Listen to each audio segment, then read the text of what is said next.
Talked a lot about the offense, but certainly tip your hat to the defense. I think it's only going to get better.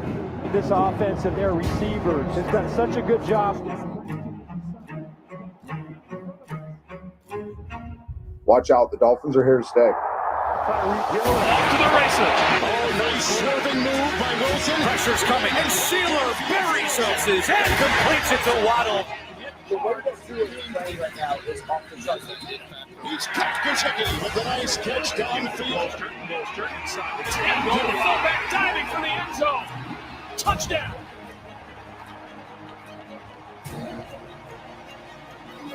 Breaks to the outside, blocking in front of it. Touchdown. Broken up by Hudson. They go. Hit hard by Landon Roberts. Tyreek Hill. Touchdown. Miami. Getting it done and making plays the right way.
Yo, yo, yo! Welcome to a brand new episode of Late Night Exhale. I'm your host, Ali. How's everybody doing?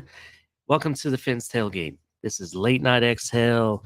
The bye week is over, people. I got my boys in the back. What's up, Culler? What's up, Lewis? How's everybody doing tonight? What's up? What up? What up? That is right. What is up? So we got a lot to talk about. We have a Dolphins, that's what's up. Yes, that's right. Dolphins are up. Bills are down. And the rest was history. Let's talk about this. All right. So we got a great night, great show coming up for you guys tonight. We got some cool trivia and a chance to be part of something we'll be talking about. We'll be talking about some maybe the executive of the year. Maybe we'll talk about that. We'll talk about the keys to winning tomorrow's game versus the Texans. So, yes, that's going to be very interesting what everyone's opinions are. We'll get an update on any injury report if there's anything that we have to be worried about. And we'll chop it up. Tonight's an 8:30 show. You know the drill. I will probably be cutting it down shorter than usual. Unless Culler wants to stay on longer, that's up to him. He might carry it tonight. But let's start this. Let's do the rundown real quick. Culler, do you mind? Don't mind at all. Everybody right. like and share. Definitely. Don't forget to subscribe, hit the notification bell. Catch me on Tuesday nights with color commentary, as well as many other days of the week. You also check out, Tonk hopefully coming back on Thursdays. That was kind of the plan. We've been talking about it for a while. Of We course, also you got, just like tonight, you got Late Night Exhale with Ali. Definitely. Bringing the hype, getting us ready for tomorrow morning. And, of course, El Capitan every other night of the week with the Finn's Tailgate and various other shows that we're putting out lately, including Broken Takes and Rabbit Dolphin, for example. Maybe some Dolphins debrief with DTA. We're still working that in. Mm-hmm. Definitely got some shows lined up. In the meantime, if you want anything from Backroom Collections, one of our partners, tell them what you can get at Backroom Collections, Ali. Yes, definitely. So at Backroom Collections, you can get state-of-the-art artwork that you can hang in your office, your man cave, home theater room, even your bedroom or wherever, maybe your place of business or whatever. They got some cool canvas artwork, not just by Dolphins, but other sports as well. They do some custom stuff. They also, if you're one of those collector people that collects, like the mini helmets and stuff, you can get some really cool mini helmet accessories. And make sure that you always use the code #TFTG at checkout to save 10% off of your Backroom Collections. Yep. Also, with that being said, check out also the link below, Fanatics, for your officially licensed gear. Get your Tua jerseys, get all your Miami Dolphins gear, all your fandom gear that you want to wear at the game or tailgate, not just for the NFL and Miami Dolphins, but a lot of other sports. Make sure you use the link below. It definitely helps out the channel. With that also being said, you can also use the link to our merch store. All pretty cool stuff that we have, different mugs, beer pint glasses and stuff, and tumblers. We got a lot of active wear for your misses, the ladies that watch the show and whatnot. Stuff for the kids, t-shirts, hoodies. The hats are pretty cool. They come in different colors and two-tones as well. Flip-flops, tank tops, all different kinds of stuff. I want to get another one of our flag so we can put that up in my man cave instead of not just having it at the game. But yeah, so definitely check out the links below. Always make sure you hit like and subscribe, like you said. We also accept Cash App and Venmo. Just look up the money sign, the Finn's Tailgate, for the Finn's Tailgate on Venmo. We really appreciate it. Thank you to everybody in the chat. How's everybody doing? Let's see who's all here. Chef Jew, man, congratulations again. Getting married at the game. I couldn't be there. I wanted to be there, but I saw the video. It was pretty awesome, so shout out to you. What's up, Lou? We got Ron Levy in the house. What's up, Ron? Chad Marchion, what's up? Dolphin Don. California, what's up, Pamela? Scott Jackson, how's it going, buddy? Q, how's it going, man? I'm sorry if I messed this up, Mark. But yeah, shout out to Mark. I was going to say his last name. I couldn't. New Attitude, what's up? That's an interesting name. Mike C, what's up? Dud Fins, what's up? Michael K, pretty cool. Let's see who else is in here. 88 the hard way, what's up, man? Let's see here. Dolphin JK, what's up? Andres Negron, what's up, man? Shake Money, how's it going? I don't want to miss anybody. Kahari P, how's it going?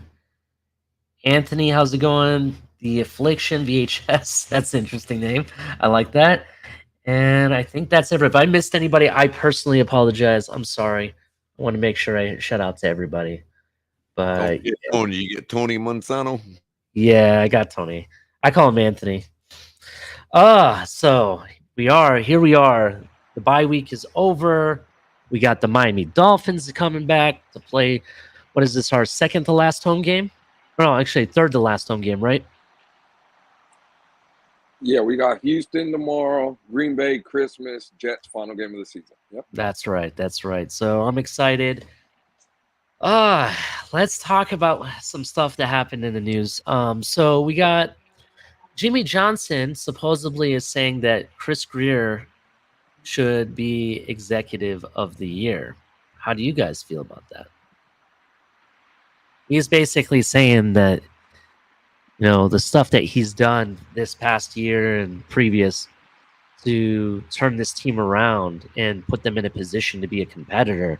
I think that's where he's going with it. He brought in all the talent and surrounded his quarterback that he stood by. And he brought in a capable coach, to take over and, get this offense clicking and everything.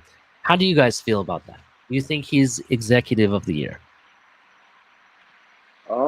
For me, I would say he's definitely put himself in the conversation. I mean, Taron Armstead is big. Connor Williams, it's looking like he's panning out.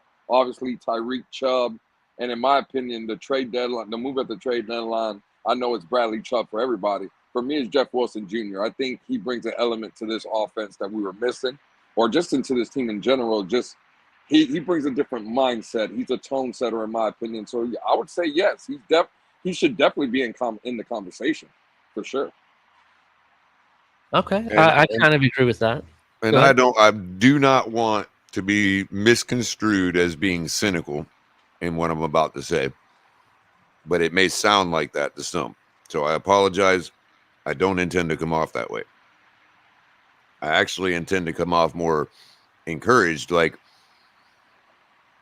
it would serve the NFL well to recognize somebody like Chris Greer in an executive position, because what it does is it shows people, ex-players, even just doesn't even have to be ex-players, but it shows people that doesn't matter what the color of your skin, there is something to attain beyond being an athlete, being there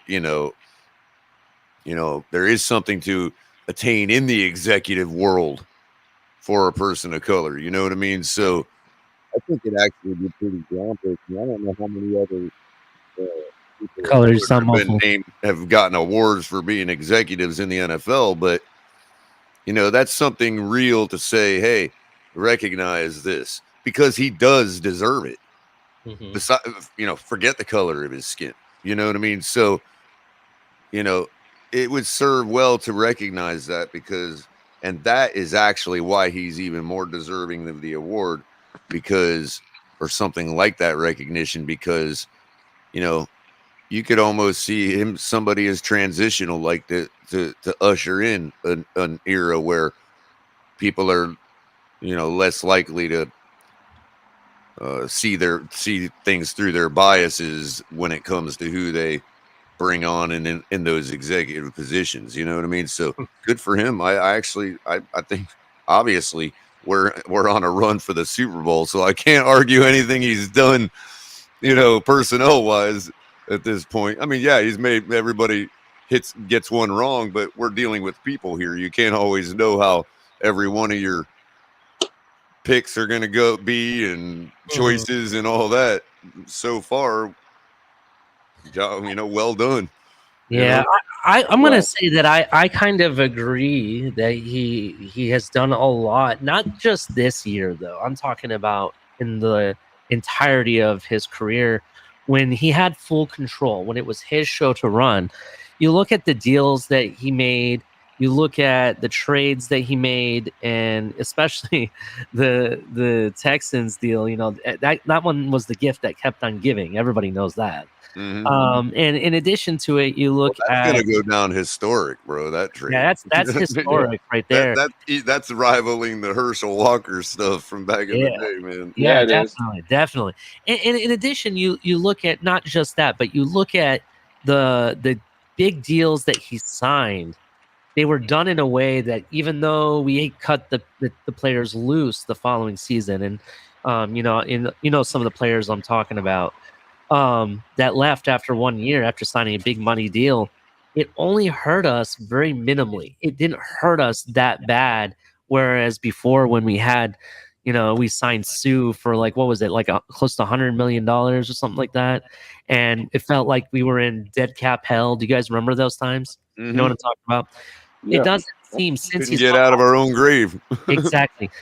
It seems like since he has took over and he's the one person that's in charge as general manager. And what I'm saying by that is there's no Tannenbaum or some executive or vice president or whatever putting his head, over him to say what he has to do.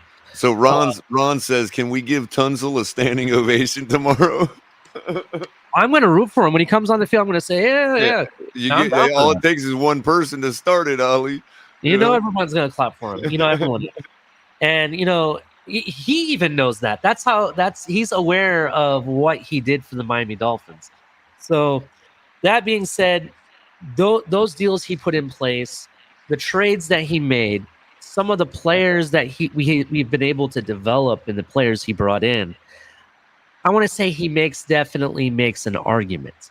He definitely makes an argument, especially if, let's say, the Miami Dolphins run it all the way to even the AFC Championship game. I will say he definitely just about deserves it. I'll have to see what's on the other choices, but in my opinion, I think he definitely would deserve it at that point. It's just amazing. Color. Before you go there, real quick, I just want to finish where I wanted to land, real quick.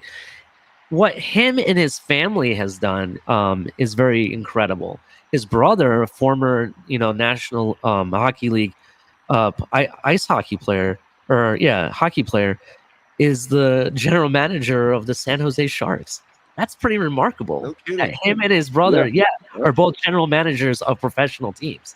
So, and of course, we know what his father's done up in New England.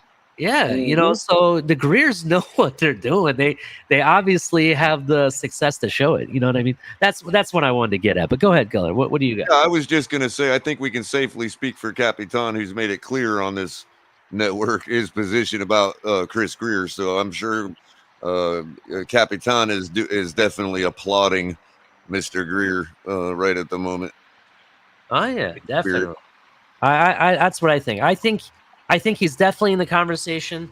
I want to see what the end of the year, that means post playoffs and everything, result is, and then I could say, yeah, 100%, no matter what, he's the guy. But I will say he's definitely in the top two if I had to pick two people at this point.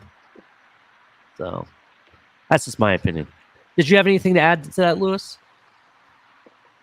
No, listen, I think everybody's made great points. Mm-hmm. And I tend to agree, but if I base it on, and I understand, I see El Capitan in the chat and Culler brought it up. For me, it wouldn't be so much what he did for the past couple of years, because if he wins the award, it would be for this year. So when I made my statement, it's more for the moves that he did this year. We all knew first year with Flo tanking. We knew what it was kind of building this roster. But this year coming in, we knew what we had, or we thought, what we were going to have with Coach McDaniel, and to bring in the pieces that he did this year at the trade deadline and before the season. I just think that, for sure, he's definitely earned that right to be in the conversation for specifically this year. Yeah, I completely agree. And I do, however, reserve my personal right to agree with Kahari that he does have a little black mark on his resume for me when it comes to how he handled Brian Flores. But I agree. Again, you can chalk that up to the list of mistakes that every general manager is gonna make over the years. You know what I mean? This is true. I'm the reason I brought up some of the stuff that he's done in the past is because, like, specifically because the Tunzel trade, we're still receiving benefits even this season because of that trade. So that's 100%. kind of why I brought it up still. But yeah, Well, I agree. I agree. mean, That is the one black mark on his resume. You're right. I can say this, Ollie. Where is it here? Okay. We can at least say that it's changed actually now because of the Thursday games. But putting the Thursday games aside, Tunzel at the very bare minimum bought us the leading wide receiver in the league this year. If you just put everything else aside and we were to trade, would we trade Tunzel for that even trade back then? I think we would have. Yeah. That's and absolutely. By the way, Justin Jefferson has now surpassed Tyreek because obviously he got to play a game Thursday and Tyreek hasn't yet. You know how many yards?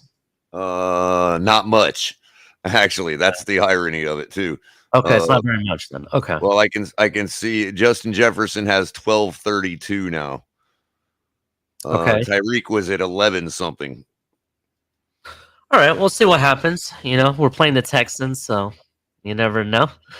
But yeah, speaking of what players for next week, let's actually not next week, but for Sunday, let's actually bring this up, Culler. We will.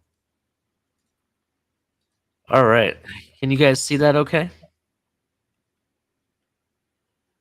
Culler, Lewis, can you guys see? Yeah, maybe zoom one more time. There you go. Okay. Also, real quick, it is Tyreek Hill is at 1148. Okay, so he is what about? So he needs 70 yards ahead. He's about 70 yards. 52, 84. He needs 84 yards tomorrow to retake number one. All right. So this is the injury report as of Friday. I looked to see if there was anything today, if anything changed. I didn't really see anything. But the biggest doubtful right now is Raheem Mostert. That kind of hurts our running game.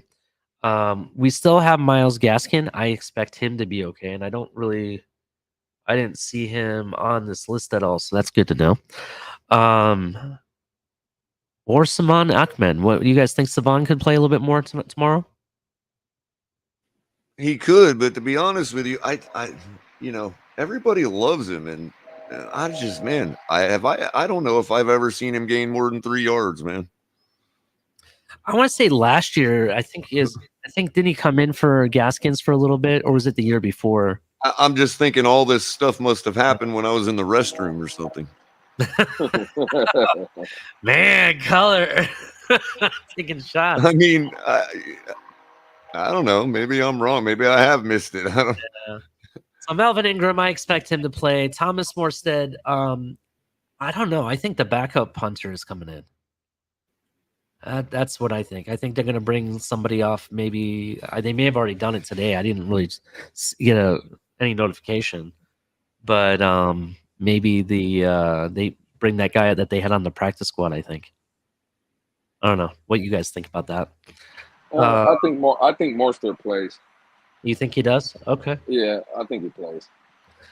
Yeah, Teron Armstead. I expect him to play. This guy. They don't need this guy to practice at all, Lewis. They really don't. He did practice and a little bit and did some drills and some work during the bye week and everything. They had videos going around, so I'm okay with that. I think he plays. Yeah, Teron Armstead will definitely be out there. I mean, he really hasn't practiced all season. It's been little here and there doing walkthroughs and stuff. He'll be fine. Yeah. I don't know if Teddy Bridgewater will play. He's questionable. He has a knee injury. I don't really, Is Skyler on here? No, he's not. I think we're okay having a backup. I think we're okay with quarterback. Tanner Connor had a full practice. I expect him to play. Pretty much everybody else I expect to play. It'll just be a matter of how many snaps that they're gonna get. I do want to see more of Durham Smythe. I think Durham Smythe has kind of disappeared this season. The first 3 games he was there a little bit and then kind of drifted off. I have him scoring this week, man. Okay, all right. Maybe we'll see more of Hunter Long. That'll be kind of good. If you can get some good odds on Durham Smythe at like 0.5 touchdowns, I would do it. I'd take the over in a heartbeat. Yeah. So Derek Stingley for the Texans is out. Let's see. Long snapper John Weeks is unspecified. I expect him to maybe not play. They're not practicing at all. Well, I don't know. Malik Collins, he's going to play. And then Hewitt. They have a very short injury report at all, so they look like they're coming in pretty healthy except for Stingley. So we'll see. That being said, let me stop sharing. So let's get to what we think tomorrow. Let's go with the keys to winning the game tomorrow.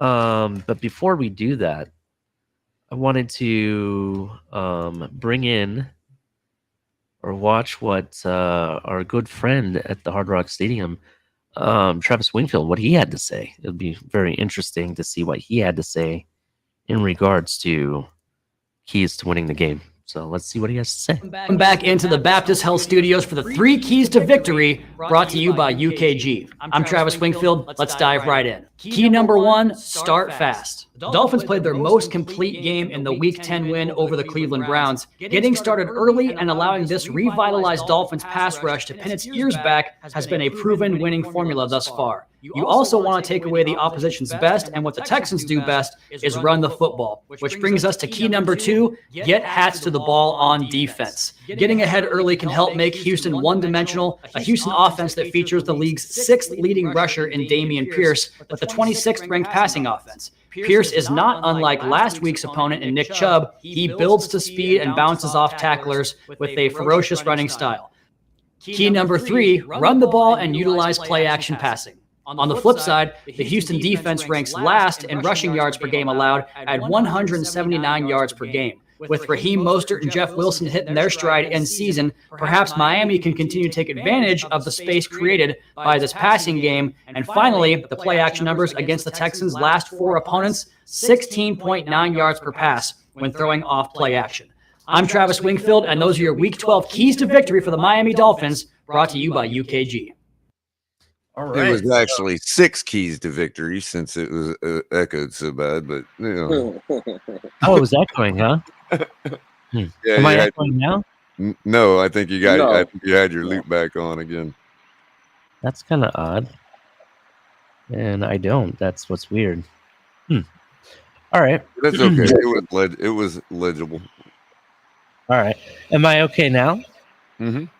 Yes. Yeah, you're not echoing. Travis Wingfield was echoing, but he usually echoes anyway. Oh. Especially at the stadium. Got to make sure I know how to leave the stadium properly. So, There is no smoking at Hard Rock Stadium. yeah. Well, anyway, so I kind of like. Do not use the urinals for sex. Come on, Culler. Already? Can't even wait for the panel, huh? Damn. Damn.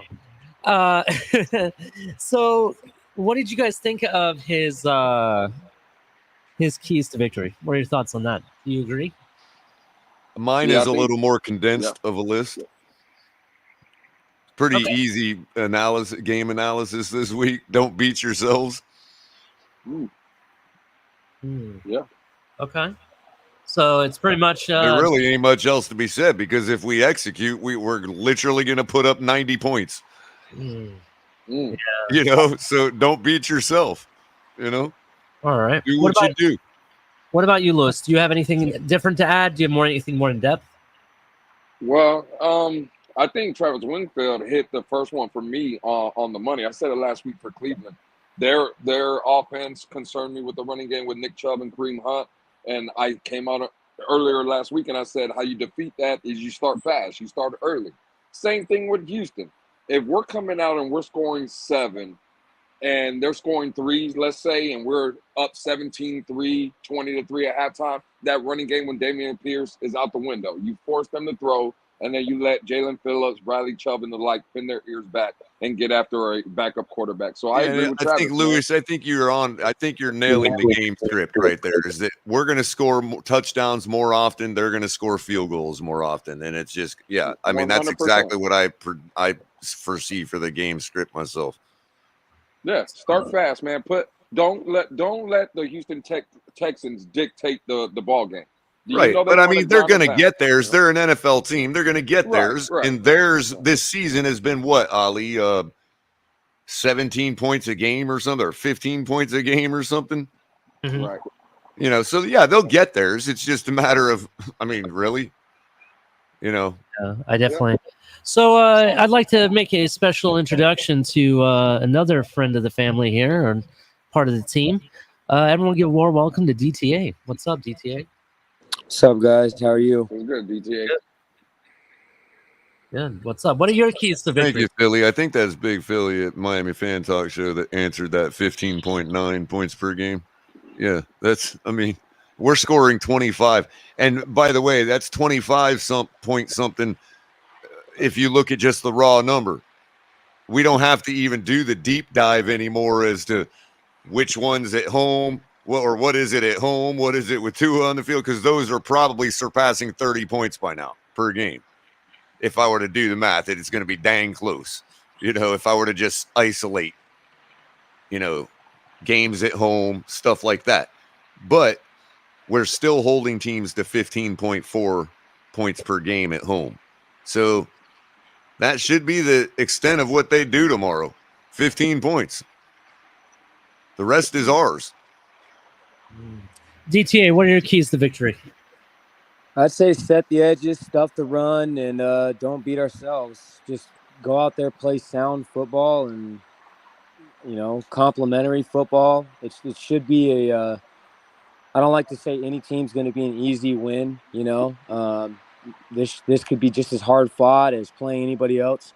But like I said, stuff the run. It seems to be their number one weapon. Everybody just play sound football and tackle your assignments, do your job out in the secondary. Make sure defense is playing complimentary and they're out there doing their job.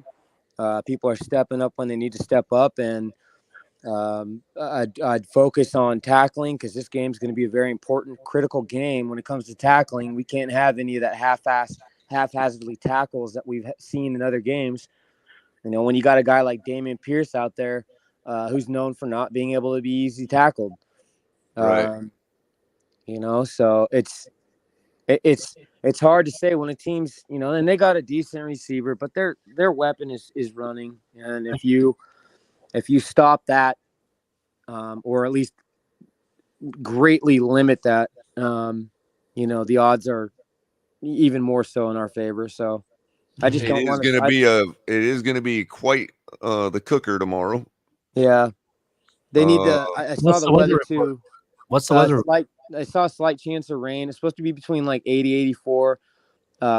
Slight chance of rain, or like it was overcast or cloudy around that time. So we'll see this if it does rain. Hey, I'm looking forward to it because it gives me a preview. I want to see, we can all kind of see. It's small sample size, but how Tua handles that, and I think if all things like that and all questionable things, this would be a good game to answer those questions. Not because I look at Texans as being someone we're just going to run through. Again, I just, every team, they're all pro football teams at the end of the day. They're all NFL teams.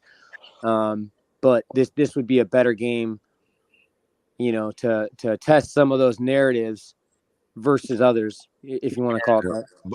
By the way, tomorrow is supposed to be the hottest day of the warm trend that we got right now. 87 they're calling for. Okay, so it changed in the last Yep, day. and Yeah. partly cloudy. They're not showing any rain, but right at the moment. The other thing, DTA, if you ever been to a game or if you ever come here for a game, the stadium temperature is a lot hotter than what it is outside, to be honest. So just my Okay. opinion. Inside the stadium, it gets hotter. Yeah. Everyone packed in and everything. So that's just my opinion. But my keys is definitely stopping the run. Make sure you continue to stop the run, set the edge. In addition, keep everybody in front of you. You know what I mean? Just keep everybody in front of you. You will eventually, you will stop them that way. I think offensively, do what you do best. Use your speed. Speed kills. Yeah, and by the way, the line on BetUS is now up to 14.5. So they have us by 14.5? Yep. Damn. Interesting. Minus 800 on the money line. Mm-hmm. Very, very interesting. I'm looking to see what they got for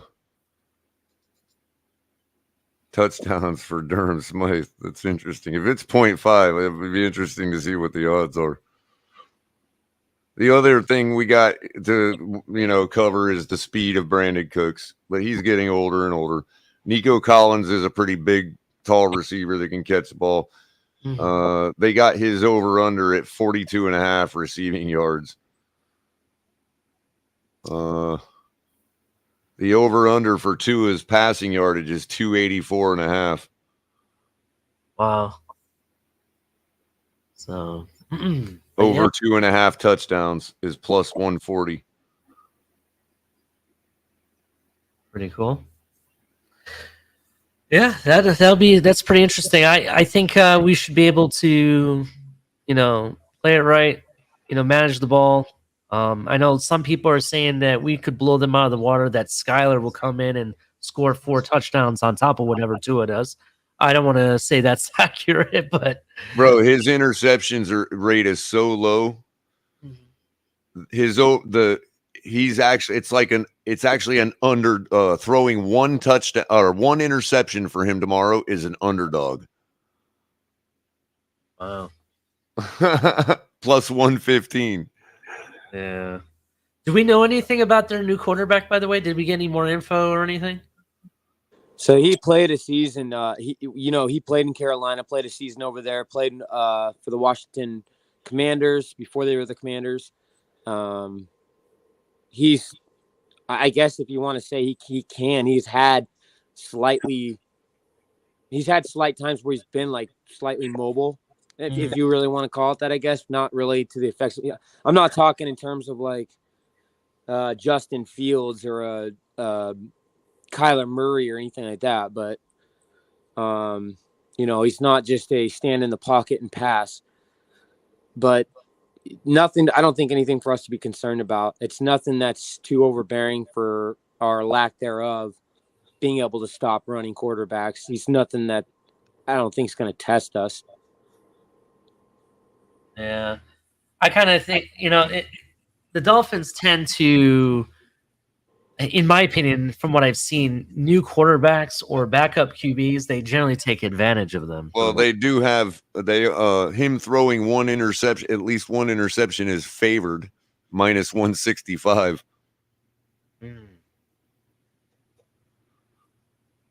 Not throwing an interception for him is the underdog. Well, and the thing is, too, is everybody's got film. They got film. We got film. And in this case, you got a guy that, it's not like he's a rookie with no experience. He's got experience on the field, in game. He's, right to point all that out, DTA. You are absolutely right to point all that out. Yeah, again, well, I'm not saying that. But again, your point. It just comes down to we can't beat ourselves. We got to recognize what you're saying and play like it. You know what I mean? Yeah, absolutely. And the other thing I would say is, in terms of him, like I said, we shouldn't have any problems with this, at all. But like on top of the things I just said too with this guy is, it's not like he's being thrown into the fire the day of the game. Like, for example, what happened to like Teddy Bridgewater and Skyler, respectfully, on their games for us. They had a week You know, they had made that decision ahead of time that he was going to be the guy going into this game. So taking film into an account and then them, you know, making a plan of attack specifically for him and scheming for him, you know, we'll see. You know, again, I don't think we'll have any struggles. This should be I'm going to use the word I've heard thrown around a lot, a tune-up game for us. It certainly should be. I understand what you mean by tune-up, but I don't really think that. I think, if anything, I think that you need to fine-tune certain things, especially in those situations where we've had a third and fourth down, and you call a timeout and then run same play back to back. You need Well, to fix that's what I game. meant by that. That's what I meant by that. It's more of like, you know, perfect your craft kind of thing. Like use this opportunity to. I'm going to use your word there because that's a good word, but fine tune it. Yeah, rather. and you know, again, that all being said, you know, we also can't get all in our feels over a close game either, like or low scoring. For instance, if we win 24-10, but we completely dominate them all game, and it's just because we're, you know, playing around with stuff in the red zone and not putting the ball in the end zone. I mean, we have to hang our hats on that still. We have to understand that, you know, at some point during a season, you have to play the longer game and hope for the best against teams like this. You got to, you know, use it as not a preseason game per se, you know, because everybody knows I'm against that. Like, I really did not like the way we treated the 3 games we lost. Which I firmly believe are the reasons we lost those games. But that being said, because you need to get some of those wins before so that you can, you know, be comfortable against a team like the Texans, knowing that, yeah, you can throttle back a little bit, but you're still going to probably wipe the floor with them. You know, and when I say wipe the floor, it's dominating them the whole game, but just not putting it in the end zone as much as we think we're gonna. And I would see that as like a 24-10 win where we're like, man, what the hell? And we're all arguing about the offense all week next week when who knows what we were trying to do tomorrow because we're facing the Texans. You know, we could keep it on the ground all day because their run defense is the worst in the league. So that takes time. You can only put up so many points when you're running the ball all day. That's a really good point, Culler. So I just wouldn't necessarily get all, you know, come Monday morning if we didn't put up a boatload of points like we're all expecting. I wouldn't necessarily be chicken little about it. Yeah, I mean, for me, the biggest thing is winning the game first. I don't really care by how many points. The W is all that matters, in my opinion. Yes, we want to perform. We want to continue to stay on that trajectory. You know, we have certain goals, not just as a team, but, you know, we have goals for our quarterback and receivers and other positions as well. So I see what you mean. There's reasons the really good teams seem to be all fresh and ready in the playoffs because they understand how to treat games like this. People thought when the last time we played KC that that one game where everybody says Tua went toe to toe with Mahomes and all that. No, as soon as we started coming back in junk time, Mahomes said, "Hold my beer," and came back and throttled it back up. And we had never had a chance to win that game. I don't care what it looked like. You know what I mean? And actually, thank you for bringing that up, Culler. I would love for our team to get back to the days where it's week 16 or 17 and we can sit all of our starters and just take an easy set back on a game. You know, I would love to be in that. Well, much like the first game I ever went to that I always talk about in 1990 when we played the Seahawks in December. And it was like, you know, and it kind of turned out like that too. We kind of just squeaked by them because we had nothing to play for. We couldn't affect our seeding in the playoffs whatsoever. It still came down to that next week if we beat Buffalo or not, as to whether we'd get home field advantage or not. So it didn't matter, and yet the stadium was still full. Everybody was expecting us to just blow them out, and we didn't. We actually, Marino only threw for like 200 and something yards, a couple touchdowns, and we kind of like struggled, a little bit that day. Interesting. Well, let me ask you guys this, just because we're speaking on it. Does anyone believe that maybe McDaniel comes into tomorrow's game knowing that it's, let's just call it what it is, they're an inferior team to us? You think he tries to keep Tua cooking and keep him in the MVP conversation? Does that cross any of you I guys' think you might mind? be onto something there, Lewis. Like the coach is like, hey man, if I can could you imagine the notoriety that would come with Coach McDaniel if his first year being a head coach, he takes his team to the AFC Championship game and gets Tua Tagovailoa, let's say, to win the MVP. So could he just try to call a game maybe to get Tua's numbers up? If he Well, sees we that, figured out the today, offense that Lewis, Tua's that cooking? if Tua would have played, so if you take away the Cincinnati game, the quarter and a half, right? Not only take it out of the average, but take it the yardage away too, the 110 yards he threw for that night. Okay, so to make it fair, right? So just throw out the Cincinnati game. You get a yardage per game of 307. Well, we'll say it's 0.9, so we'll say 308, right, per game. Mm-hmm. If you multiply that by 17, it's like, you know what I mean? It's like 5,200 something yards. Right. 14 games. But even if you multiply it by the 10 games that he's played, it's like 100 yards more than Mahomes. It would put Tua in first place in the yardage. So they have it. We have a chance tomorrow. If McDaniel is nuts out tomorrow, like you're saying, we have a chance to really put Tua like blowing through the leaderboard when it comes to yardage, and at least when it comes to surpassing Josh Allen. And he's only had to do it, in 8 games. Right. Yeah. As opposed to 11 from Josh Allen and Patrick Mahomes. So he's challenging the yardage leader right now already without me giving all that grace. You know what I mean? He's already challenging 100%. Them only having played 7.5 games. Yeah, for sure. Listen, if we can get to anywhere around, like even last week, a 285, maybe a 300 plus game, and another 3 touchdowns, no interceptions, man, you're looking at the end of the game of Tua being close to 2,500 yards, right? 21 touchdowns and 3 interceptions, right? And the raw numbers are 283, Lewis, per game. Yep. That's what he's throwing. The raw numbers are. Yeah, that's if you include Cincinnati, the quarter and a half. Right. Yeah. He's having a hell of a season. Because I keep hearing everybody say about the running game, and I agree. I do think we're going to try to establish the run. But I just have a streaky feeling, or kind of like a pit in my stomach, that Coach McDaniel really wants this for Tua. And I think he thinks that Tua's in a really good rhythm right now.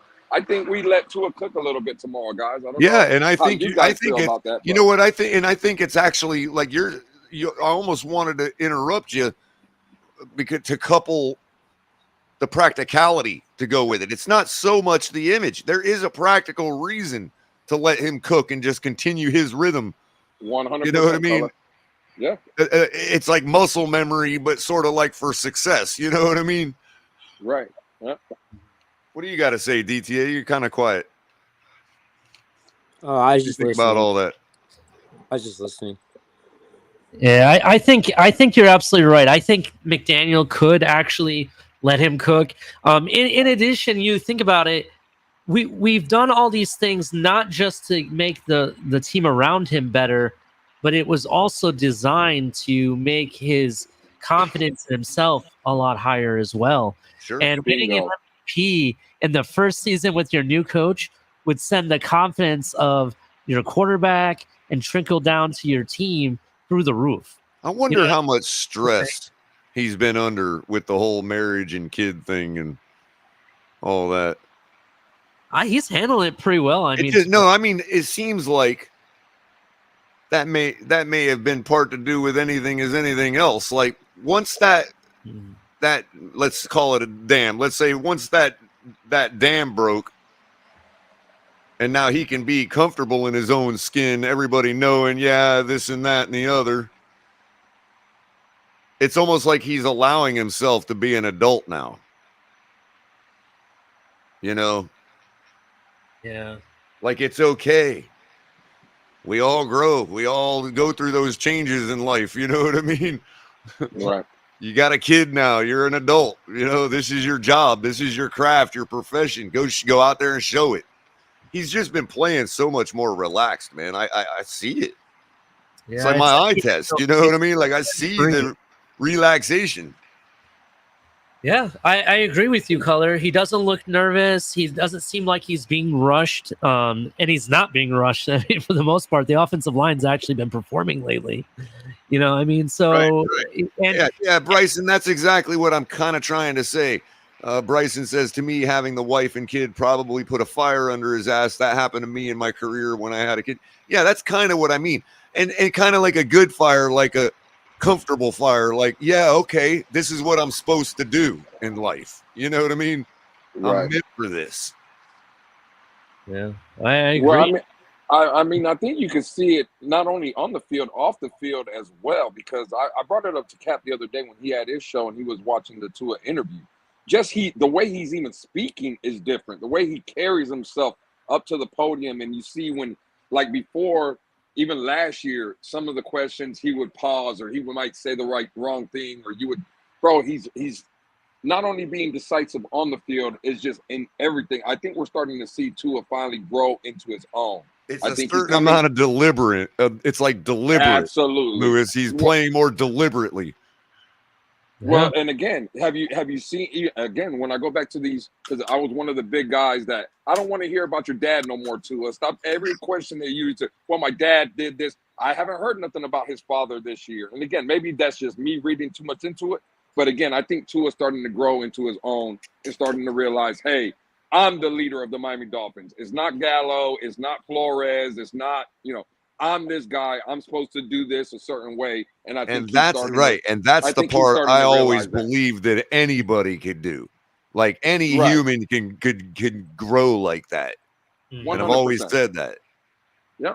I'm glad we're seeing it. Yeah. I mean, you can tell he's gone through some type of change from last year to this year. I mean, he looks like I mean, not saying that this is a bad thing, but he looks like he's aged. You know what I mean? Like he's grown up. I thought the same thing the other day, Ollie. It's interesting you noticed that. Seasoned would be the word. Yeah, sorry. That's the word I'm maybe trying to find. He doesn't look like that young kid anymore. You know what I'm saying? That's what I mean. He doesn't look like a young kid anymore. And I noticed that by seeing a picture of him, in the first couple shots of him in his rookie year. I'm like, he almost don't even look like the same guy anymore. Yeah. Right. Yep.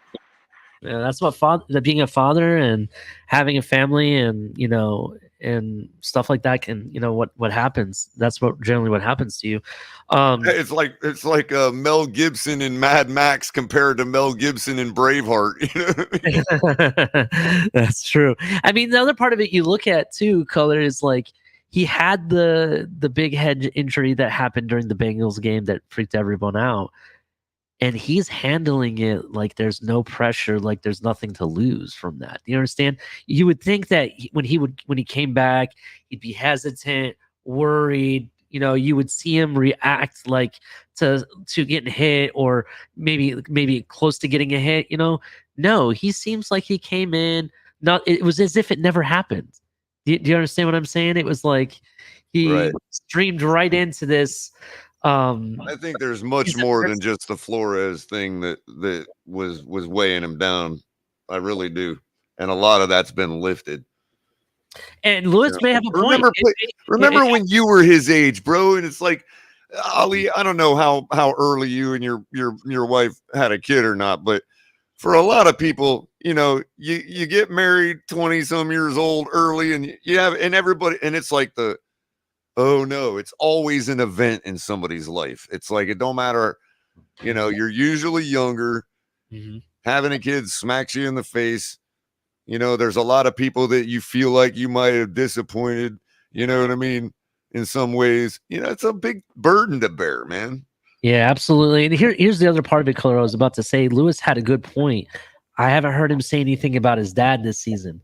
That's a really good point. A lot of people were comparing this to like a Lamar Ball situation when it came to a player and his dad. Well, I made that comparison. Now, I know Yep. you have. And I'm talking not Yep. just you. I know Lewis has said it. I've said Mhm. it. Even Batman and people on his show have said I it. even said Finding Nemo. Finding the okay. Yeah. I was trying to use a comparison to a professional player, you know, with Lonzo Ball and Lamar Ball and that whole situation in LA and whatnot. It took him separating his father for him to be able to grow up or be his own person, and seeing who he really was, and maybe that's what's happened. Lewis has a good point when he brings that up. You know, for all we know, Galoo heard me and he was like, you know what? I've never seen this movie. I'm gonna go watch this Finding Nemo, and he got the message. He's like, damn. Yeah. So, DTA, how you doing, man? Still just chilling? Yeah, just chilling, man. A little bit change of subject. How do you feel about that Oregon player sucker punching the fan? I didn't see that player. Yeah, it's a video of it. It's going all over I Twitter. watched up until they stormed the field when Oregon State won. Dude, I turned it off when Oregon State was down 3.5 or 3 touchdowns. At that point I turned it off. And then my dad got a hold of me and was like, hey, in the last 8 minutes of the game, Oregon State was up 4 points. He's like, turn it on. So I went back to watching it, watched the rest of the game, and then I watched them beat Oregon, watched them storm the field, and then I switched to the USC. Wow. I didn't know that happened. Yeah, here, I'll share it for you guys real quick. Actually, I'll do no audio, because I don't know if it's going to echo or not. And let me see if I can make it any bigger. There you go. And here it goes.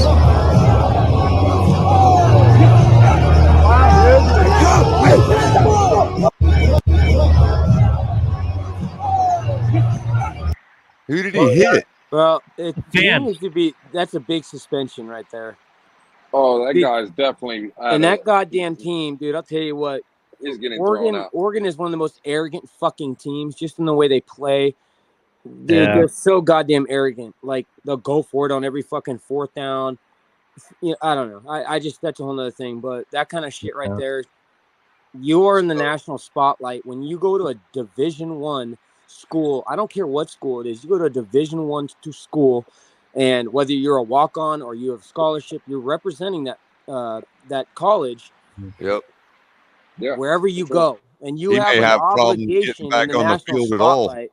You have an obligation in the national spotlight to have higher morale and I mean, more tolerance. and DTA isn't that? I mean, that's something they could like ban him for life from like those. The NCAA could really come down on him for that. I'm sure there's going to be a hearing. There will be repercussions. I'm sure it'll be more than a multi-game suspension, 100%.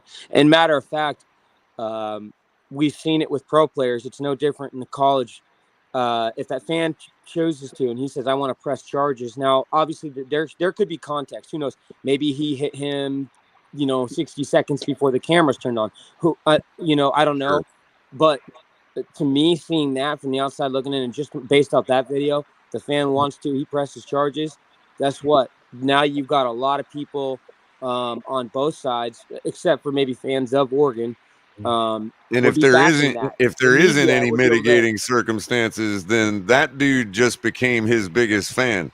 Well, yeah, because the guy that's suing him will definitely want him to have a nice career in the NFL because he will own him. Well, that's what you got to think too with NIL, dude. You know that there's multiple players. I think right now there's like 15 players throughout the Division I FBS that are making over $1 million on NIL deals alone. By the way, Ollie, I was Well- confused. I was confusing that clip for a moment. It almost looked like the sucker punch delivered by Michigan to Ohio State today. Ooh, I'm sorry, I couldn't help it. Color, you really had to do that. I was I going to did, talk bro. about it on my own way towards later in the show, but thank you for taking my thunder there. So, but before we get to there, I had more to talk about here. So Siobhan Holland actually posted that video on Twitter. So that's where I saw it, by the way. Could there be could that fan do anything against the school? Could he come after Oregon? He could sue the school for not handling their players, maybe any security. Anyone can be sued. Mm. Yeah. To be honest, I'm sure Phil Knight's going to probably make this go quiet real quick. He'll probably send a silent check in the mail. Here's $100,000. Shut your mouth. It'll all go away. When you got Phil Knight backing that school, and then the, exuberant amount of fucking booster clubs, I don't know. There's chances are to probably go quiet, and it'll be like it'll be some type of settlement outside of court. But who knows? But I there will be repercussions regardless, because it was seen and it was visually recorded, and people are going to see that, because you know how the internet works. 100% regardless, even if they do settle outside, he is going to have some type of suspension. I don't know for how long, but like I said, you've got obligations. You're supposed to live by a higher morality, a better conduct, the way you carry yourself. And that's did they play at Oregon, or was it at Oregon State? They played at Oregon State. Yeah, so just like Kahari, to answer your question, it's because it was a home game and they won a big game, so that's why they were allowed to be on the field. But I do see your point, why it's not that player's fault that the person was on the field, but why was the person hit? That's a big question. What caused him to do it? We need to know that. And that's the context I was talking about. But Miami's right. This is why they're trying to. The same thing almost happened, and it didn't happen, but the same thing almost happened when last year's Apple Cup, for example. It was played in Seattle. WSU came here, and they win maybe like one every 12 years. Played Washington in Washington, and Washington State's fans that were in Seattle stormed the field after they won. It didn't go that far, but this is why they're gearing towards. And they don't want their field goal post torn down and people storming the fields when there's players from both sides, opponent and the home team, on the field still. It's just not a good mix. There's a lot of emotions involved in that, especially when it's a game that has implications, because if Oregon had won that game, they would have clinched the Pac-12 playoff spot, or the Pac-12 championship spot. So this game had implications. There's a lot of high emotions running. And then you get the emotions of a fan. But by the way, I'll probably be going to. I think I'm going to go to Ohio next year. They're playing. If you're interested, I'll even talk. But they're playing Washington next year. All right, I might. I'll see how much tickets are. We'll see if we can grab some. That'd be a good game to go to. That being said, let's actually talk about what Culler rudely brought up. Ohio State did lose to Michigan. I'm not very happy about it. What? Are you seriously gonna insult me like that, bro? It was sarcasm, Culler. Right. I was just joking. I mean, you brought it up. I could say that you insulted me when you brought it up. Just saying. All right. But I hear you, Culler. All right. So anyway, like it's news. Okay. So anyway, yeah. So I'm bringing it up. Yes, they did lose. And it is what it is. We'll see what happens with Ryan Day, if Ohio State's gonna continue with him or not. This is back-to-back seasons, not winning the Big Ten or anything because of the last game of the season. Anybody that knows, to be honest, for Ohio State fans and Ohio State in general, you beat Michigan or you suck. That's pretty much what it comes down to. So we'll see what happens with that. It was really interesting how Michigan won too. I mean, to be honest, Ohio State left their basically left their ass out on the field on the back end trying to stop the run, and they just took advantage of it twice. What was it, back-to-back 85-yard touchdowns, Culler, that we talked about? Was it something like that? Those were both on the ground? They were not running, it was passing, because they decided to take all their resources to stop the run, which they did effectively. I think Michigan only had, 10 yards in the first half? Right. So then they started, that's how it started. And, yeah, I don't think anybody could have seen that coming. You know how I feel about Ohio State, and I had my money on Ohio State. So, Yeah, I understand. You did get the point spread though, right? You got I parlayed it, so I didn't win the bet, but I was right about the point spread. Yeah, I'm sorry, bro. It happens. Sorry for your loss, but not really, because it's what happens when you pay off referees to win national championships. You still think we paid them off, bro? Okay. We'll see. I think Vegas paid them off, but that's true. Vegas always wins, so that's true. That being said, so you had that happen, and as I told Lewis backstage, I said that their offense is very similar to ours. When they're in rhythm and they got the pedal put down on the gas, there's no stopping them.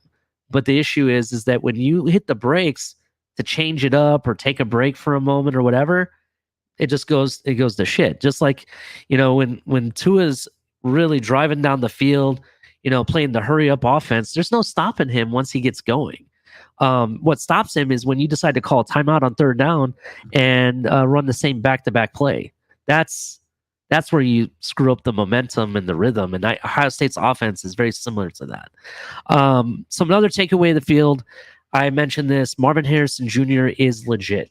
I think he's the up-and-coming next wide receiver to come out of the draft. I think he's going to be a ridiculous player. He's only a rookie. I think this is his freshman season, and he's not even seasoned, and he's playing as good as people going into the next year's draft, to be honest.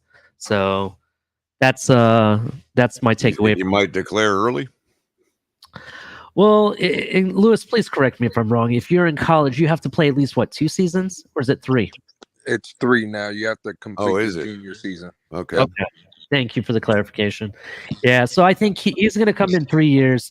But just imagine him where he's at now and what he's been able to accomplish this season. Because if you've watched the games this year, every game he has a highlight reel. I swear to God. You look at that and think about what it's going to be in the next 2 seasons afterwards. That's going to be ridiculous. He could be, for fantasy people, that could be a machine, to be honest. So I what I told Captain, that I think that he could be as good, if not a little bit better down the long run than his father. That's where my thoughts are on that, Color.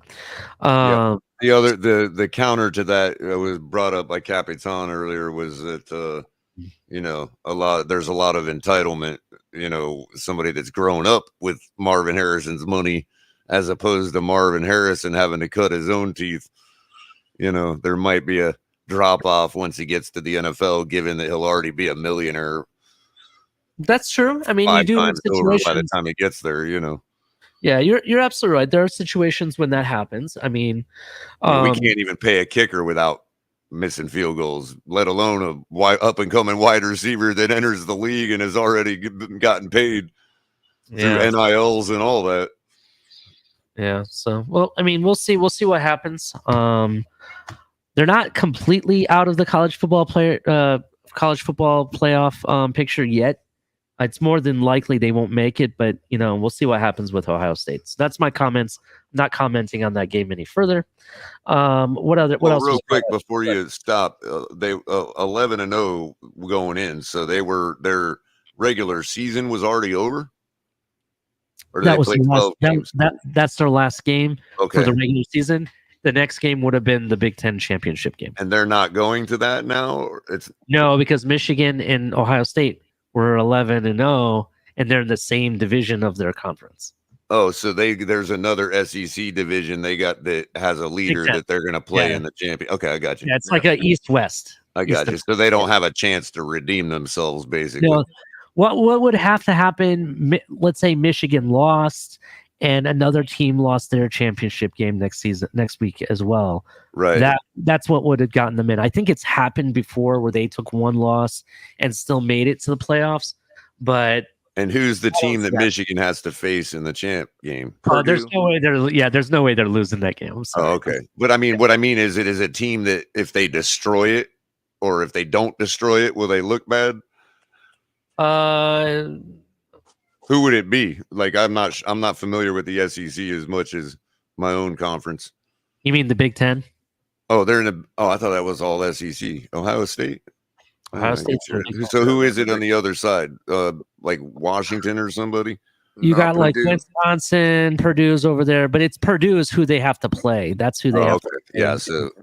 So, but they're expected to destroy a team like that, right? Yeah, Right. I mean, yeah, Michigan's going to destroy. If Purdue beats Michigan, in my opinion, that would be the upset of the year. To be honest, that would win upset of the year. Just being my own opinion.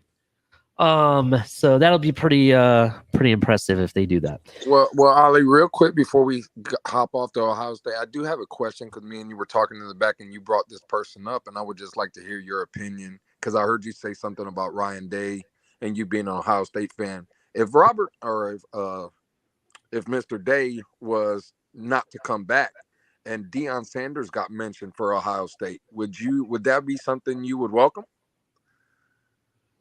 Having a Deion Sanders as the next head coach at Ohio State, or do you think that from going from Jackson State to Ohio State, is that too big of a jump in your opinion? Ohio State honestly is in a position to self-maintain itself. And what I mean by that is like they don't need to have like you could definitely bring in Deion Sanders and he'd make it work. Let's just put it that way. It's not like a rebuild of a team that he has to go through his growing pains, kind of like when Harbaugh did when he first took over Michigan. Michigan was a wreck back then. You know what I mean? Right. It would allow him to be a pure coach of men. Cristobal in Miami right now. That's who you guys' coach is, right, Culler? Correct. Yes. Okay. That is a rebuild situation. Ohio State is not a rebuild situation. They have so much talent already on the team that will remain there for the next season, but they also have recruiting in such a way that they're constantly bringing in talent without even the head coach, having to be somebody or whatever. It manages itself in a sense. So yes, I would welcome it. It's something different compared to what they've done in the past. What has it been? The past 10 years. It's different compared to having a Urban Meyer. It's different than having a Ryan Day or, some of the previous coaches that they've had. That would definitely positively affect the defensive recruiting. Yeah. Ohio State generally hires coaches that have some type of connection with the team already. That's their motto. Everybody that they've hired since when was Jim Tressel hired? I want to say it was like mid 2000 or something like that. They have all had connections to Ohio State. Either went to Ohio State or they were some type of like student coach assistant or whatever, or they were a former player. You get what I'm saying? That's how they hire their coaches. Right. I don't think that Deion Sanders would be that guy that they would bring in. However, it's something different. It doesn't hurt to try it. That'd be very interesting. I think, to be honest, a Deion Sanders at Ohio State, that would be kind of, it'd be crazy, lethal, interesting at all at the same time. So I'd be down for it. And I think it would enhance the defensive recruiting as well. That's one thing I think they would get out of it. I mean, I know you have good recruiting already. Like you said, it's already a well-oiled system, but still, you can still always enhance everything. Yeah, this is absolutely true. It would just get that much better on defense. Yeah, I think the main issues that I saw today's game really was play calling on offense, especially when they got into the red zone, because it was like clockwork. They would drive down the field. As soon as they got around the 25-yard line, it would stall. That's what it was. Every time they had the ball, that's exactly what would happen. And I really don't know, what else to say. What else they could do to change that? But I think play calling was the biggest loser, to be honest, in this game. To be honest, but that's just my opinion. Did you have any other questions about Ohio State before we move on? Nope, I'm all good. Yeah. So, I mean, well, let me ask you another question. Since we're on college football, the next thing I'll talk about is another sport. Someone brought it up. I'll talk about it real quick. But before we get to that, I want to ask you. So I've asked you about Deion Sanders and maybe coming to coach for South Florida. How do you feel about that? Oh, I would love it. That would be a get. You know, Deion's originally from Florida. I just think he can probably walk into any kid's living room in the country and pull them. I mean, we just seen him get the #1 recruit to decommit from Florida State to Jackson State and Travis Hunter. So I just think that it's, you know, again, I do like what Deion did going to a HBCU and bringing awareness to that, because I think that's big. But I do believe that Deion Sanders should be somewhere bigger than Jackson State. I think he has earned and deserves an opportunity.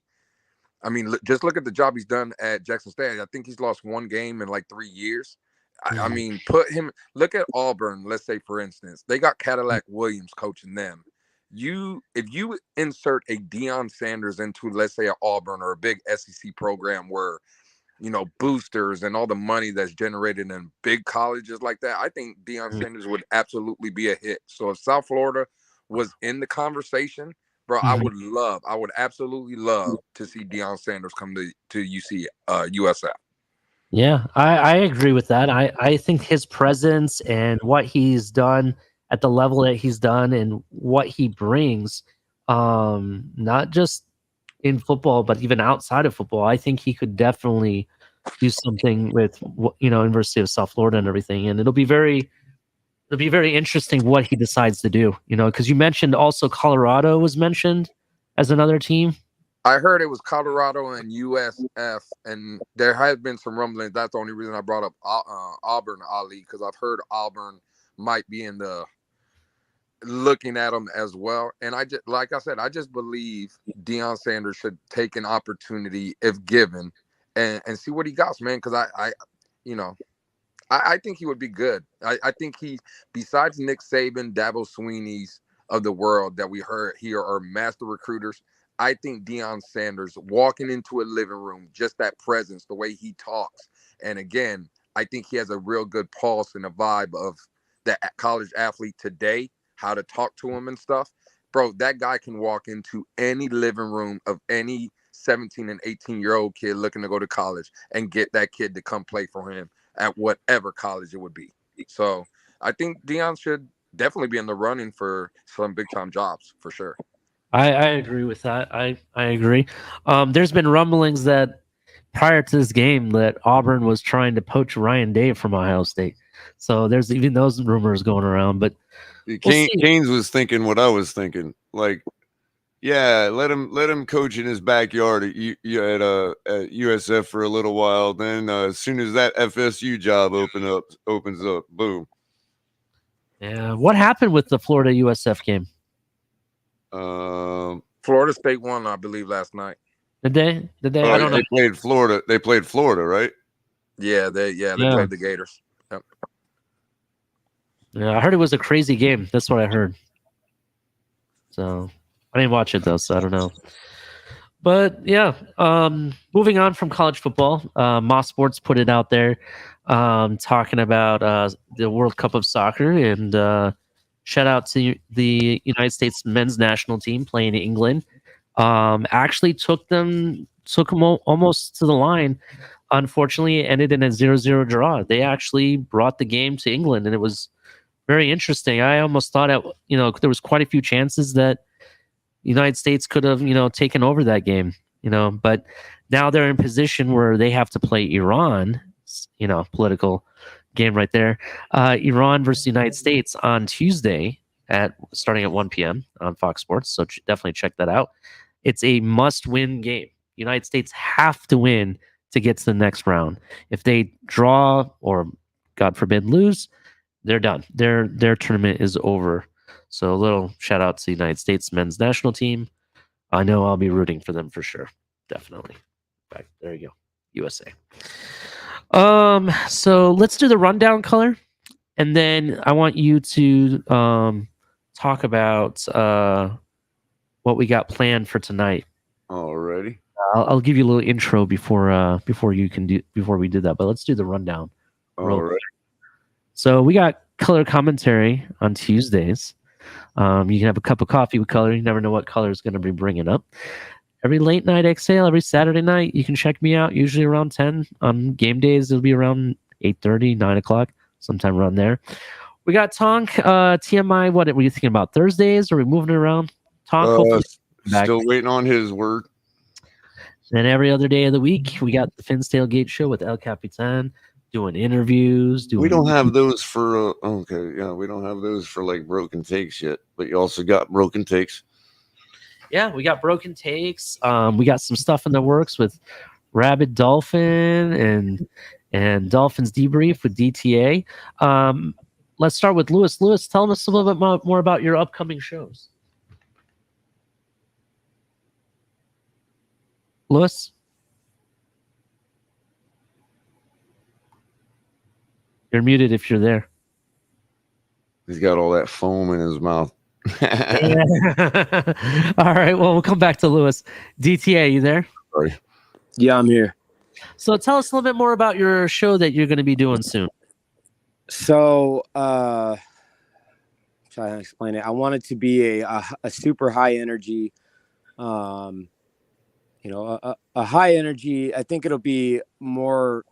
It's not going to be one thing or the other. It's going to be panels. It's going to be special guests, giving people a platform to speak, and it'll be a debrief. Still working on kind of what point during the week to have it, but would like to go over like injury reports, upcoming opponent, kind of given like a synopsis or a summarized version of what happened the last game, discussing that with other fans.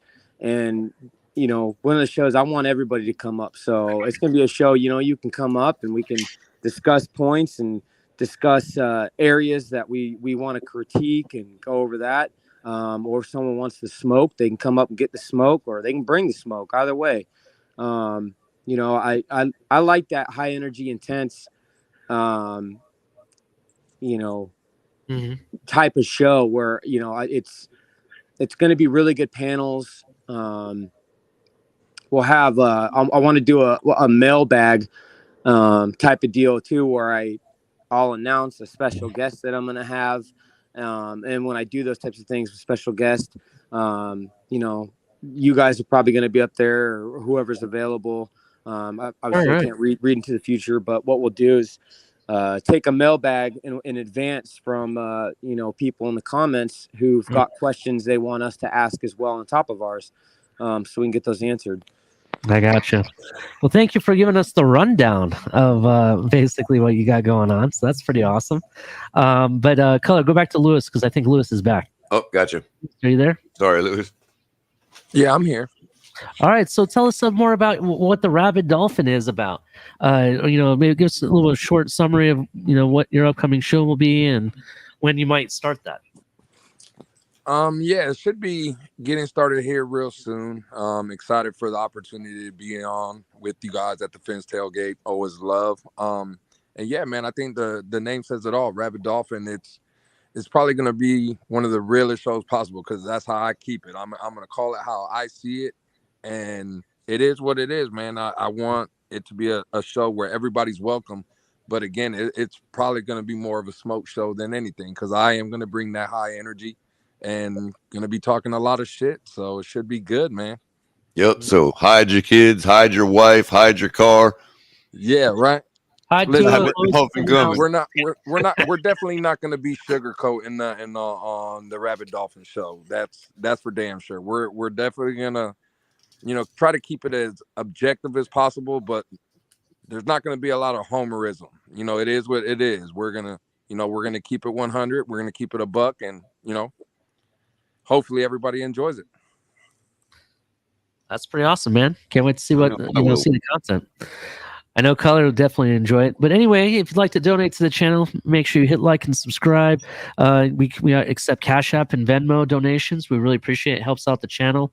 If you're on the Facebook, Twitch side, or anything like that, come over to the YouTube side.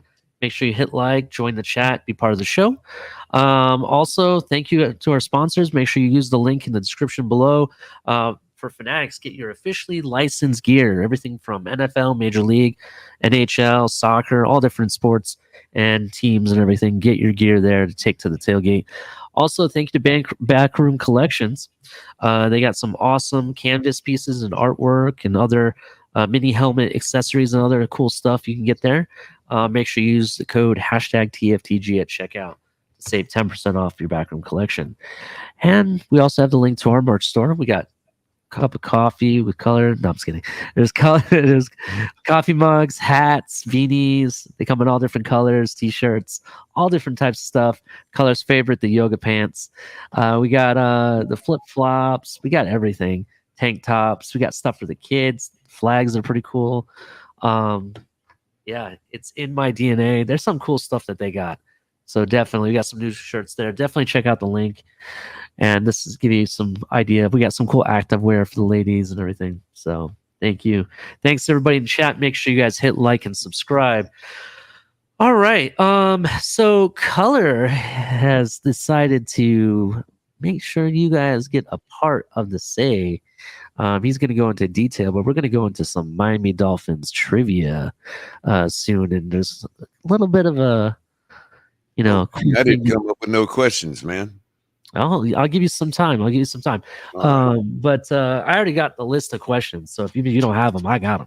So, but Color, why don't you tell the chat what it is we are doing here, and how you can be added to the group for what you want. So okay, so we skipped the bye last week, but for those that never got the update on our first Millie Maker Finn's Tailgate Millie Maker lineup submitted to DraftKings, sponsored by Pete's Takes. Thank you, Pete. Shout out to Pete's Takes for putting up the funding for the tournament. And we brought up like a few people up on the panel. Figured anybody that put input on the lineup, would get a portion of the winnings if we got so fortunate to win the $1 million. That didn't happen, but excuse me, we did win $30, which now means we have $40 in the account, and we are going to do another lineup this week that I want a few people to be a part of on a panel, but I want to do it a little different. We're going to keep it down to 6 people, along with obviously along with who's up here. Correct? Is that what we're doing, Ollie? So 10 total? Yeah, so we'll have 6 people and the people that are up already on here. Exactly. Right. And then, of course, Pete, the proprietor of our great network, always in it.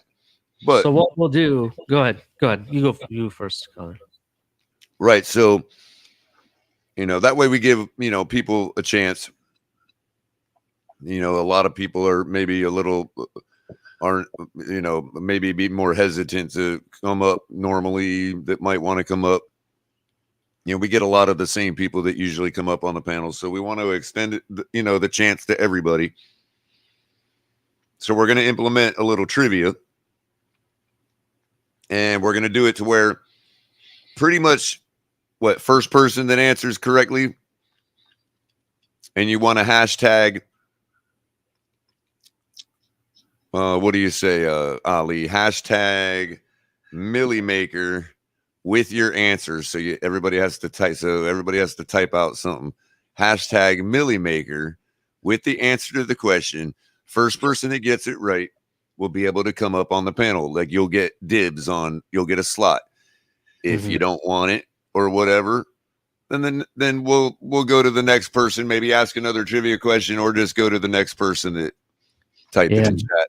Also, that being said, if you get an answer right and you're already slotted, do not answer the next question. Please refrain from answering for. And if you have no intention of coming up on the panel and don't desire to be a part of the panel, please do us all a courtesy of not exposing the answers to the questions if you know them. And also, if you do come up on the panel, hey, it don't matter if anybody you pick or talk about gets on the lineup, you're still going to get a cut of the winnings, even if you have any kind of input. What we want to avoid is somebody coming up and just putting themselves on mute the whole time because there's somebody else that, might want to have a chance to come up. So please do us the favor and be courteous to everybody. We love you all, and we're all part of the same team here. So I think that was all of how we're going to do it. I can't think of any other. Gotcha. Give me two shakes, Culler. I got all the questions. If you don't have them, it's okay. Just hold it down for me. 2 minutes. Right on. Get your stuff set up. I'll be right back. Sure thing. So I guess what are we doing, Culler? I'm sorry, I was paying attention. We're gonna do a lineup on DraftKings for the Millie Maker tournament. Oh, gotcha. And submit it. So what were we talking about? Quiz. I'd missed part of it. That's how we're gonna pull 6 people up on the panel. Oh, okay. And that's how they're gonna get on. That's how they're gonna earn their way on the panel. I got you. Because normally it'll be the same few people that always come up, and somebody else might not have had a chance to get up. So we're just trying to mix it up, give more people opportunity to have a chance, so it's fair for everybody. Yeah, I got you. I can drop out if you want. That way you got more room. Well, that's completely up to you. Okay. I mean, if you're not into doing it, that's cool. Well, no, I was saying it's that way people have more room and they can come up. Mm-hmm.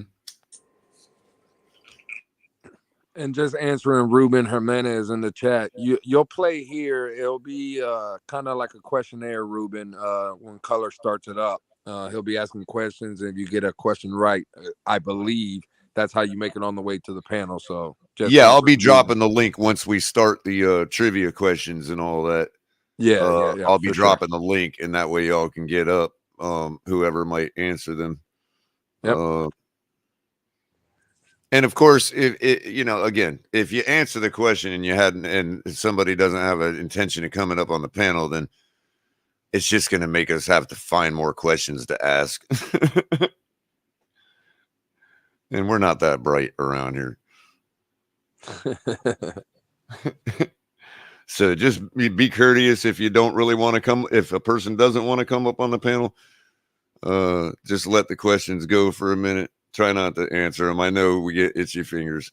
And again, look at Kahari. The answer is Jeff Dellenbach. Is that like he must like be in my head? Like that's the type of player that I would come up with a question for. Hey, KP is definitely on the panel.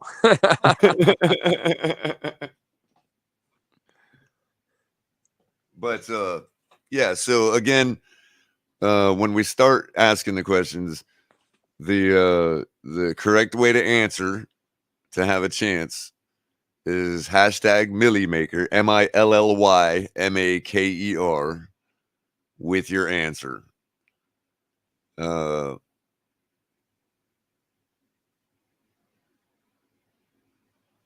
So Kyle says, don't want a spot, but I do want to say I found a fix for an issue with the Nike jerseys having the white vinyl staining easily. Mr. Clean Magic Erasers. Vinyl's safe, baby. So there you go, guys.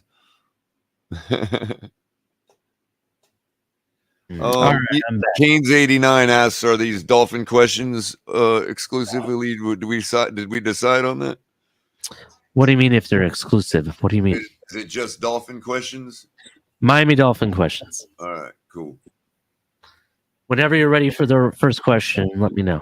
All right. So I guess I'll wait to drop the link before we answer the first question. I mean, till after we answer the first. Well, yeah, and somebody put in the private chat who got the answer right, so we know who we're allowing in. You know what I mean? What's that?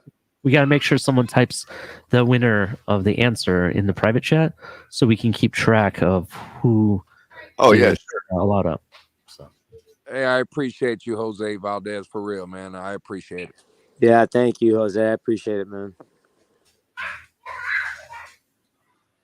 All right. So you All first, Ali. So here we go. First question. Who returned to the Dolphins in 2008 saying to come back and clear my name was important to me?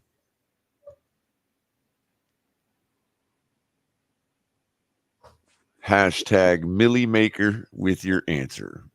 I will ask the question one more time. Who returned to the Dolphins in 2008 saying to come back and clear my name was important to me?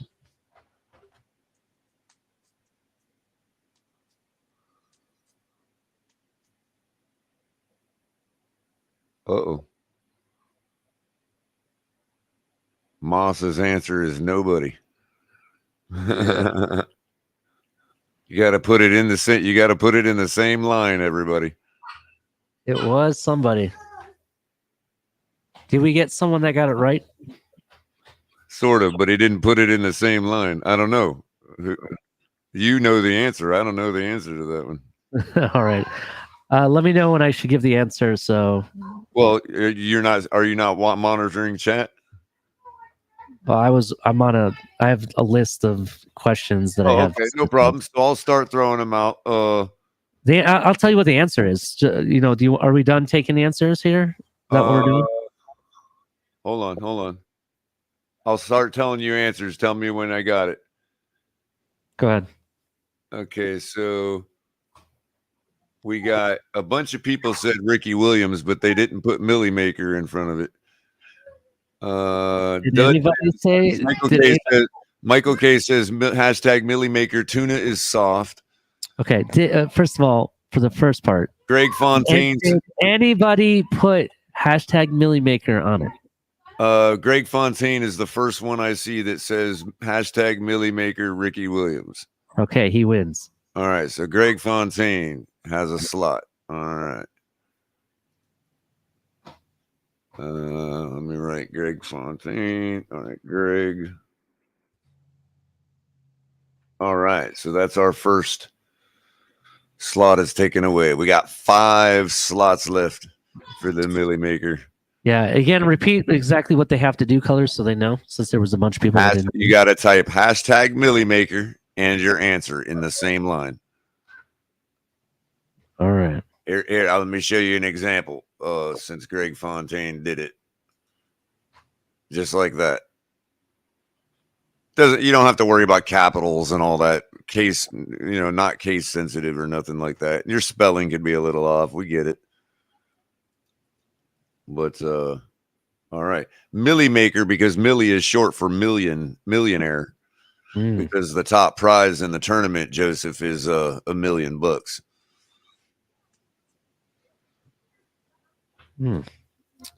All right. So next question. Prior to the 2013 season, the Dolphins lost Reggie Bush to which team? Ooh.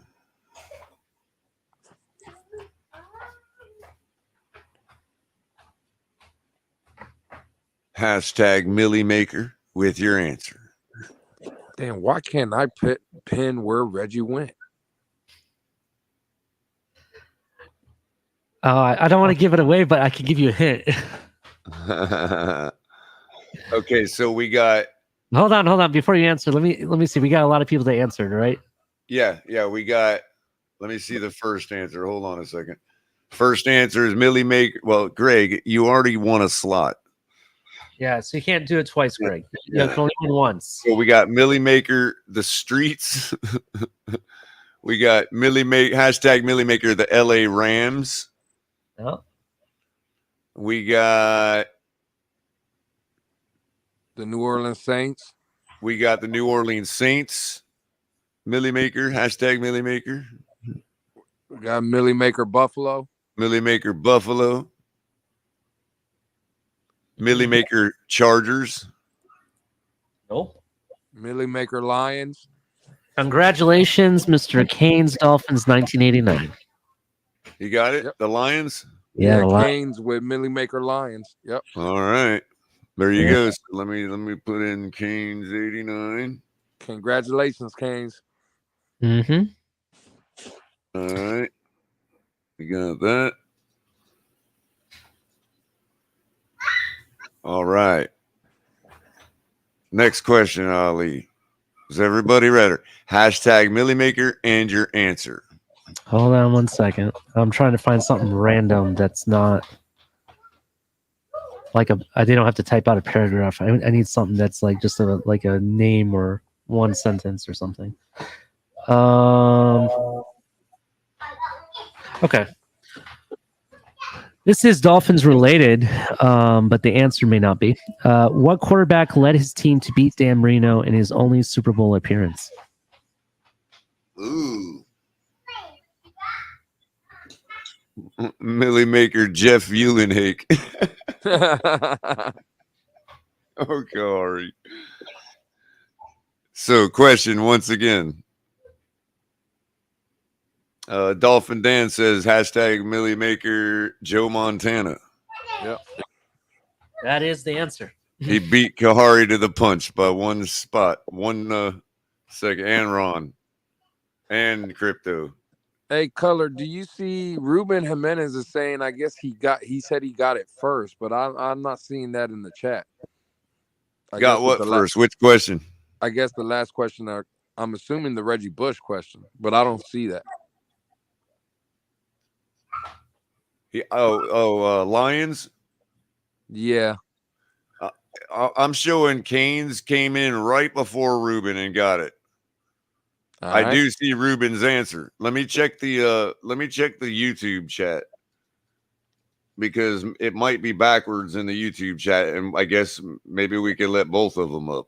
Well, see, I'm in the YouTube chat, Culler, and I don't even see the comment in the YouTube chat. Let's see. I see it, and it does show Canes in the YouTube chat coming in first too. Yeah, sorry about that. How do you want to handle that, Color? Well, that's up to you. It's your show. But it's your game, so that's why I want to know. Pete's the ultimate commissioner. It did show in both that Canes was first, right? Yep. We're going to have to go with what YouTube shows. So that's what we'll go with. Well, what I'm going to do then, because I do have to go, whenever that starts, I will give up my slot being up here. I will give that because he was in here early. I did see Ruben asking. He really wanted to get on the panel. So I will step down, if that's okay with you guys, and give my spot to Ruben. Absolutely, man. That's fine. All right. And you know, karma is always rewarded around here, Lewis. You know. Absolutely. Listen, anybody for the fans and people that come to support the channel and stuff, man. And all I'm saying is I ain't no greedy person. So, you know, that's a noble thing for you to do that'll always be remembered. I'm just trying to make it fair because if, you know, the system said that he was first. That's why I, trying to be fair. But I appreciate what you're doing, Lewis. So that's, if that's what you want to do. So definitely put his anybody that wins a slot could also do that. You know, let's say you wanted to give Pam a slot or somebody. So the people that don't want to come up on the panel, I guess you could answer the questions if you wanted to give your slot to somebody else. That would be different.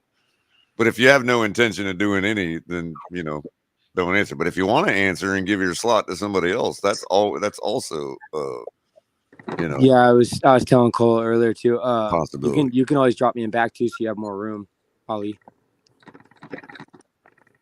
Sure. I mean, that's if that's what you guys want, it's up to you. I just want everybody to have a chance to come up and. I understand. All right. Next question. Right. All right. And this is a 2-part question. Oh, wait, real quick. I'm sorry. So let me put Ruben down on the list too then. Mm-hmm. There we go. Okay, so we got Greg, Canes, and Ruben so far. That is correct. All right. So this is a 2-part question. Who did the Miami Dolphins play in their first ever game, and did they win or lose? Hashtag Millie Maker with your answer. Who is the first team that the Miami Dolphins ever defeated in their history? And did they win or lose? Has to be an answer. Oh, I'm sorry. Their first game, win or lose, and who was it? This should be a good one. Okay, so we got Ron Levy says hashtag loss to the Chiefs. That is incorrect. Millie Maker, Colts win. Colts, and it was a win for us, is what I'm guessing. That We have Millie Maker, Oakland Raiders, and a loss. Congratulations, Kahari P. Welcome to the panel. Dang, Kahari with the quick fingers. KP in the building. Yeah, Chiefs was close. Same. They're in the same thing, right? Same division. Yep, and you know, guys, I mean, I'm really liking our odds now to win this Millie Maker because I mean, Kahari P is a powerful mind on the subject matter. You know what I mean? So I'm liking them chances. So this is an interesting question. I didn't even know this answer, and I can't believe it's a thing. Who is the only 1,000-yard rusher Dan Marino ever had on his team? Ooh, I think I already know it. And by the way, Lewis, you're still welcome to input if you want to stay on the panel and input. We got enough slots, you know what I mean? I hear you. No, I hear you. Listen, I'll always be around there, whether I'm up or down. It don't matter. I'll be in the chat or doing something else, but I appreciate it. So, Millie Maker with your answer. Hashtag Millie Maker with your answer. Who is the only 1,000-yard rusher Dan Marino has had? We got hashtag Millie Maker Kareem Abdul-Jabbar. Hold on, Culler. Hold on. Before you do that, I want to check the answer that this site is giving. Okay. We've got about 1 billion of them for Kareem Abdul-Jabbar. And the first one was Ron Levy. I'm sorry. The first one was Miami Kid Jr. or Miami Kid J. I'm sorry. I didn't mean to assume it was a junior. Yeah. He's like, F you, Culler. I'm a friggin' 90-year-old man. Ain't no junior. Hold on 1 second, Culler.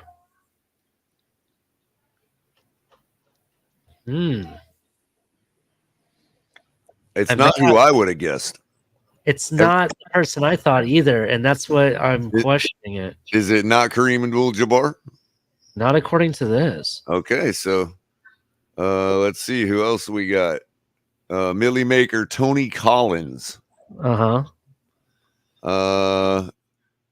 Riss says Milky Paper, Mark Higgs. That's funny. We'll count that as a talk to text mistake. Let me just check something real quick because I think the answer might be what we think, but we got Millie Maker, Sammy Smith. Hold on 1 second. Canes, your last message was retracted. I don't see it. Let me see in the who answered the Kareem Abdul-Jabbar first? Miami Kid J. Okay, hold on to that just for a second. We do have was it Crypto was the first one, Lewis? We do have a hashtag Millie Maker Sammy Smith. No. Hold on a second. That was going to be my guess. Culler, what Canes has been trying to tell you is he was trying to say that either give his spot to Lewis or Pamela, whichever. That's what he was trying to tell you. Oh, okay. Well, if Pamela wants, I don't see Pamela still in the chat, but if she's still there or you're still there, Pam, and want to be part of the lineup, Canes 89 is willing to give you his slot. So we got Irving Spikes. Hold on, Culler, please stop. Just stop. Ali. It's okay. I need you to stop because I think the answer is wrong that they're giving me. That's why I keep questioning it. Okay. So just bear with me a second. Sure. That's not the question I have.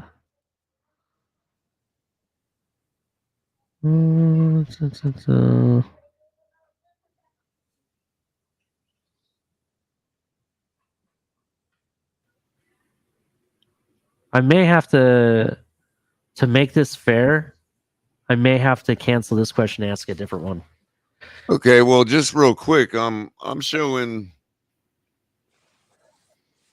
and we can decide on. You said for Dan Marino, okay, so we got Ricky Williams in 2002 with 1,853. Yeah. Ricky Williams in 2003 with 1,372. We know Jay Ajayi didn't play for Marino. He had 1,272. Yep. Delvin Williams in 78, 1,258. Lamar Smith in 2000 with 1,139. Ricky again in 09 with 1,121. In 2000, did he play with Dan or no? I think Dan was still there in 2000. Let me look real quick. He said if Pam's not in here, just give it to Crypto. No, I think that year with Lamar Smith, I could be wrong, but I want to say it was with Fiedler. I think you're right. Could be right. I'm looking right now. Who's the next quarterback? Who's the next quarterback? I almost put Dan Fiedler. Instead, I put Dan Mary on. Was Fiedler's first name Dan for real? No, it was Jay. Jay. Okay. All Manny, it's a quiz. They're asking a quiz. Oh, no, Marino's last year was 99. So, yeah.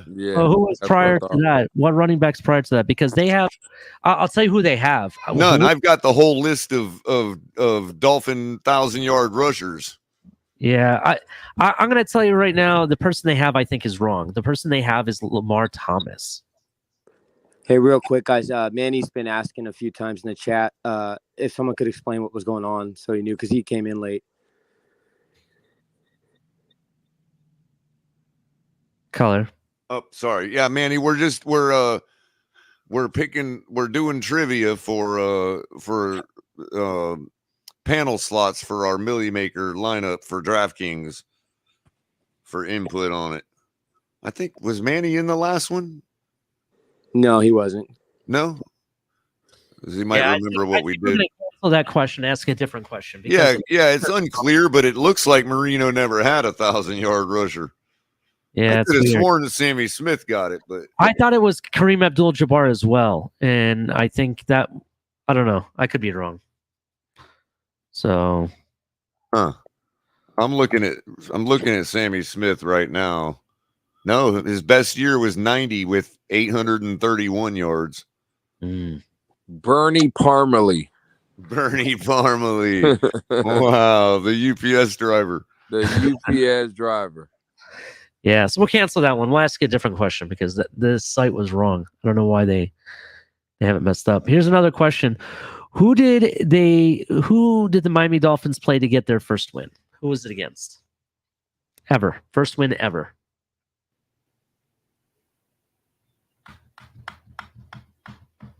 Well, we know who it wasn't.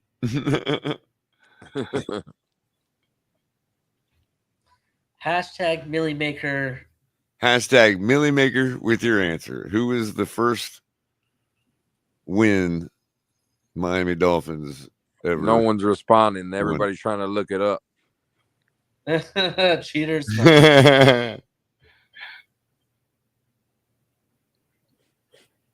Millie Maker Colts. Millie Maker Houston Oilers. Baltimore Colts. Let them answer a little bit. I'm going to re-verify Millie this. Maker Denver Broncos. Another one for the Colts.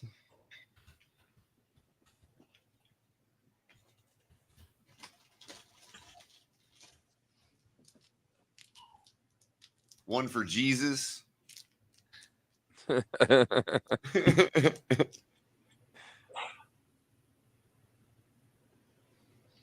Oh, Joseph is saying Kareem Abdul combined for over 1,096. So some of those were receiving yards. Oh, okay. But we never had a 1,000-yard rusher. Not for Dan Marino, no. Yeah, that's what I thought. What a damn shame. Mm-hmm. So people have said Houston Oilers, Baltimore Colts. One And person said Broncos. Broncos. Those are the only ones so far. Mm-hmm. Who said the Broncos? Manny B. Manny. Manny's on the panel. Wow, comes in out of nowhere and snipes a spot on the panel. Wow. Mm-hmm. How many people we got so far? We got 5 now, so we got one more slot. I'm trying to look for random question. Something random.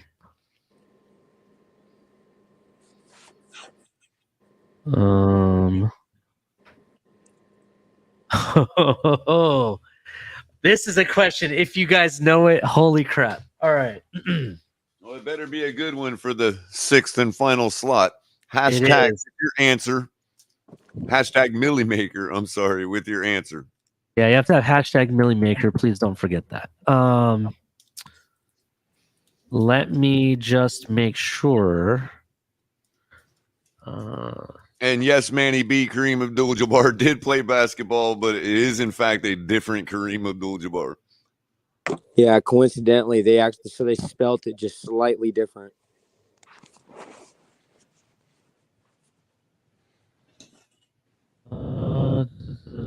Is it Kareem with an I? I believe so. Yeah, this because the spelling was just That's why slightly it different. didn't come up. So you guys ready for the question? I have the answer for sure. What pro team drafted Dolphin quarterback Dan Marino first? Ooh, is that a trick question? I'll ask it again. What pro team drafted Dolphin quarterback Dan Marino first? Manny said his trivia is ass. He said sorry. He said please give his slot away. He just Googles fast. No, that's all right. I mean, this is technically a 2-part answer, but everybody else could have Googled it too. True.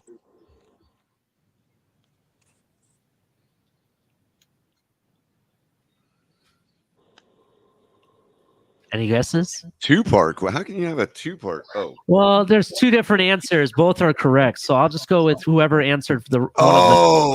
Wait, after you get a winner, will you explain to me how it's 2 parts? Because I don't really know about this. Ron Levy comes in first with Millimaker Pirates. Wrong. Yeah. Then we got Millimaker. Crypto says Millimaker Miami Dolphins. Nope. Got me baffled. I will tell you in a second, DTA. Just let's get to Kahari says Millimaker New York Yankees. No. No, that was another quarterback in that draft. Buffalo Bills. Millimaker Los Angeles Express. Miami Sharks. Let me ask the question one more time. What pro team drafted Dolphin quarterback Dan Marino first? Millimaker Miami Sharks. Millimaker Kansas City Royals.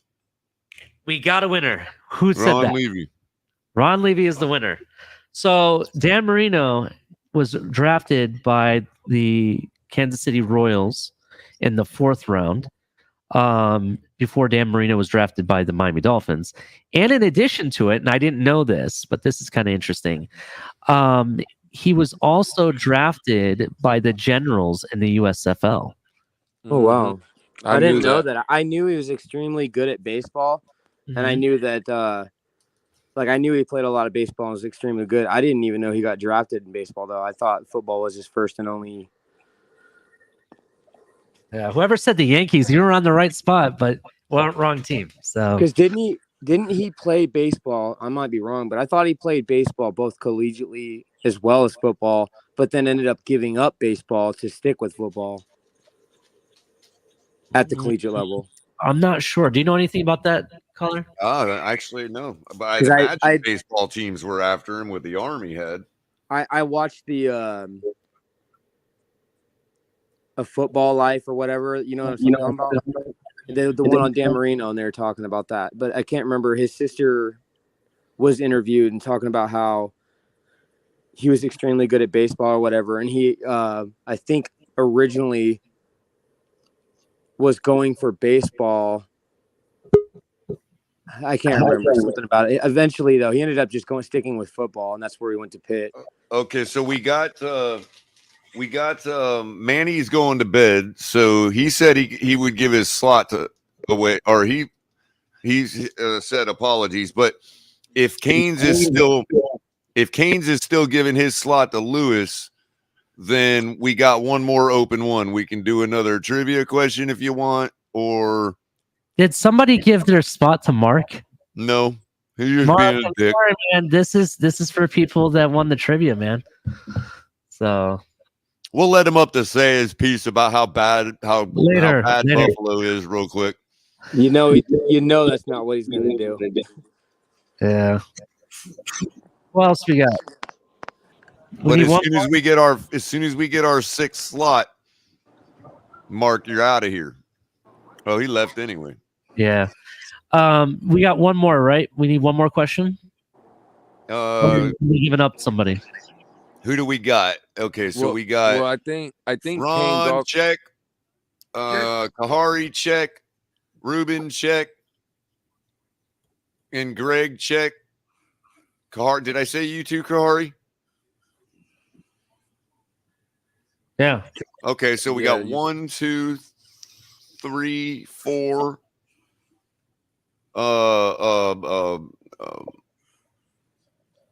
Canes gave his slot to Lewis, so we got one more.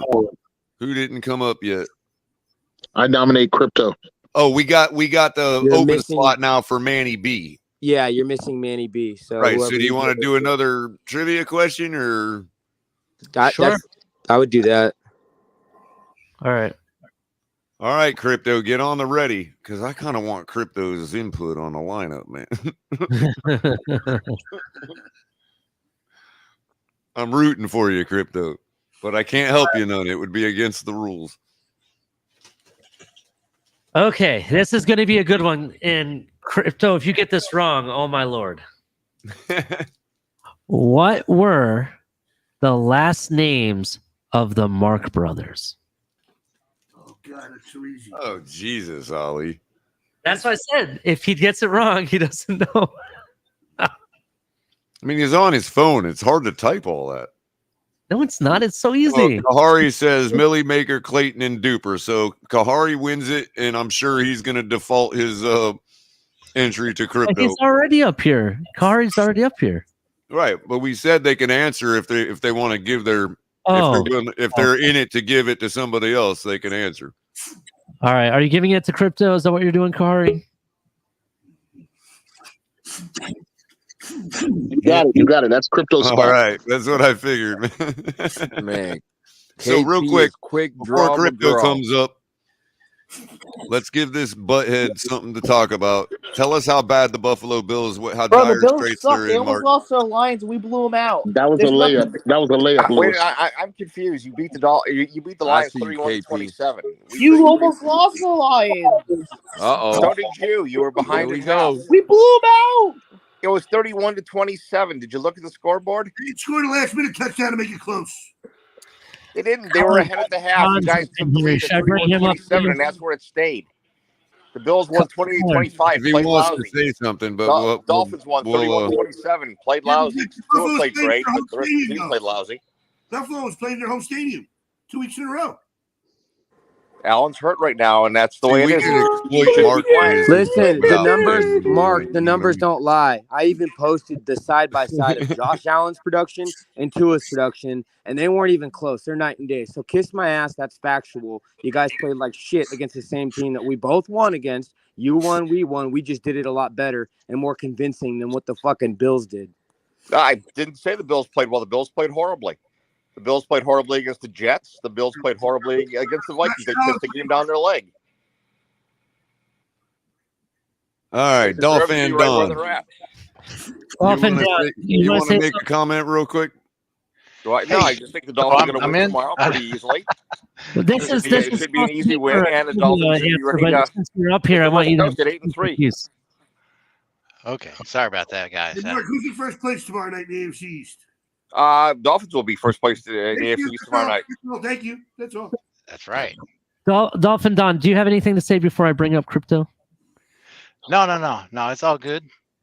All I right. just want to say I've been fighting the flu, so I've been in and out. I haven't really been present, and I apologize for that. Oh, it's okay. I Sorry hope to you. hear that. Sorry, man. Hope you feel better, bro. All right. Thanks, man. All right. Well, I'm gonna put you in the back, bro. And when we're done with the lineup and stuff, when we have the regular panel, you can come up and everything. Okay. Absolutely. Definitely. All right. Bye, Mark. Your team sucks. We have Marvin Lewis, the ghost, crypto here. So good stuff. So, Color, you got the controls. What's up, fella? Good looking out, Curry P. My typing on my phone was a little bit lagging, so I had the answer primed and ready. Yeah, come on, I knew you know it. I made it easy as possible, man. I made it as easy as possible. Yeah, I know. That was a layup, Ali.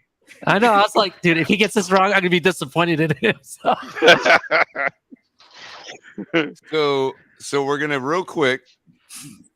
We'll show. Where is it?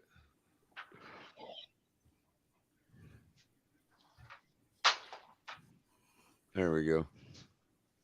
Nope, even more. Really? There we go.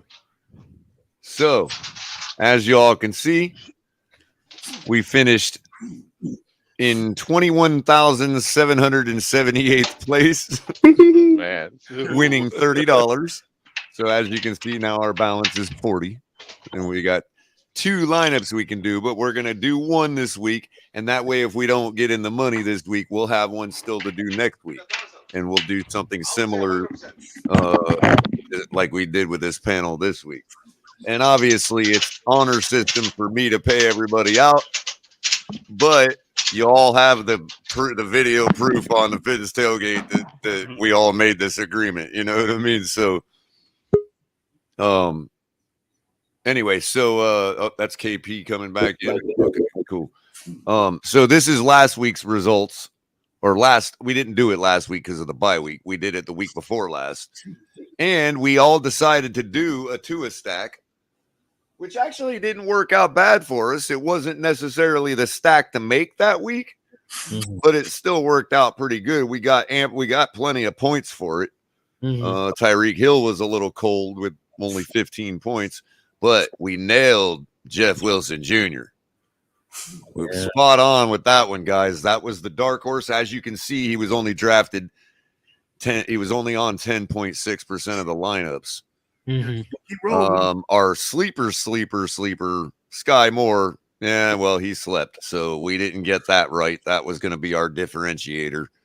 That would have got us up. Just this position alone, if we'd have got more points there, we could have definitely won more than $30. Quite a bit more. But as far as our tight end pick, nailed that one too.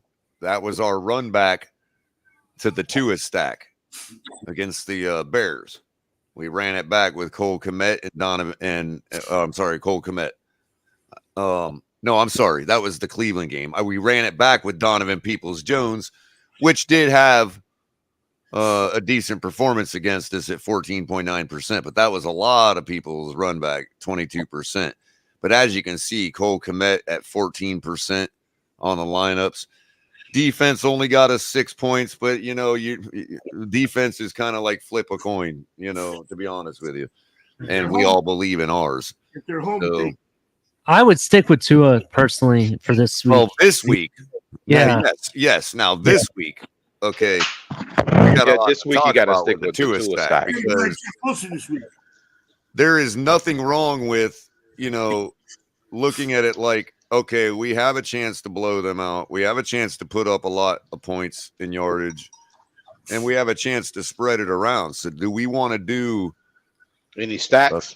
Like a 3-man stack, like Waddle and Hill, or I would, if we're gonna do a Tua stack, Worst running defense in the league. because again, and good point. Do we want to maybe Pick Hold on. one of the Wilson wide would be a receivers safe and go bet. with both running backs. Hold on. Let me Color bring. Wilson is a let's- safe bet. Hold on. Go ahead, Ali. Let's talk about a few things. First of all, we're playing a team that we're expected to win by, at least Vegas is saying, by 14 points, right? And or 13 points. I'm sorry. And And what's the over under? hold on. And you're also looking at Morstead is going to be, Morstead is going to be out. Jeff Wilson's going to be the guy. Is he going to be out? Because I would have rostered both running backs this week. No, the injury report has him injured. Doubtful. Yeah, he's doubtful. Raheem Mostert is doubtful for this. Okay. In a game like this, they don't need to play him. They're going to sit him. Well, let me go ahead. As far as injury reports, Ali, before we get that deep, I just want to get those 2 cents. Well, real quick, once I pull up the contest, we can actually see that stuff. Yeah. On each of the players' reports. So let's see here. Let me put you down in the middle. You want to be better off down here in the middle, right? There we go. That's fine, Color. I'm going to turn off camera. I'll be right back. Sure. Okay, so we'll pull up the contest here. As you can see, the payout structure is pretty decent. I mean, second place, we're dividing up $100,000, guys. You know what I mean? Yeah. So, I mean, nice chunk of change. Nice chunk of change. I should be able to give me another about 5 kilowatts of solar panels with that. A good percentage. You get a couple Bitcoins for that now, right? Yeah. Yeah. So where we landed was we actually landed just in the money last week, or last tournament. And real quick before we pull that up, let me go back to where we were just at, and let me show you the actual winning lineup that week. So we just go all the way up to first place. Funky Monk 1369 was the winner. No, he didn't share it either. He's a sole winner. And here's his lineup. Look who was on the millionaire lineup. Jeff Wilson Jr. made somebody $1 million last week. Wow. But as you can see, you can see what it takes to be in contention for the top prize. You got to have a lot of fires and no ices. You know what I mean? Yeah. Yeah, Tony Pollard too. Yeah. Oh yeah, Tony Pollard. Yep. And Justin Fields was his quarterback. Yeah, Kelsey too. Holy cow. Kelsey. Oh, he hit on Christian Watson. Yeah, That was Christian Watson has been on fire lately. 5 touchdowns. And which one of us? 4 days. And which one of us would have picked Christian Kirk? I guarantee you, Funky Monk 1369 is a Jaguars fan. Yeah. Even nobody saw Watson coming. Look, he was only on 2.4% of teams. Yep. So this I guy's think either a Jaguars fan or this is a completely computer generated lineup right here. Actually, Culler at one point, Culler was talking about adding Watson. He actually brought him up. Yeah, we did. Yeah, we did. Vikings, yeah, because Green Bay was down their receivers. Vikings had a great defensive performance that week against Buffalo. They got 15 points. And you know, this shouldn't be overshadowed. 15 points and being on fire while you still had 30 points scored on you is a hell of a defensive performance. If they would have held Buffalo to less than 17 points, they would have had like over 20 fantasy points for a defense. Turnovers. Yeah. That would have been ridiculous. And listen, ridiculous. Speaking of striking the players that are hot, you know, and before we lock in our quarterback this week, you know, since Jeff Wilson looks like he's going to be the primary beneficiary of the game plan, I think we need to also consider, and I know this may make some people laugh, but Geno Smith at that quarterback position. Well, you know, you make a good point. That's why we wanted. That's why we should really talk out the idea of a Tua stack. It looks like the easy play, but that could also make it very chalky. Right. A lot of people are going to pick Tua this week. But listen, Geno Smith is coming off a bye also. Before that, both his receivers were banged up, and they're both going to come back more healthy. I think they play the Raiders. Right. And And that's look, I think they play the Raiders. That's likely to be a Ron. shootout game. Right. And, that's And the likely to be a Raiders are shootout. ranked 30th in how many points they give up to quarterbacks. Exactly. Right. Exactly. Yeah. So that's likely to be a firepower game. Tua is facing the 4th ranked team in giving up fantasy points to quarterbacks. Mm-hmm. So, and we can save $900. I mean, 19.5 average to 21.5.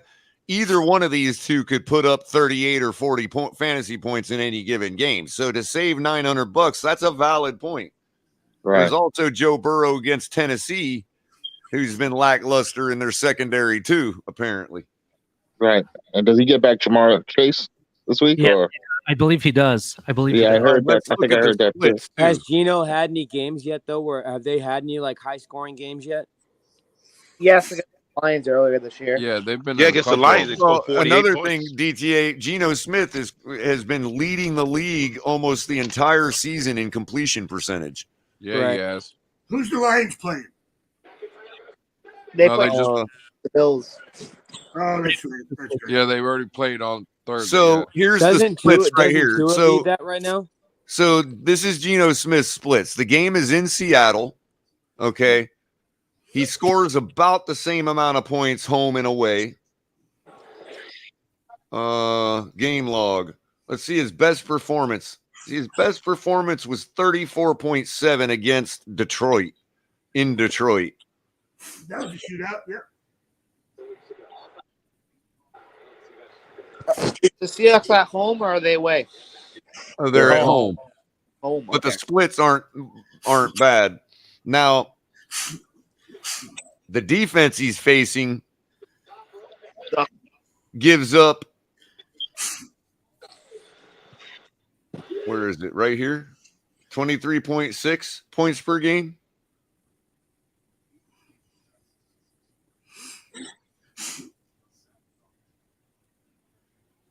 Points allowed.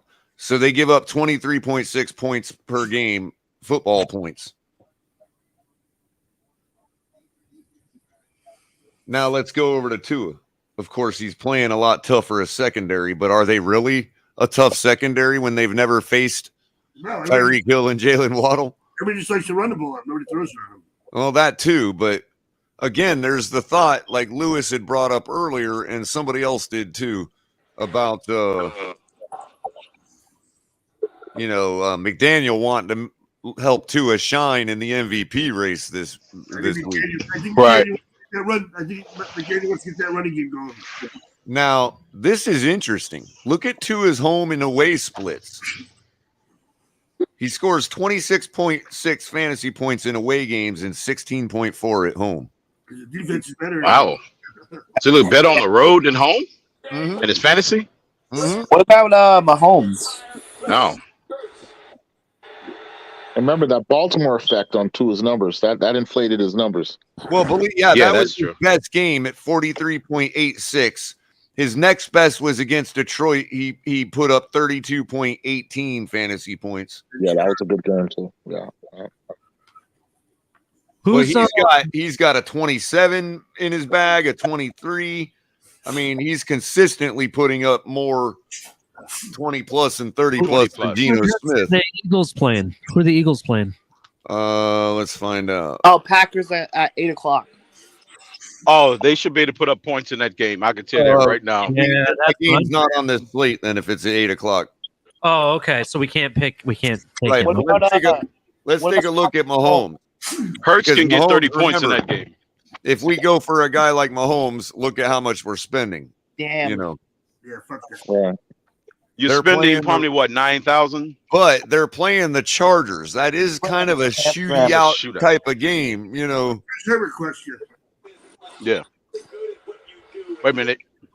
I think they already played them already, Culler. Yeah, they're playing the Rams. They're playing the Rams. The Rams. I'm sorry. I thought I saw a C there. The Rams are starting Bryce Perkins, I hear.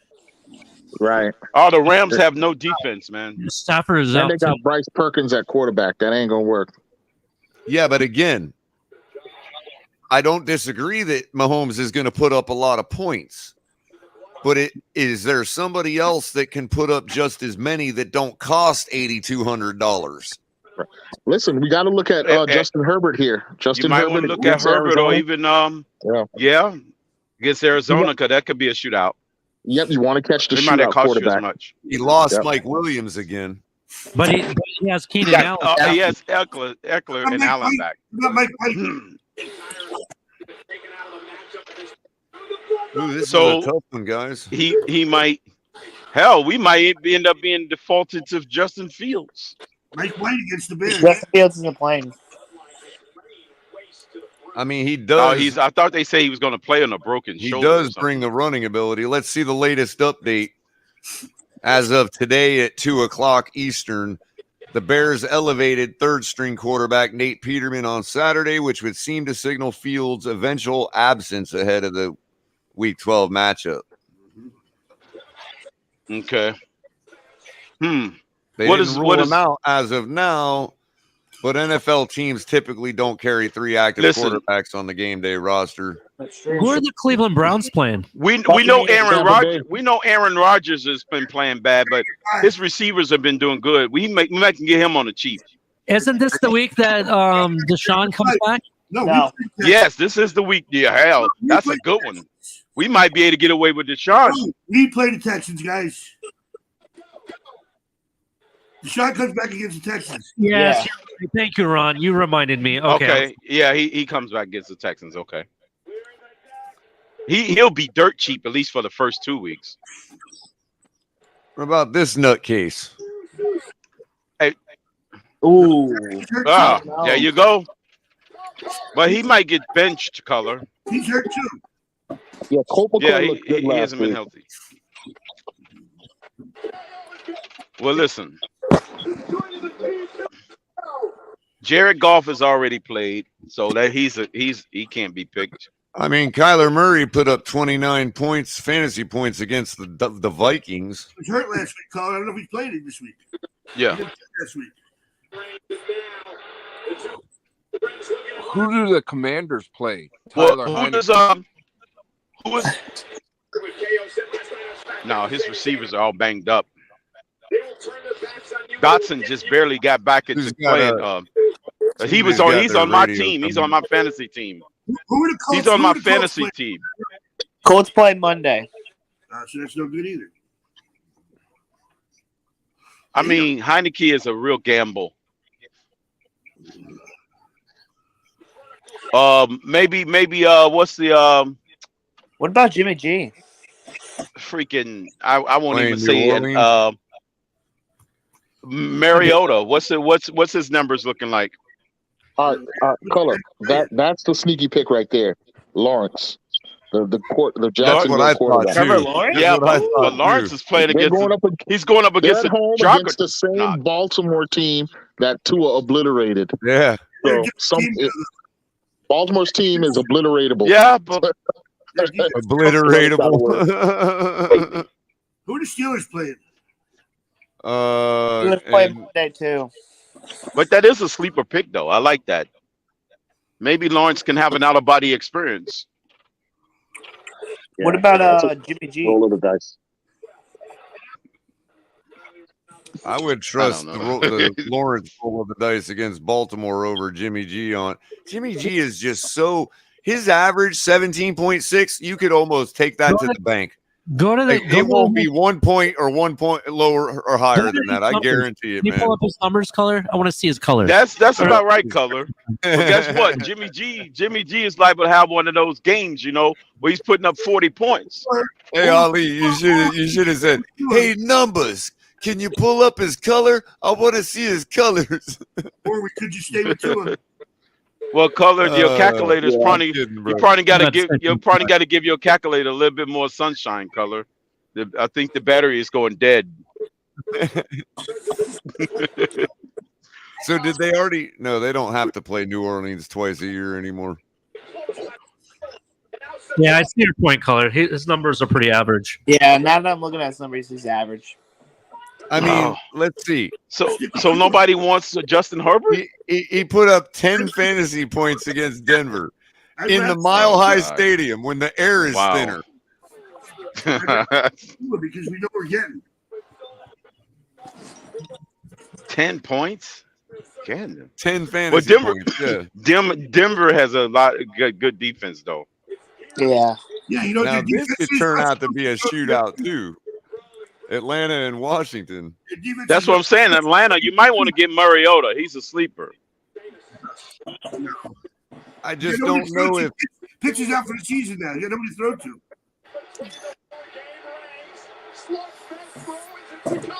I heard some rumors Well, that Rivera Patterson was has been talking scoring about Wentz touchdowns. coming back.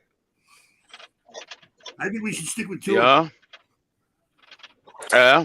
If we stick with Tua, how much Tua costs? Is it like 7,000? Oh, wait a minute. Wait a minute. Ooh. Wait a minute, guys. Baker Mayfield. No, I heard Sam Darnold was starting. Oh, is he? What? I heard it was Baker. Baker Mayfield is starting now against thought it was Denver. Sam Go to the last update. Go to the last update. That's my upset special if he's starting. Oh yeah, you're right. Sam Darnold's starting. Where's the game? Did we? I would say. Did they I would price say him up? upset No, he's special. cheaper. He's the same price as Mayfield. Ooh. Ooh. Charge for the ghost. What about Well, I Bryce can tell you Perkins? this, guys. We're gonna get better than zeros. How much difference is he than Tua? look. 302 yards Sam per game. Darnold. Damn. Denver's got good Is defense. that Darnold? Sam Darnold? Really? No, that's how much the Broncos give up. Oh. How much is the money? That's total yards though. So that's not Oh, passing yards ranked, though. their pass defense is ranked third Yeah. or second against fantasy points. All right. never Yeah, mind. they got real good defense. The color it'll be an 11-9 game. Uh-oh. Uh-oh. I'm telling you. He's only going to play one quarter though. Uh-oh. I mean, yeah, but Skyler's throwing 4 but touchdowns. Crypto's calling for 4 touchdowns in that fourth quarter, Ron. Exactly. That's the money bag right there. There you go. There's 4 touchdowns. If nobody else got him on their roster, that's a milli maker, bro. Exactly. That's the true sleeper pick of the week right there. The thing is, I don't know if they're not going to have to throw the ball. You know, They're gonna do it because they want to get his numbers up. They want everybody to have perfect rating. I understand that, but Now, this is that's what I something said to be earlier. interested in. Because they're playing the Bears. That's what I said earlier. And he didn't At play 4,900, Mike White too. at 4,900, we could stack our playing- position players, man. You can, but plus he's playing in the game where they definitely gonna be throwing the ball a little bit more. Yeah, they're playing the Bears. Oh man, in New York.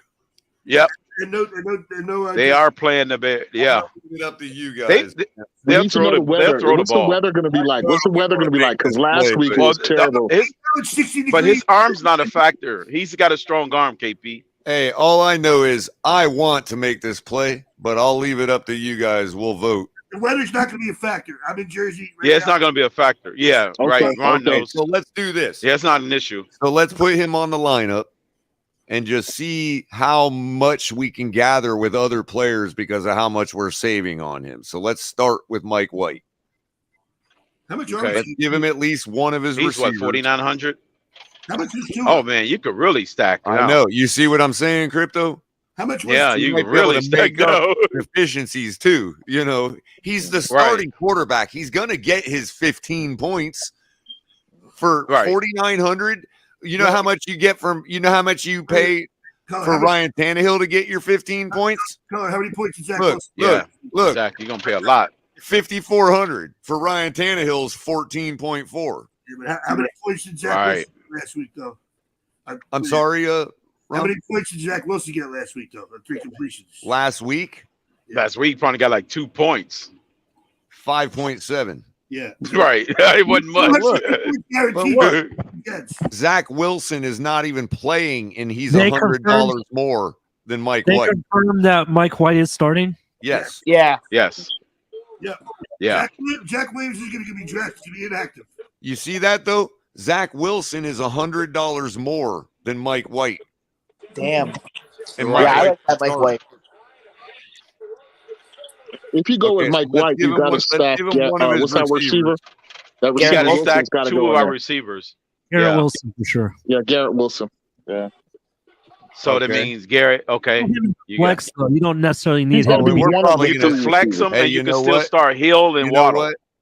We're gonna actually save quite a bit because I bet Garrett Wilson is cheap too. No, he's actually he's only 4.3. 4,300. Wow. Yo, let's All do right. it.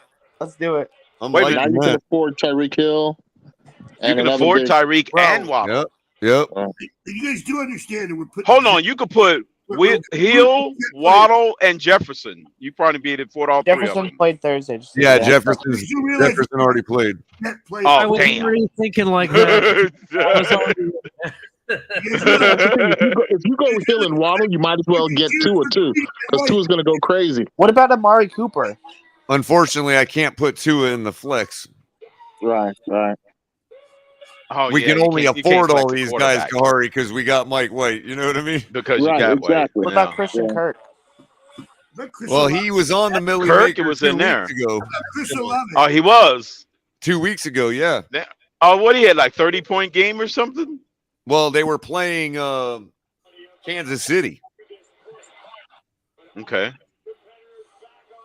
Yeah. What about this Yeah, guy? they was. That was a kind of a shootout game. What yeah. about this? What about getting some of a piece of Geno Smith through DK Metcalf Yeah. or Tyler Lockett? Yeah. I like I Lockett. heard I like Tyler Wait a Lockett. minute. I think Lockett is injured, isn't he? He was, but they had a bye week. You got to take Metcalf. Is he back? Is he at 100%? Well, he wasn't last week and had a lower end game. Yeah. He's a bye too. That's what I'm saying. Just look at But the there's a medical couple- records and see if it's good. There's a couple places I saw people talking about starting him, this week. So And they're playing in the league wide world. Yeah, he's their team captain. They're going to want to give him a comeback game. They're going to go to Do him. we want to get a this game. piece of Justin Herbert's only receiver? How about Jamar Chase? That would be Chase Jamar coming Chase is back. out. He's Jamar Chase is out. he's still out. Yeah, he was confirmed today. He's out. He's not playing. Okay, so put him on the bench. I thought he was back this game. I thought he was too. How about But he wouldn't be expensive though. He would not be expensive. T. Higgins? How about DJ Moore? Ooh, DJ Moore. DJ Moore. He's got Darnold throwing him the ball. But that's Patrick Surtain covering. Oh yeah. Shit. Yeah, but you know That what? goes that These one. guys, sometimes Denver's defense is ridiculous. Sometimes though, if a guy is better than him, those numbers don't always matter. If a guy is just better and can beat the guy, you know what I mean? He'll still have a big day, even though. Yeah, but to your point, Culler, they might neutralize each other though. That's the thing. Right. That's Devontae Parker against Stephon Gilmore. Yeah. There's that. Yeah, Brian. Yeah. Okay, everybody else below that is junk. The only guy he dominated. Jeez. I'm concerned if we run the ball a lot, if Waddle and Hill are both going to eat. No. I would just go with Hill. And then our running back's got to be in it, though. Jeff Wilson, I think. Right. Yeah, well, I like considering Mostert is injured, I'd say, yeah, you're right. Waddle, because they're going to try to take Hill away first. And looks like they still got him priced down. Look at that. Well, there he is. Damn, 5,900. Hey, if we could afford it, I like D-Hop here, man. D-Hop, they're steady feeding D-Hop the ball in Arizona. Yeah, and he's been waiting to break out too. Is Murray playing or not playing? I think Murray's playing. So, guys, real quick before we leave the running backs, what about where did I see that? I mean, Eckler's hard not to choose, but we got Jeff Wilson. But what about where was I looking at? Where was I just thinking of? Leonard Fournette is out. Rashad White? Oh, yeah, Rashad White. Yep. Cleveland's playing. Look, they're playing. Fournette is Cleveland. I don't know about Fournette, man. You guys still like Fournette? Out. No, he's out. He's out. Oh, He doesn't get enough carries. okay. So who's his I'm not seeing the replacement? thing here. Rashad White. And they're going against Cleveland. Yep. Yeah, that's right. White is a sneaky good pick. That's a good pick. But Cleveland's run defense is soup sandwich. Who's Seattle's running back? Kenneth Walker. Walker. Yeah, because they played the Raiders, right? Yeah. An old AFC West matchup. Walker's back in a the good day. pick too, Ron. Yeah, I like. A lot of people don't realize they were in the same division back in the day. So what about you guys think about what Kahari said Raiders about and Seahawks. D-Hop? I like D-Hop. 7,700. It's a lot of money. Yeah, but Waddle only gets 18 points and he's at 7,300. Waddle seems to score touchdowns. D-Hop, okay. Yeah. Oh. Yikes. Why is D-Hop still expensive? They're playing at home. His home games are less than his away games. That's right. The Cardinals are not a home team. They like to lose at home. How about T. Higgins? How much is he? Yeah. Well, losing is good T. Higgins sometimes might be like because 57. coming from behind, they got to right throw around the ball. $6,000. winning and losing don't Hey, check on really T. matter. Higgins, Color. Check on T. Higgins. Look at Higgins and Boyd. Can you look at Chris Olave's numbers for me? Ooh, Chris Oh, Olave. he's having a quietly good season. Yeah, go to game log. Go to game Ali, log. he started out on fire. I want to see who all He's having a good Yeah, but season. Crypto, look at his game log. Look at his game log like Ollie's asking for. He doesn't like dominate. He just has a steady good games. Who are the Saints playing? Right. 49ers. His game logs is up. Yeah, he's probably giving you, what, 15, 16 a game or something? I mean, I like him as a flex option. But That might be an how option. expensive is he? Yeah. 6,000. 6,600. How much is And the Boyd? touchdowns are low. 6,600. Boyd or Higgins? What's his scoring percentage? Yes, he doesn't score I touchdowns. still kind of like Christian Kirk, man. I do You too. don't know his scoring. Color, you don't have his scoring percentage? No. You don't have his 40 time? You don't have his vertical? Come on, man. He just put up 34.5 points against Kansas City, man. Yeah, and they're playing Baltimore. But that means the defense Yeah, that they they playing face this week Baltimore. is going to focus on Yeah, them. Baltimore's The defense they is face gonna- real suspect at the point. Yeah. So. Yeah, Can but they're they? going to focus on Kirk. But Kahari, can they though? Is the question. Right. That's true. Yeah, I know. But I'm gonna say go with Kirk. If they're trailing, Kirk is going to get a lot of volume. He's going to get a lot. Brandon Ayuk. Ayuk? Yeah. San Fran receivers, I kind of stay away from them. Right, they'll get Yak and they'll get some rushing yards too. Kittle maybe, but I don't know. You just Gary never know. Perry? Ooh. Of course. What about the sports Debo is car? expensive. That's a What good about the pick sports car? there. That's a good pick right there, Color. Terry McLaurin, I like Yeah. that. yeah, McLaurin is a sneaky good pick. Yep. Tyler Heineke loves him. How much does the Slim Reaper cost, Color? Who's the Slim Reaper? Devontae Smith. He plays at 8 probably up o'clock. here. He's Oh not yeah, there. he's already played. Yeah. Look at Keenan Allen for me. Oh, okay. Look I at don't know those about Terry Keenan McLaurin Allen, stats, bro. though. How about Gunn? Terry McLaurin has high volume coming his way in every game. He does. And The they're only playing problem is that Atlanta. Great. He's coming off a. Only when Heineke plays though. And they're playing Atlanta. that's No, the wait a problem. minute. Atlanta likes to run the ball. If Philadelphia, they can run the ball they've already successfully, played? they will eat the clock. They play the Limiting 8 his o'clock reps. game. You cannot select 8 o'clock players for this. Oh, okay. I'll say something. Pay attention, Crypto. Night games, you can't. So check out this analysis on. Listen, I'm McLaurin. trying to get all the players involved. Check out the analysis on McLaurin. McLaurin did well for his own part, especially considering the struggles of quarterback Tyler Heineke. But it's still somewhat disappointing for McLaurin's fantasy investors that he wasn't given more opportunity to capitalize against a Houston defense that could not consistently cover him. McLaurin usually holds the advantage against any cornerback that lines up against him, so he's a fine bounce back candidate, even if he sees shadow coverage or from standout Atlanta corner A.J. Terrell in week 12. See, that's what I like. Somebody under the radar that didn't have a great week the previous week. Yeah, but Ron, we've done that a couple times already, so we have the capital to spend here Right, on right. a more proven guy. We saved money on Garrett Wilson, and we saving money on Mike White. How about we go ahead and look at our tight end before we fill that last wide receiver How spot? about- Because we might be able to save more, Kahari. Yeah, no, that's fair because we might want to be able to go Kelsey here. Kelsey's going to dominate this week.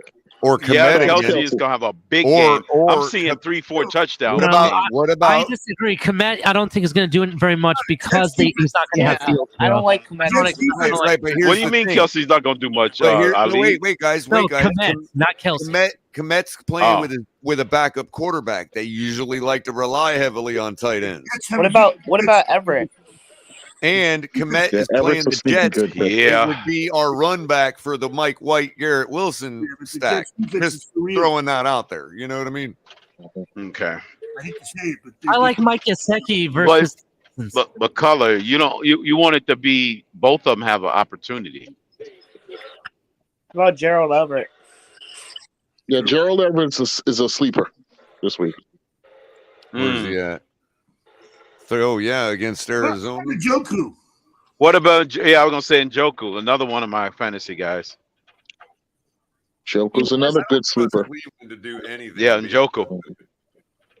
Yeah. I don't know. Jacoby Brisket might get him a couple of passes. It's his last game. He's going to win a ball. Yeah, Actually, what about, especially before Deshaun gets back. Yeah. The guy from actually that guy right there for the Raiders, Foster Moreau.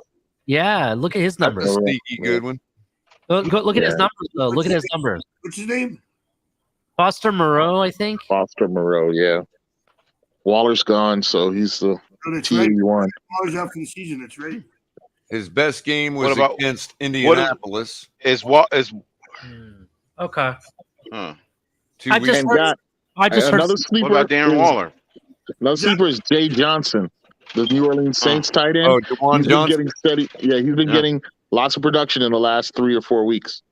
Who's throwing the ball this week out there? Dalton. Yeah. Dalton. That ain't a bad idea here. Who's And look, he's Look had at a his 20 last 3 burger. weeks. He had a 20 burger against Arizona.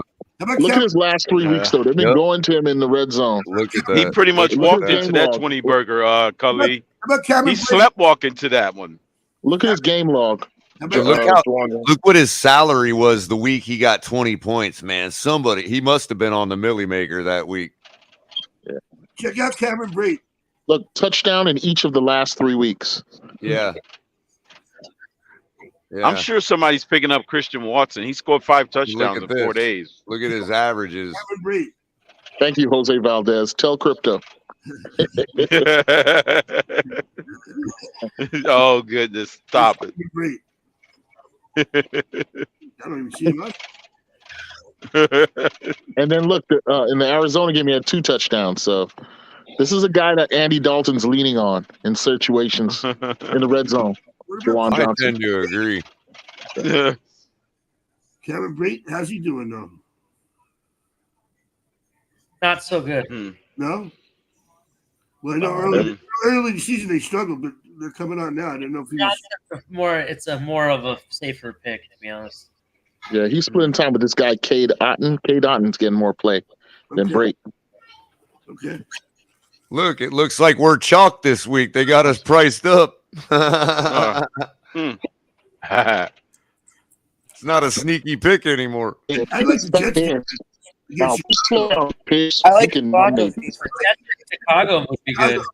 The Jets. But I mean, look, I know it's chalk, but we have been giving up 15 points per game. I mean, at home. Yeah. at home. Look, there it is, right there, plain as day.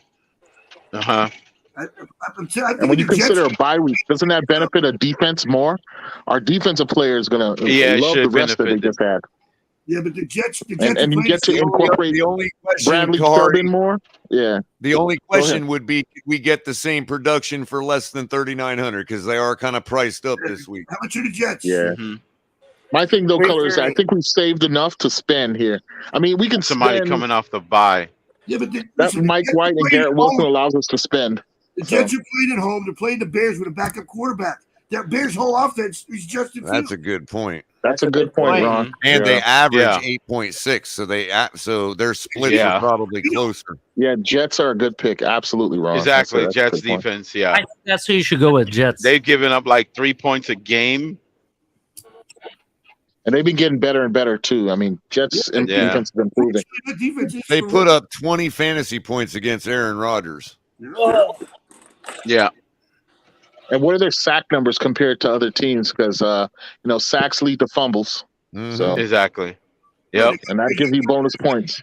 And we just saved. And I think Sauce Gardner's ranked number 1 in the cornerbacks, right? Look, dude, look at this, guys. We got an average of 7,100 left for a wide receiver and a flex position. We're in a good spot. Prior to you selecting the Jets, that average was at 5,600.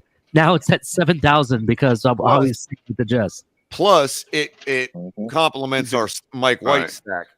Yeah. Yeah, it does. Yeah, it does. Absolutely. It does. Dude, if we break the slate with this lineup, how about people are going to be like, that was a Jets fan that won. They don't realize that Dolphin fans that collaborated to have the Jets win them $1 million. Well, the TFTV haters already think we're a Jets channel anyway. I almost feel like we all, if we win the $1 million, we all ought to pitch in $1,000 to Richie over on the Jets channel.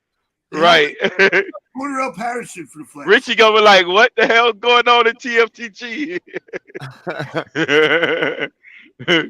Cordarrelle Patterson for flex. Anybody? Ron, I would have been with you early on in the season, but if you look at how Atlanta has changed over the season, they rely on at least 2 running backs now. Like Algier gets his reps too. They're splitting the carries between him and Patterson right now. Okay. I couldn't pull out last week. All right, so we got 7,100 for a wide receiver. About T. Higgins. 71. T. Higgins is well, still Tyler Boyd. Tyler Boyd or T. Higgins, because Jamar Chase is out, so those guys move up to number 1. Well, it definitely be Higgins. But they're against Tennessee, and Tennessee is going to pound. They do keep everything in front of them. Yeah, and they keep so up. They keep. Yeah, the game clock is going to be their enemy in that game. But then again, them red zone touchdowns, Kari. Yeah. They do get a lot of red zone touchdowns. It's looking more and more like McLaurin, man, against Atlanta. I like that pick. I do. Yeah, Atlanta. Yeah, Atlanta's So defense is not against the pass. McLaurin. Yo, yeah. How much is he? Yeah, where's D-Hop at? He's expensive. He should be available. He's expected to ball this week. I don't get it, but he's just starting to come back around. Granted, he's D-Hop, but man. Oh wow, we got he's still holding value for our flex. Look at this, James Conner.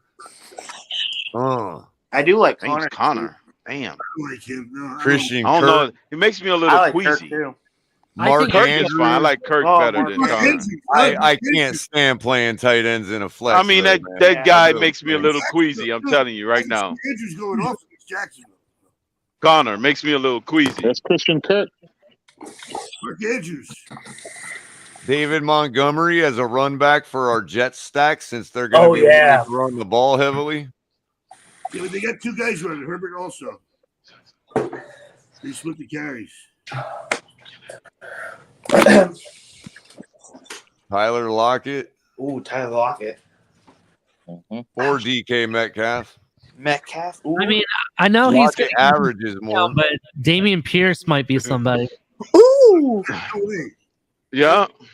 No, he might probably be good knows for that. a touchdown. I mean, Ali, he probably what 7,700. He hasn't I had a can't see it. touchdown since week 5. I can't see it on the screen. Wait a minute. Why do people prop this guy up so much? He hasn't even had a touchdown since week 5. He's going to average 2 yards a carry. Because he's getting a lot of yards before touchdown. Fantasy points.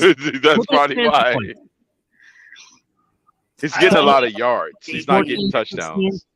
He gets all the yardage. Yeah, though. right. He just gets the yardage. He fumbled against the Giants.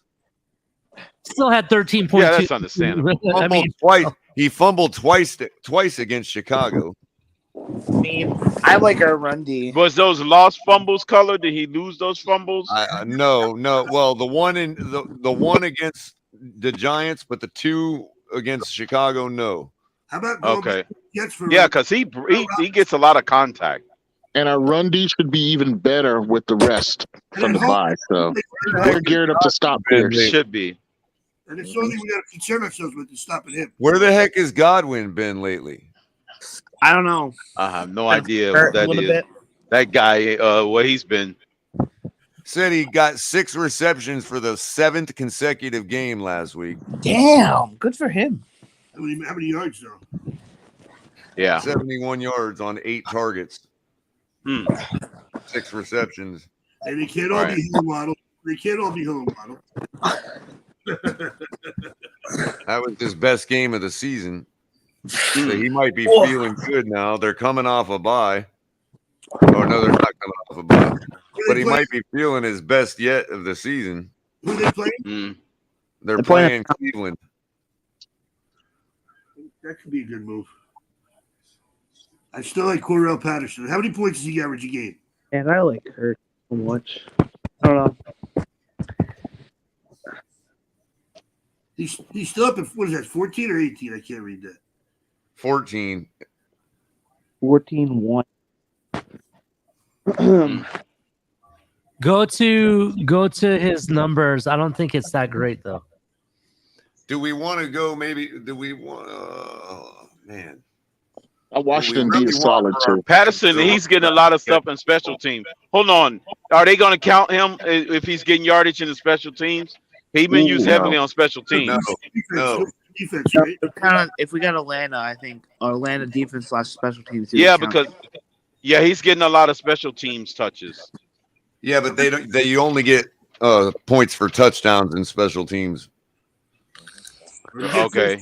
Yeah, because he's getting a lot of yards on punt returns. Guys? Crypto, you could run a 99-yard run back to the 1-yard line and not get one single point for it. Wow. That's messed up. Waddle this week. How much is Waddle this week? Waddle's right at just above our price range for our last spot, but we could do some adjustments if we had to. If you take out D-Hop, you can afford Waddle. I don't know about that. I don't like the Hill Waddle stack this week. I don't know if I like D-Hop because didn't they just activate Hollywood Brown? Yeah, they did. Yeah, I don't know if I'm gonna like D-Hop. I don't know if Murray's But they lost the guy who's been getting the targets there, which is Rondale Moore. Last 2 weeks, Rondale Moore had been sucking up a lot of the targets, the intermediate targets, and he's gone. So that's why I'm thinking they're going to lean more. He almost beat me. KP, he almost beat me. I was able to maintain my winning streak because of him. D-Hop, to your point, Ali, it's a good concern, but as far as the ceiling, D-Hop's ceiling is so ridiculously high that 7,700 is like a no-brainer. You know what I mean? We know if Murray's playing. Yeah, Kyle Murray's playing. Okay. I believe so. Let me look that up. You didn't play last week against the Rams. If you got 6,600, spend it, bro. Spend it and get the best you can possibly get. That would be James Conner. I don't like it. Well, okay. So let's do this. Wait a minute. Hold on. Let's do this. You need a running back now? Hold on. I'm sorting for fantasy points per game. Let's see. The first person we can afford is Marquise Brown, Hollywood Brown. I like that. I like Brown. Click on him. Click on him. You like Brown straight off of IR? We could play both of them. Let's get Waddle. I don't know about Waddle. We get enough money left for him? Just a couple of hours less, I think we got. We have to move something around. Mike Evans, no, he's just above what we need. Era, ooh. I'm gonna say I still think that you might know you'd be better off than playing Keenan and Allen versus Mike. Not Brandon Ayuk. Yeah, we got plenty of money. I mean, this is a lot of money to spend for flex. So, yeah. We can still afford George Kittle too. I just hate putting tight ends in the flex. Someone just brought this up in chat. What about Amari? How much? He played already. Yeah. No. He's available. He's available. No, okay. And then somebody earlier mentioned that what's the name? What's the guy? Brissett's going to want to go out with a bang. This being his last week. So in his last week, yeah. And he has That's shown true. that he does like throwing to Cooper, but the Scored thing 2 that holds Cooper touchdowns. back is Look at Jacoby this. Brissett. Their He had, sleeper is he had 34 David. fantasy points last week against Buffalo and 2 touchdowns.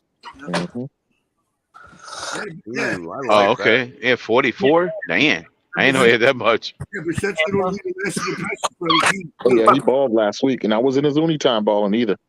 And it leaves us with Yeah. 200. Yeah, he's which been means getting some we're- good which means numbers, that Kari. Yep. It leaves Look at us week with 8. $200, which means we're good and differentiated. You know what I mean? Yeah.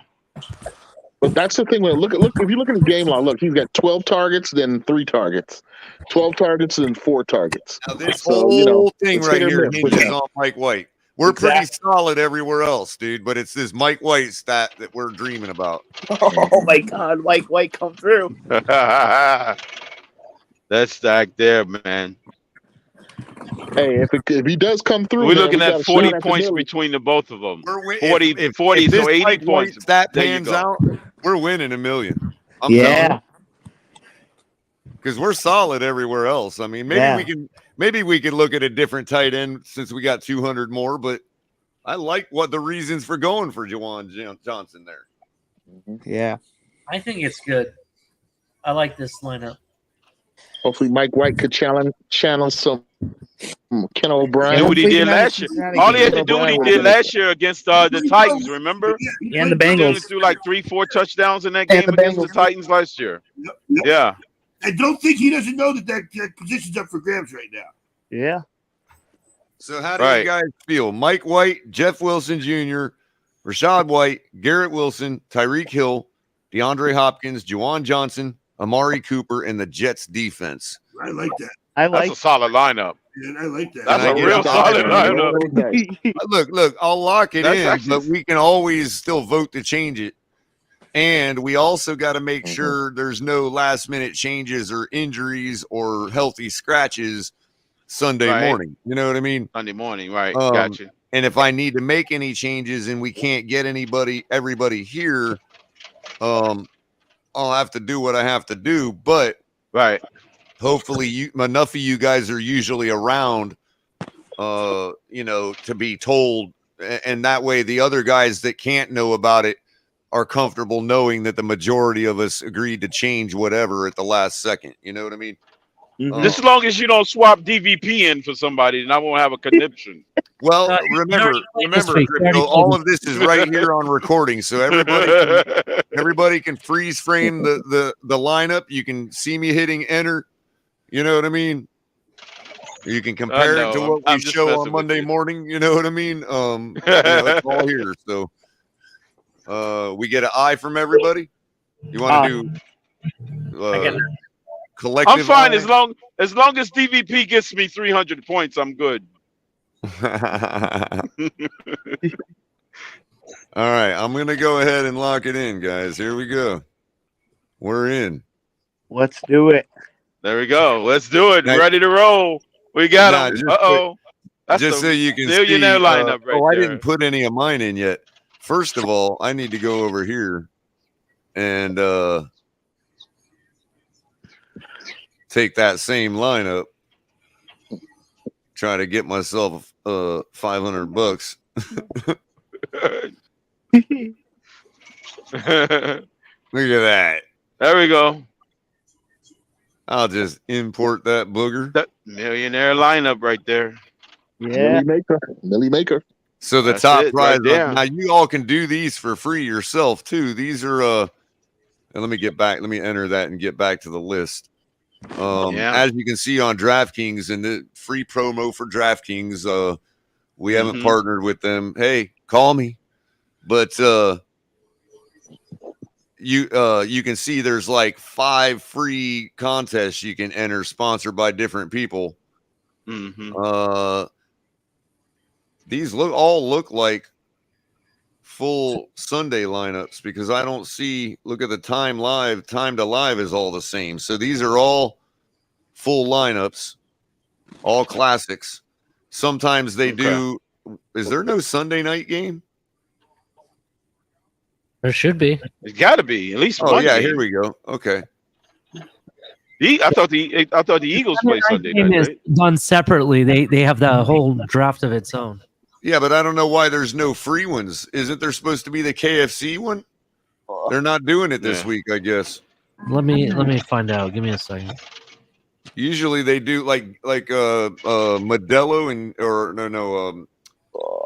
KFC and somebody else usually does a showdown lineup, but it looks like they're all classics this week. Well, it's because it's Turkey Week and not Chicken Week. Oh yeah. Oh, that's right. They had a Thursday. They had a bunch of free showdowns for Thursday. Yeah, because there was 3 games. That's right. Mm-hmm. But as you can see, you all can do this. You just got to start up an account with DraftKings, and they're all free to enter. They all average like $500 for the first prize. Yeah. I do them every week just because it's like, man, even if you have a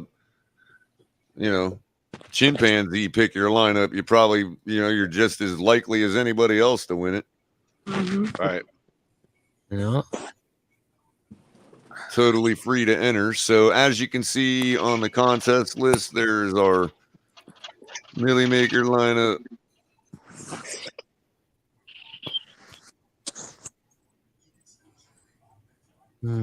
All right. We're gonna lose. I'm just kidding. You're winning that. Thanks, guys. I appreciate you all, man, helping out with that, and good luck to us, man. So, Culler, we're at the 3-hour mark. Okay. That's a $1 million. I'm gonna be having to go down to be ready for the game and everything. Do you want to? Are you going to the game, Ali? Yes, I am. Okay. Do you want Probably to go another half hour or so for anybody who wants to check That's what I was gonna say. Did you want me to open the panel up so you could? I just dropped the link again. So Okay. All right. So you're gonna hold it down then and close up shop. Yeah. All right, man. But anyway, I just want to give everyone my final thought. Yeah, Dolphins. I hope to God we dominate tomorrow. I want to see it. Make sure we get the play action pass going. We start fast like thunder. I think we need to use our speed and do what we're good at. Stop the run, and that game I think should be in the bag. I do think that Chris Greer has done enough to make an argument that his name should be mentioned when it comes to the GM or executive of the year, guaranteed. Yeah. I think he's done enough for that. Yeah, man. I hope everyone had a great Thanksgiving. I know I did, and fins up. Till next time. Good night, Ali. Enjoy the game tomorrow, bro. Enjoy the game, Right, Ali, man. Thanks. Yep. Enjoy, bro. Make sure to put sunscreen on. Hey, it's standing ovation for Tunzel. Standing ovation for Tunzel. So yeah, I mean, ain't much else. Tunzel will be in the building. We can't beat ourselves Sunday. I mean, I don't know how else to analyze this game. It's like Maybe 50-0. trying to find a way to where We can scenario where we the can Texans give- we wouldn't can- even want to win the game. We could send an offer to Tunzel and have him to come over for a bag of peanuts. You couldn't pick a more ideal opponent to come off a bye at this stage in the season than Yeah. Houston. I mean, they're there to be The football gods are looking down and smiling upon us right now, KP. Yeah, in a lot of ways, man, things are just lining up. The stars are aligned, man. Yep. Man, and let's perfect. and if we could revisit that earlier conversation that you guys were having, Culler. When it comes to Tua, I don't think anybody in their right mind can argue against his newfound maturity as a man, as a player. And congratulations to him and his family on the baby and everything.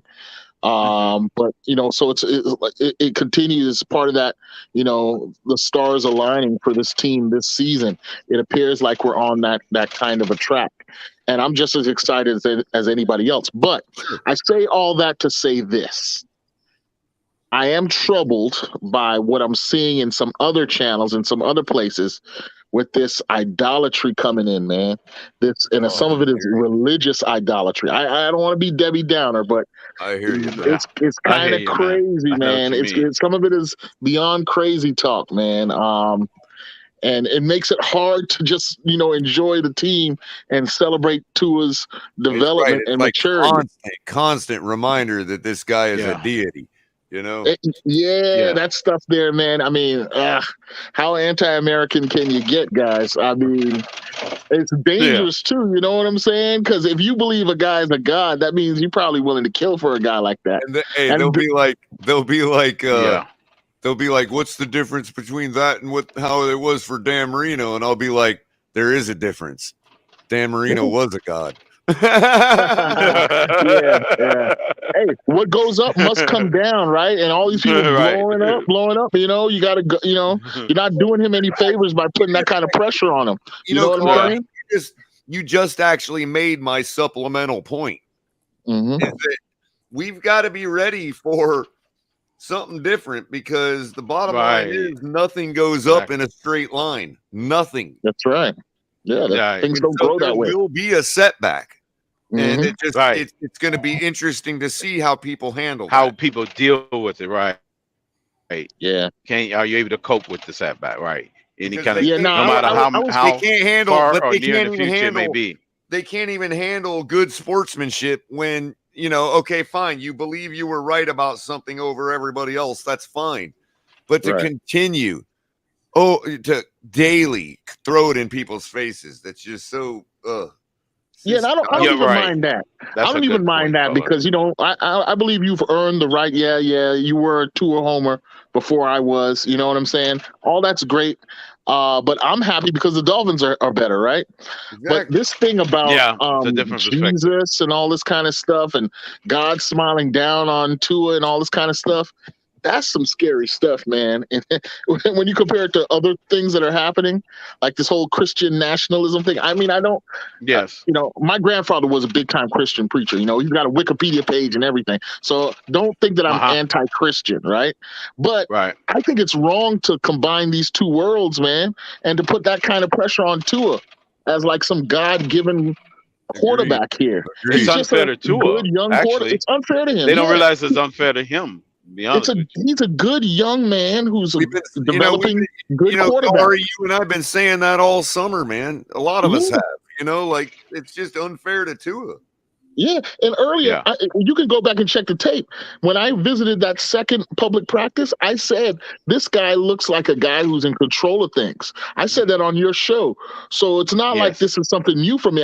He showed these signs of maturity in the offseason, and good on him to build upon that and make himself into an MVP candidate right now, man. It's very impressive. It's very impressive, man. Props to Tua. You know what I'm saying? And props to our team.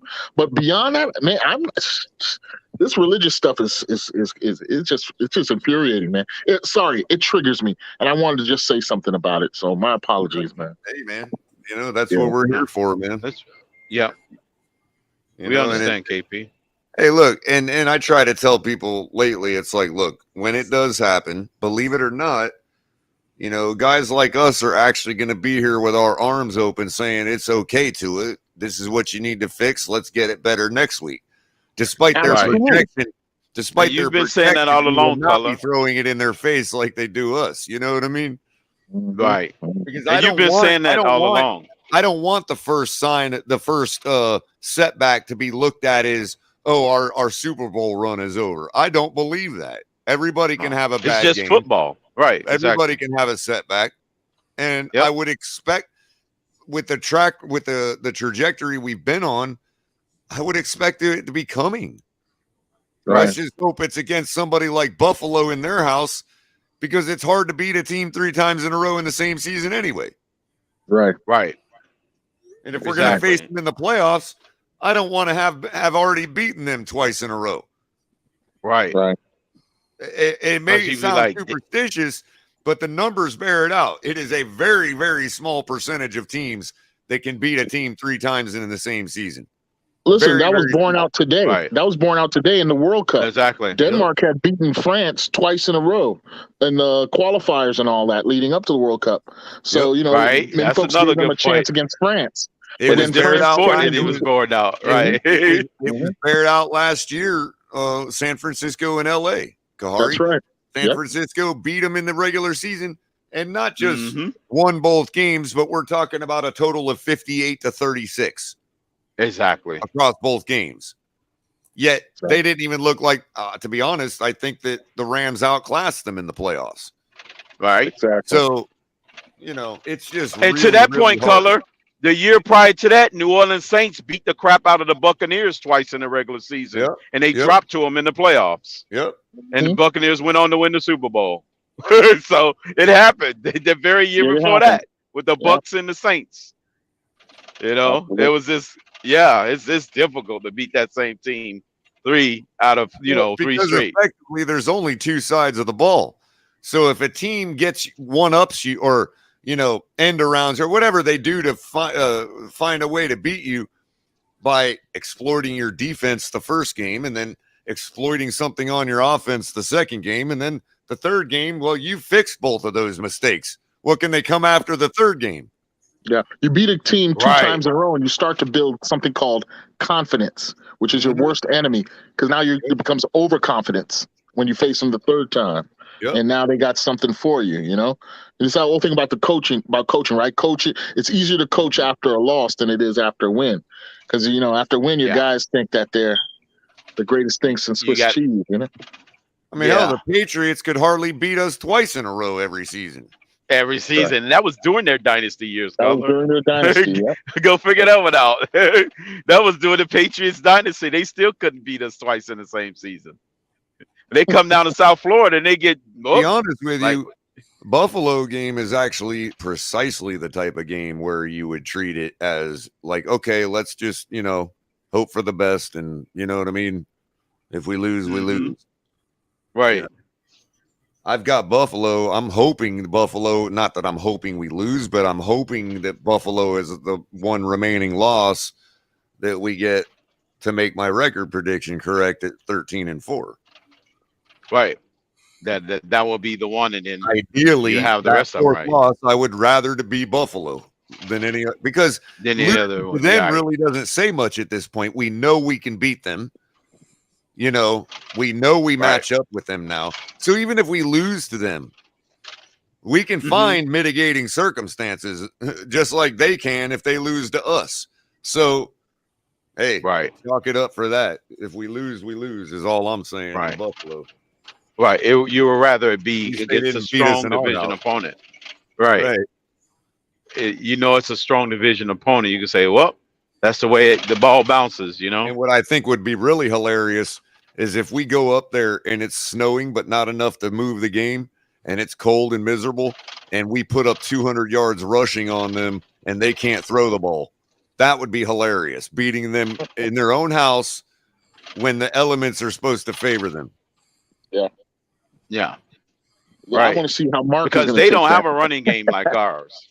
Now that their running game is the quarterback. Look, that doesn't mean we shouldn't root to win to beat them. The whole 3 games in a row thing, because there is the possibility they get knocked out of the playoffs before we face them in the playoffs.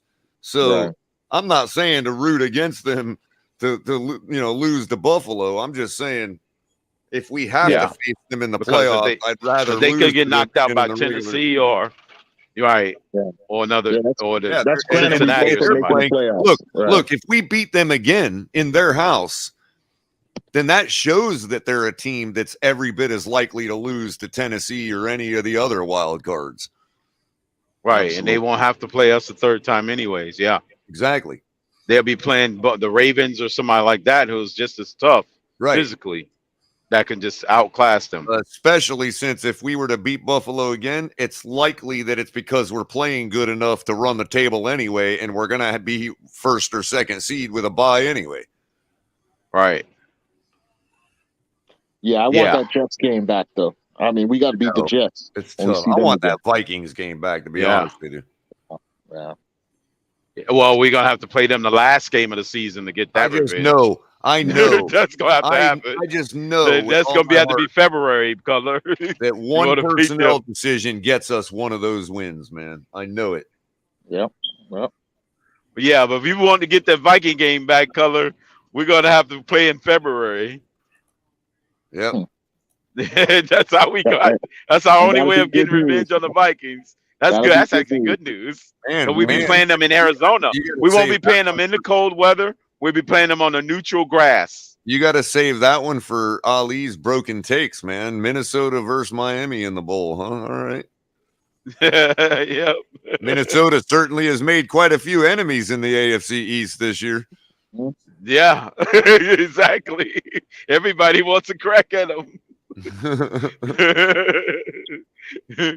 Everybody's like, we gotta play them in the Super Bowl. Hey, crypto, The crypto. ultimate revenge game. Yeah. Yo, can you explain what does your name mean? Your new name, Marvin Lewis's Ghost. What's the logic behind that? I've given a theme from time to time. The logic behind that is that the Dolphins have already graduated regular season status on being a great regular season team, just as the Marvin Lewis's Bengals used to do back in the day. Okay. So we have to understand. escape Marvin Lewis's ghosts by becoming better than what he did with his Bengals and elevating us into a good playoff team and not a one and done team. See, like his Bengals were. See, crypto. Now you're furthering my point about Super Bowl contender or playoff contender. See, Marvin Lewis built a playoff contender. He didn't build a Super Bowl contender. Right. Exactly. That's exactly my angle with the Marvin Same Lewis's with ghost. Tennessee. Playoff contender, absolutely, but would have to fall into the Super Bowl to get there.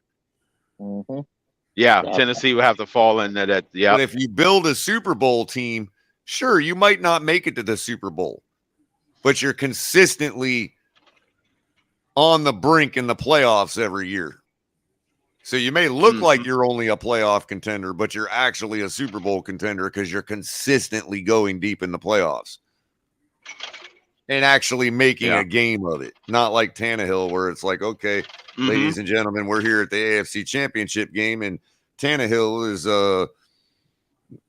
doppelganger is playing today, or whatever. Yeah. Tannehill is what? 19 for 29 for 87 yards. Right. One touchdown, 2 interceptions.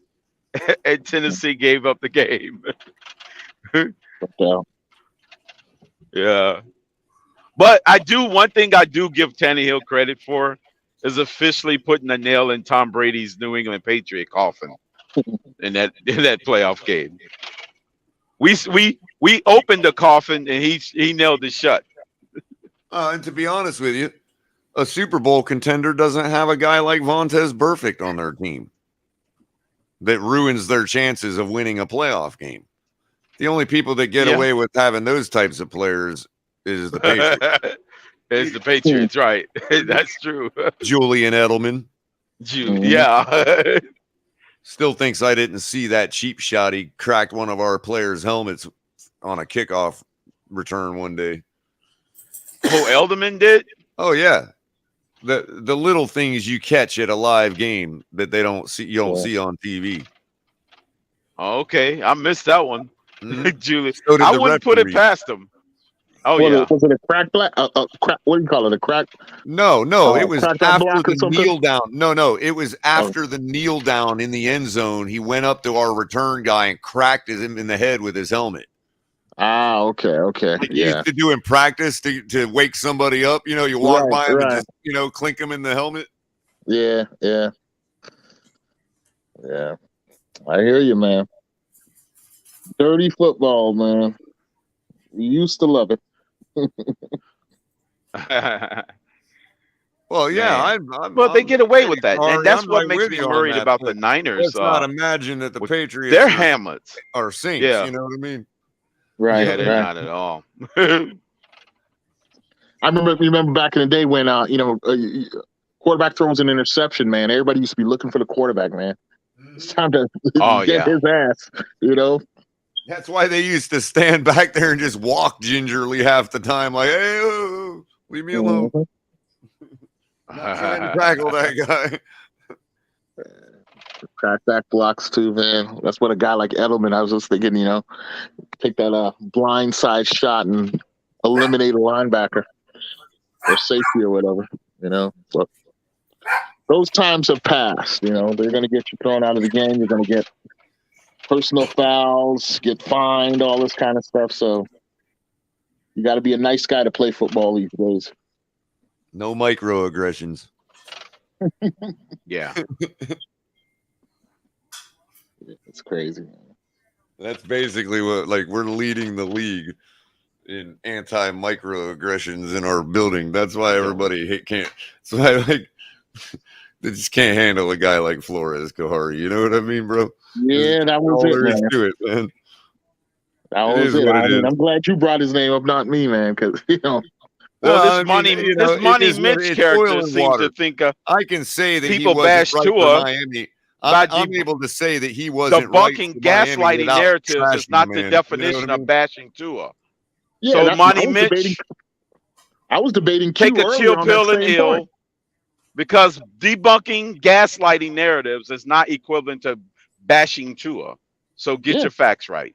Listen, and maybe Flores was wrong on Tua, which is what's been ascribed to him, but that's being wrong on Tua is not the same as Well, that's a you cardinal hating the sin. What kid. are you talking about, Kahari? Yeah, hating the guy and sabotaging him and all this kind of stuff. Shoot, a lot of people Yeah, were but see, wrong on Kari, Tua. guys They like literally guys dehumanized the man, bro. They guys made him like into Money the Mitch devil. will confuse that to be saying you're bashing Tua. He would conflate Right. that as to bashing Tua because you're debunking the narrative, the anti-flow narrative. He would Right. conflate that into bashing Tua. Right. Right. It has nothing to do with Tua.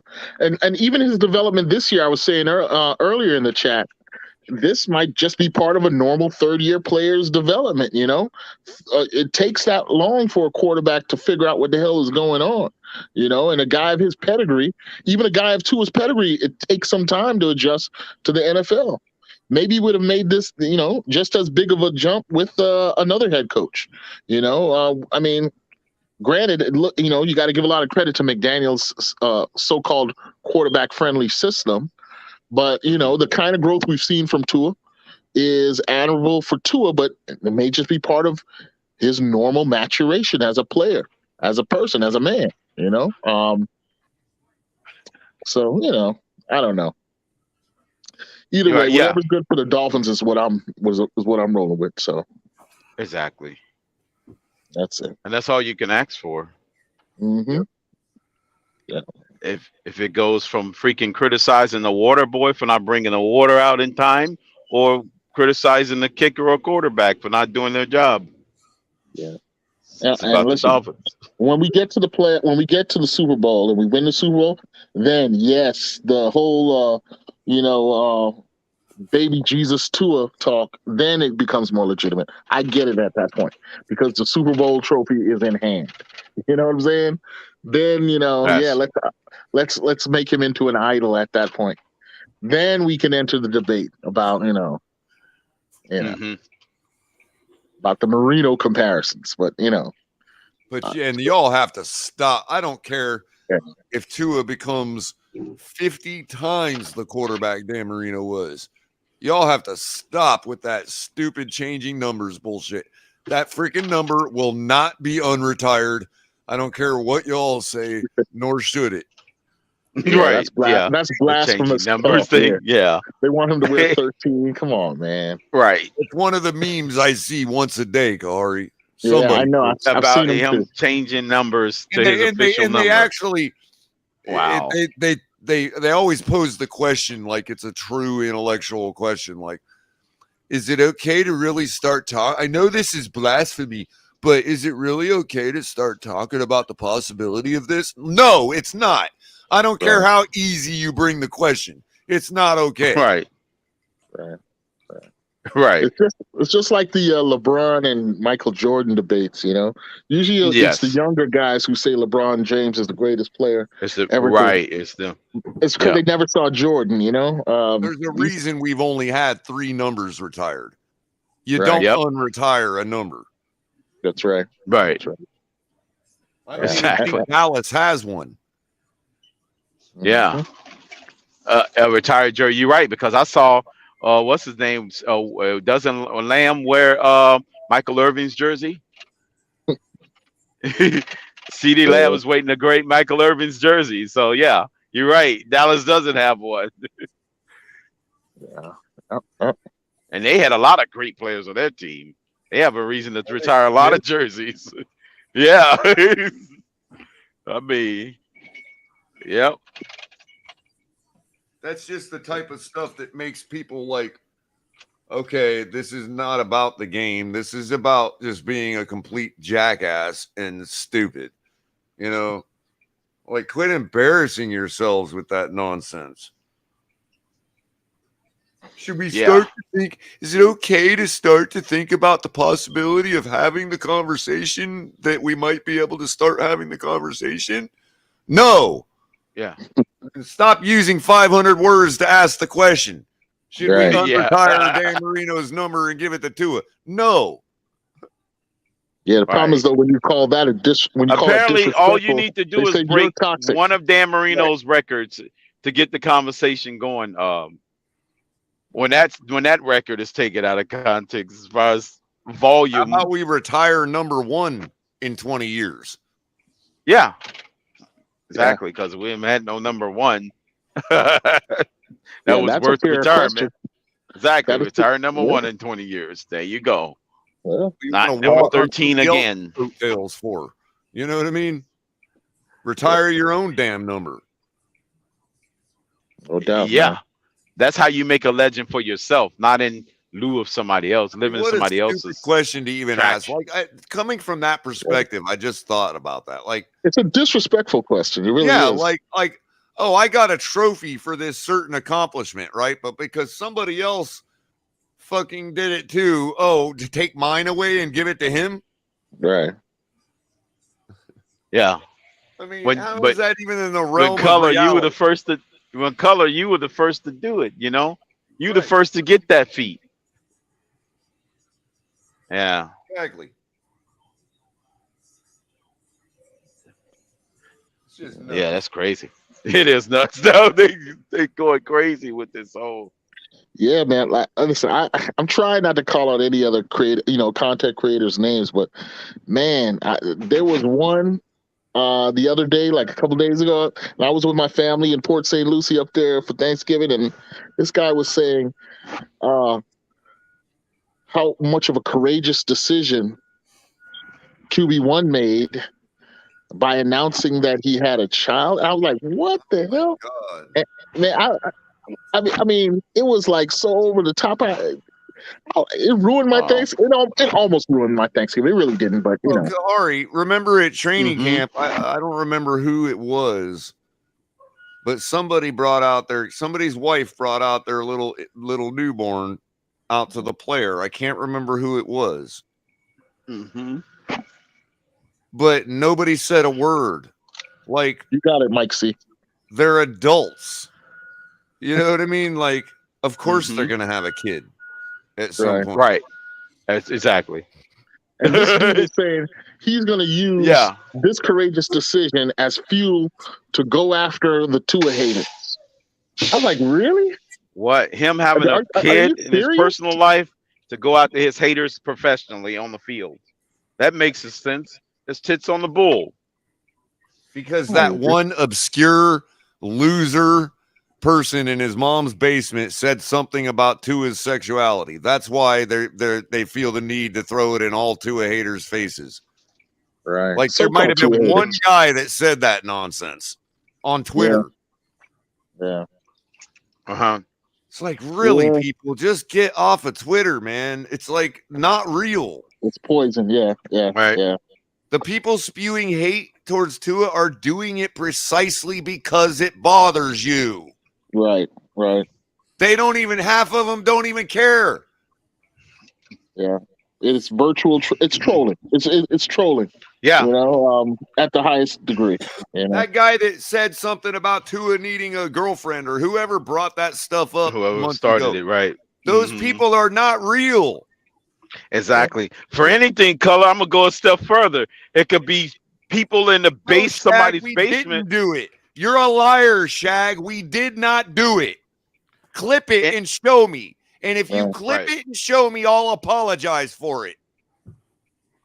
Hey, you can go back to the archives, dude. Yeah, go look Shag it up. is straight lying. You're not going to bring the imaginary Twitter world to this platform. because we didn't do it. For anything, is a freaking bot in the basement of St. Petersburg, Russia, that's probably starting to instigate it. Look, Shaq. It'd be more so that than anything. One person said it on a panel. If one person said it on a panel one night at 3 a.m. when I was half asleep hosting the shit, then I'm sorry. I don't know what you want me to say. Shaq Fence. Look, I doubted Tua's ability to show what he is showing now. I did. I didn't see it in him. More credit to him for developing. Now, from the training camp, from the time when we saw him under McDaniel, I saw the signs of a difference in Tua, and I can show you where that was said, right? But even he's gone beyond that in his improvements, right? He has developed into an MVP candidate this year. What more do you want than that? Yeah, and I'm saying, I'm owning what I'm saying. You're ascribing words to me that I didn't say. Yeah, I'm not going to own whatever you want me to own. Right. What you see, the thing is, any sort of critique or criticism, they transfer as hate, and then they turn around because they've labeled it hate, and they use hateful language at the people they've labeled as the haters. They then unleash all this kind of torrents of nonsense that has nothing to do with the football field. Because I said that Tua had a weak arm. When I say Tua has a weak arm, that's not hate. Here, if you want me to prove to you I can own something I said, at halftime against Baltimore, I said Tua was finished in Miami. Sue me. I said it. I was pissed. Yeah. And at that point of the game, that was a snapshot, Culler. You had a right to say it at that point. I'm owning because of the performance. You was basing it off his professional After that Tennessee game, I was done with Tua. After that Tennessee game. But it is what it is, man. Right. I don't think that makes me a hater. That makes me an objective viewer. You know what I'm saying? Someone who wanted the Dolphins to do better and thought that they could, and saw the deficiency as Tua. Might I have been wrong? Yeah. Hey, let me ask you this: do y'all get pissed when Xavier Howard gets burned?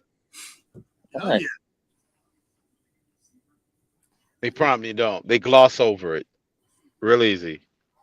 Shag Pins, we didn't push no slow blinker narrative. He's going to say whatever he wants to say because he's in this imaginary world where he associates everybody is the same.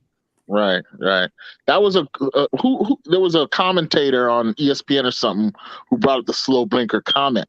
We discussed it. Did we point it out? Did we laugh at it? Did we think it was funny that somebody would say that about him? Yeah. And the slow blinker comment has been espoused upon a lot of people in this league, in this profession. So it's not like he's the first and he won't be the last that somebody said that about. Right. That's been over 1,000 people. Other than that's been espoused to. I don't even know what slow blinker means. Right. The opposite of fast blinker. But yeah. It's supposed to mean. Yeah, but the thing is, hatred, the accusation of being a hater. Like that. Yeah, the accusation of being a hater is actually pretty specific. And if you're going to call somebody a hater, show the hate language, show the hateful intent. You got to show that. You can't just call somebody a hater and not be able to prove it. You see what I'm saying? Well, here's the thing, Kahari. Well, Kari, that's just a talking point. If I hated the guy, if I truly hated the guy, you wouldn't hear me saying one word about him. Exactly. I wouldn't waste my freaking calories. Right. Yeah, I just hope like this this actual divide in the fan base goes away. And when you add religion into it, I think you're adding fuel to the fire. There's some folks who, in other words, don't want to see this community come together. They literally want to serve as inquisitors and put some people on a stake and light them on fire because of their disloyalty to Tua. And Tua didn't ask for our loyalty. And then there's the people that legitimize those people because they have monetary gain out of legitimizing those people.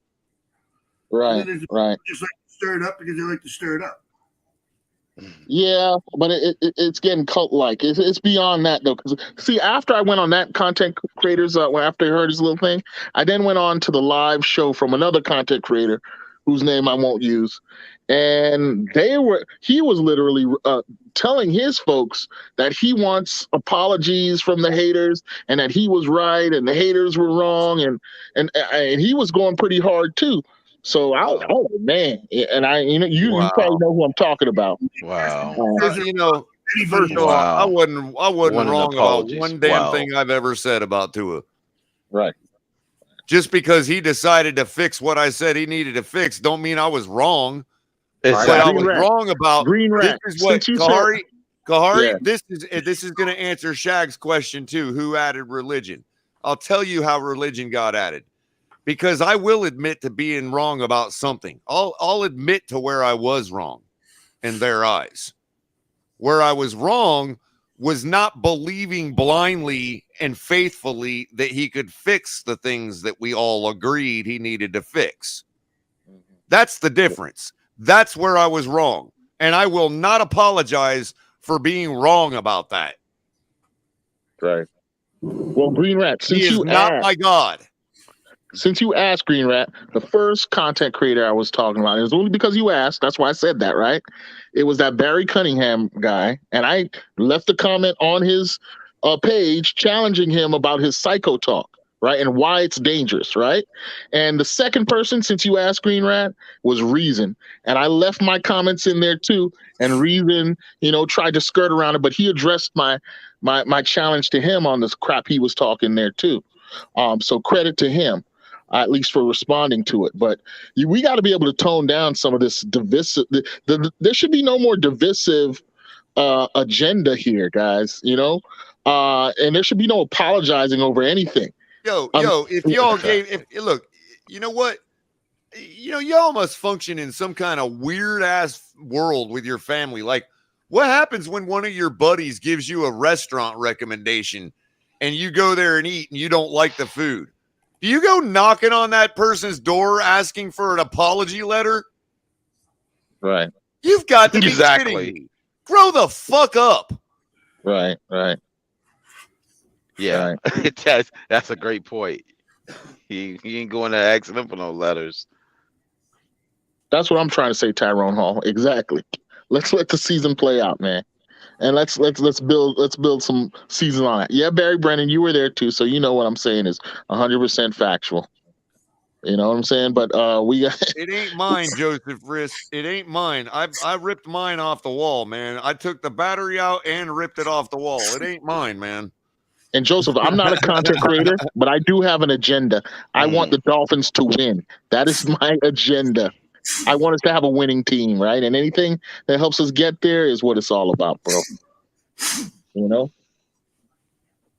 I agree. You might like Tyreek. I might like Waddle. Whichever one gets us there is the one I'm going to call the best. I'm pretty sure Q is actually coming for war, but no. Q knows. I don't hold nothing back. Q asked me a question, I try to give him as quick an answer as possible. You know it, Q. That's how we do it. That's how we do it, KP. Yeah. You was going at it with You were there. I was there. I was bringing it to him. I was there. Mm-hmm.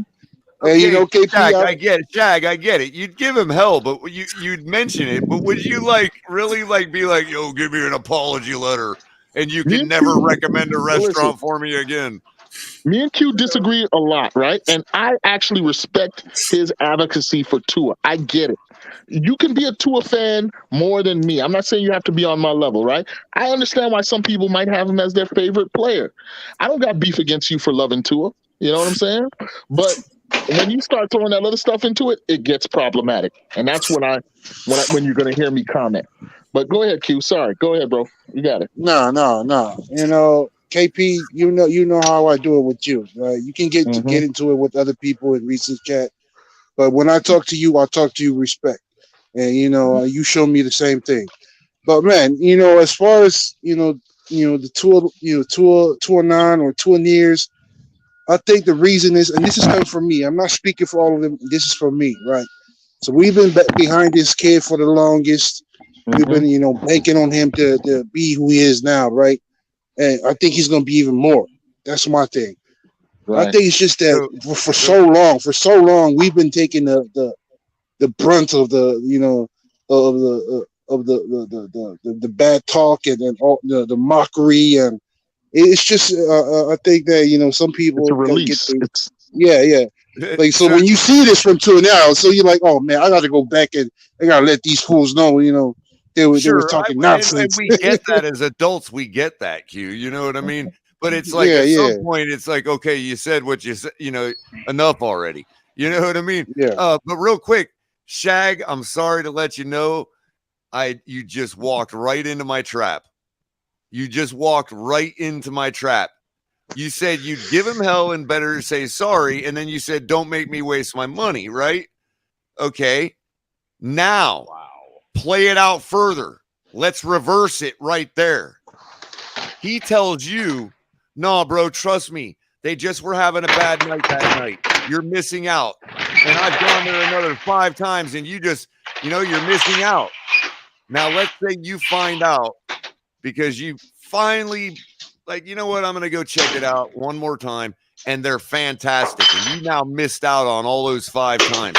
Now, what if that dude came to you and said, I want an apology letter because you missed out on 5 good meals? That's what's going on here. So you just walked right into my trap with that analogy, because if you just play it out, it's the same thing in reverse. Exactly. You guys were saying Tua was good. We hadn't seen that yet, so we weren't willing to say I believe he's gonna be, and now we're being held responsible for not saying we believed he was gonna be. To your next point, good on me. Good on me for at least admitting I didn't believe in Tua, but I want to remind you, Shag, that I never said I didn't believe in Tua. I never said I believed he couldn't. I said I'm not a man of faith. I don't put my faith in a man. Right. That's what I said. Which is so different, right? I neither believed he could fix his problems, nor did I believe he couldn't. But that's the part, because I didn't verbalize that obvious inverse relationship. I'm being held. People want an apology letter from me. Well, obviously, there's this other case of he can't process the field, and I've heard that many times. And to me, that's one of the main things that got to me. Like, what? Yeah, really? At that legitimate, time, was he processing the field? Yeah, I did. There was talk of did they give how him? he couldn't read the field. I don't want to. He couldn't move off his first read or second read. That was a question. We were questioning whether he could do that or not. Now, I'm not. That is true, Q. But then to turn that conversation into we hate Tua because of that, that's. I don't think we're getting that. No. That's a difference. That doesn't make you a hater of Tua, the person.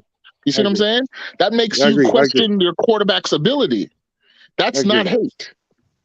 I agree. So, when people say you hate Tua, it's just that they don't have any comeback, an intellectual comeback, to your argument. But I can also recognize, Q. Here's where it's not. Here's where it's the reason we take insult to being called haters is because, look, what's going on right now is a combination of 2 things. It's a duality. Okay. It's not just McDaniel putting the pocket in better positions to create better lanes for Tua to see. It's also Tua putting himself in better places in the pocket to do that. I can recognize that. If I wasn't able to recognize that and say it, then you might be able to call me a hater. You got a point. I just don't believe in the new world definition of the word hate. I didn't get the memo from Merriam-Webster's that we changed the definition of that word. Listen, Culler. Listen, you don't hate Tua, right? You don't. The hate comes from fans, right? Projecting that hate onto other fans. And that's it. It's just fans against other fans. I mean, the results are here. And yeah, we can say, well, because of this guy and that guy and the other guy. No. But I don't think you're right. Listen, maybe listen. the numbers might be a little lower without Tyreek, but I don't think that we would be in dire straits if Tyreek went down tomorrow. Listen, this is the proper way of putting it. What you see on the field is a culmination of Tua, Tyreek, Waddle, and Mike McDaniel. Agreed. You take one or the other out, it doesn't work the same. Agreed. It has to be all no of them. different than if you took a boson out of a atom, it probably would make the whole thing go kaput. I got you, Shag. I hear you. The comment was in regards to KP, but I think KP probably echoes a lot of my sentiments in his feelings towards Tua. I don't think he ever said Tua couldn't get better either. He said he hadn't demonstrated anything to make him believe he could. Would I be accurately depicting your perspective, Kari? But the fellas, the question still remains. And I want to ask you guys this, while we're at week 12 now? Week 12? Is Tua 11? Oh yeah, week 12. Is Week Tua, 12, game week 11, yeah. Is Tua a franchise quarterback as of this moment? Absolutely. Okay, Ron. Anybody else? For some teams. And it remains to be seen whether ours or not. That's a decision Chris Greer is going to have to make. And we have seen recent examples. I'm asking you personally, Culler, each and every one of you personally. Do you think he's a franchise? I'd be comfortable with him for like the mid to long term if we're going pretty deep in the playoffs and it's continuing. This performance is continuing. And your question, Q, highlights the importance of the debate. How much of a factor is having Tyreek Hill on this team? Does he help Tua to such a degree that he makes him into a franchise quarterback or look like one? Is he actually He does. Well, you can say the same thing about Tua to Tyreek Hill. What about Stephon Diggs for Josh Allen? It's not. Correct. Josh Allen, But I'm not saying I have the answer. I'm not saying I know the answer. I'm saying we need to have space to have a. You can't say the same thing to Tyreek Hill because conversation. everywhere Tyreek Hill went, he's been I'll producing. give you this about the franchise question. At this point, I think that he qualifies more of a franchise quarterback for our team than Tannehill did. I would agree with because no, the reason why I'm asking I guess the better way to say that, Q, is I'm more comfortable, quote unquote, wasting another 7 years on Tua than I was doing it on Tannehill. I got a question. How about this? Because it goes. Hold on. It really comes down to what Bentley's saying right here is what my real point is. His I can ceiling is high, answer, and it's higher than Tannehill's. In my opinion. week I don't 11, think what we're seeing is Tua's ceiling. I don't think what we're seeing is Tua's ceiling. I don't know if this is still or not because we haven't seen him long enough. But I'll tell you this much: the answer to the question is the way I answered why Kari asked me what goes into the name phrase that I got at the bottom. It goes into the same, sort of the same answer. As of right now in week 11, as far as regular season quarterbacking, I would say he's at the brink of being franchised as a regular season quarterback. And that's it. I think he's better than that. Okay, I respect it.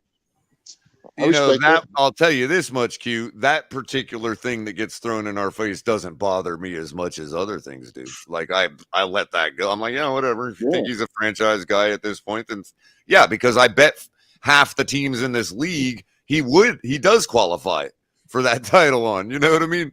And I also agree with you, Q. He can possibly get a lot better. This is the first time he's shown his ability to master the offense, be comfortable in it, and produce. And surely, in the third year, the prime of a quarterback is going to be from this point until maybe like year 12. So yeah, And to bring up a point, I watched I forgot this YouTuber's name. He's a content creator, and he makes a very good point. He said, McDaniel's not fitting to around the piece, to the pieces around him, He's more like fitting everything around him, the scheme and everything around him to Tua's strengths. And to me, it sounds right, because everything you're seeing right now, even with the what's his name again, backup quarterback, with Teddy the or third string Skyler. quarterback. Teddy or Skyler, and it didn't look right. It didn't feel right. It didn't flow as much as much as it did with Tua in the lineup. But again, and both the times we've seen Teddy and Skyler, they've stepped in when they didn't take the reps. They came in as to replace a quarterback that was hurt. They also factually were under more pressure. That's right. They also didn't have Armstead. Well, that's what I suspect caused the extra pressure. But all that aside, I mean, Tua didn't have Armstead too. But it's too early. It's still too early in the game to announce franchise at the point Yeah, where you can go Ron's been trying beyond to get him. franchise as Here's far the as thing, Q. regular season and playoffs. Here's the feeling I have now that I haven't had in 20 years. Okay, is that when the quarterback cocks his arm back to throw, I'm pretty sure I'm not going to have to worry about where that ball is going. Right, that's a good feeling. Ron, what's up, Ron? A good feeling. Okay. Yeah, Ron's been trying to get in. Here's what I'm trying to say. When we knew McDaniel was taking over and installing a new offense, everything going to be sent around to did everybody think it was going to, and he even said it himself, this is a defensive team. We rely on our defense. It's going to take a while for the offense to gel, learn the system, and get better. Okay? Everybody agree on that? Oh, yeah. No, he did say the strength of the team was the defense. Right, okay. He did, yeah, right, correct. My point is this. 7 games Tua's played for this team. He's played at an astronomical level. He's going to get better at commanding this offense. He's going to get better at knowing his receivers' tendencies. His ceiling is nowhere near where he's at right now. I agree. I could agree with that. Yeah, Ron. Yeah, no doubt. And I think that ceiling is much higher than Tannehill. That's why I'd be comfortable if it was like, okay, it didn't look good for a couple games. I'm not chicken little about it. Right. I know everybody that thinks we hate thinks we're going to be all like, My point is this. rats off a ship if he has a bad game, if he struggles, but we're not. I mean, we're just simply not. I guess we have to wait till that happens to prove it to you. I don't know. But when is that going to click in your mind when you say, okay, he's our franchise quarterback? What has to happen? What does he have to do for that to happen in your mind? Franchise quarterbacks have been performing both seasons, the regular season and Ron, playoffs. there's a couple things. That's what happens. There's a lot of things. Wait a minute. All right, that's respected. Franchise quarterbacks play in the regular season and postseason. The answer to that question can be complex, but it can also be simple. So in other words, I can give you a couple different things he could do in isolation by themselves that would get me there. I can also give you a few things that collectively would get me there. One takes more time than the other. You know what I mean? So for instance, if he goes out there in Buffalo on a cold, wet day and absolutely slaughters them, I'm there. Okay. One act in isolation would get me there. You see what I'm saying? That mean that's the only one that could happen that would get me there. Yeah. But then again, if we're 13-4 and we lose to the Chiefs by 2 and don't make it to the Super Bowl, I want another year for Tua to see what we can do next year. That's a franchise guy. Okay, and I'm just gonna play devil's advocate for a minute. What was Marino's record in cold weather games in Buffalo? I don't know. He had a good record in cold weather games. No, he did not. No, he did not. He went in Chicago and won a cold weather game in the snow up there in Soldier Field. I was there for the game. You're saying one game in how many years though? Crypto, come on. There's games he won on the road in Philadelphia in the snow. He beat the Bengals in the snow. He beat the Broncos in the snow. Hold on, Ron. This is exactly why I explained that there are many things in isolation he can do. I do not want to fixate on cold weather games. Okay. I can name a lot of cold weather games Marino was. That was just an example of something that it's like, okay, he beat John Elway.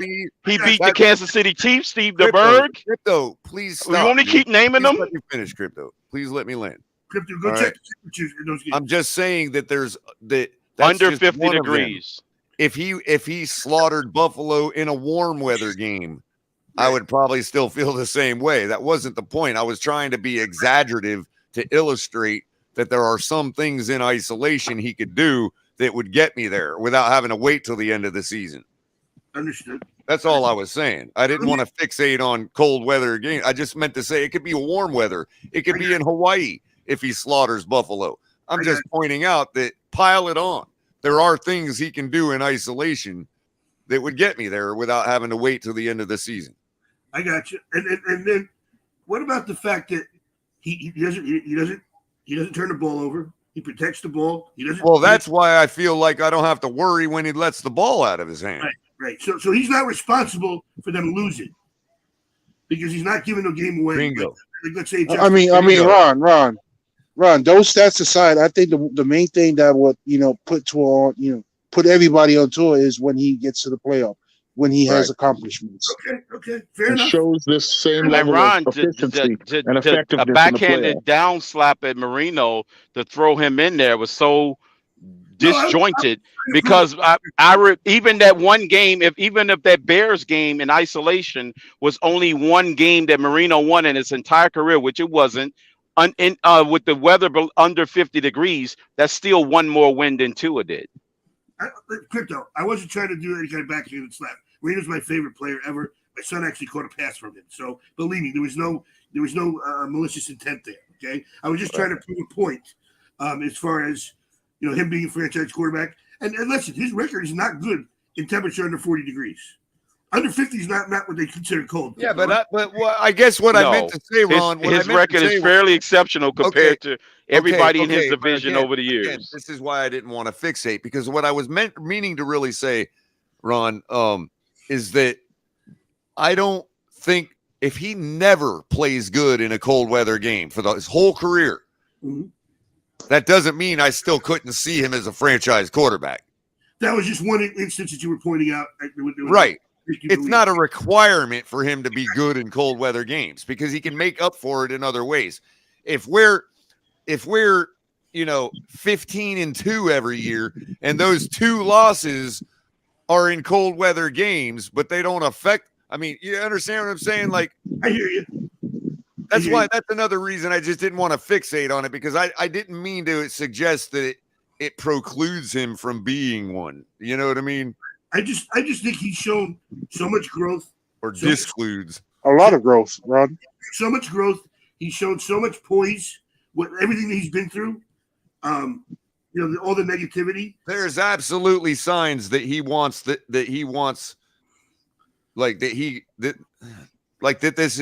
he's got the keys to the franchise. So yeah, I guess if anything, Ron, I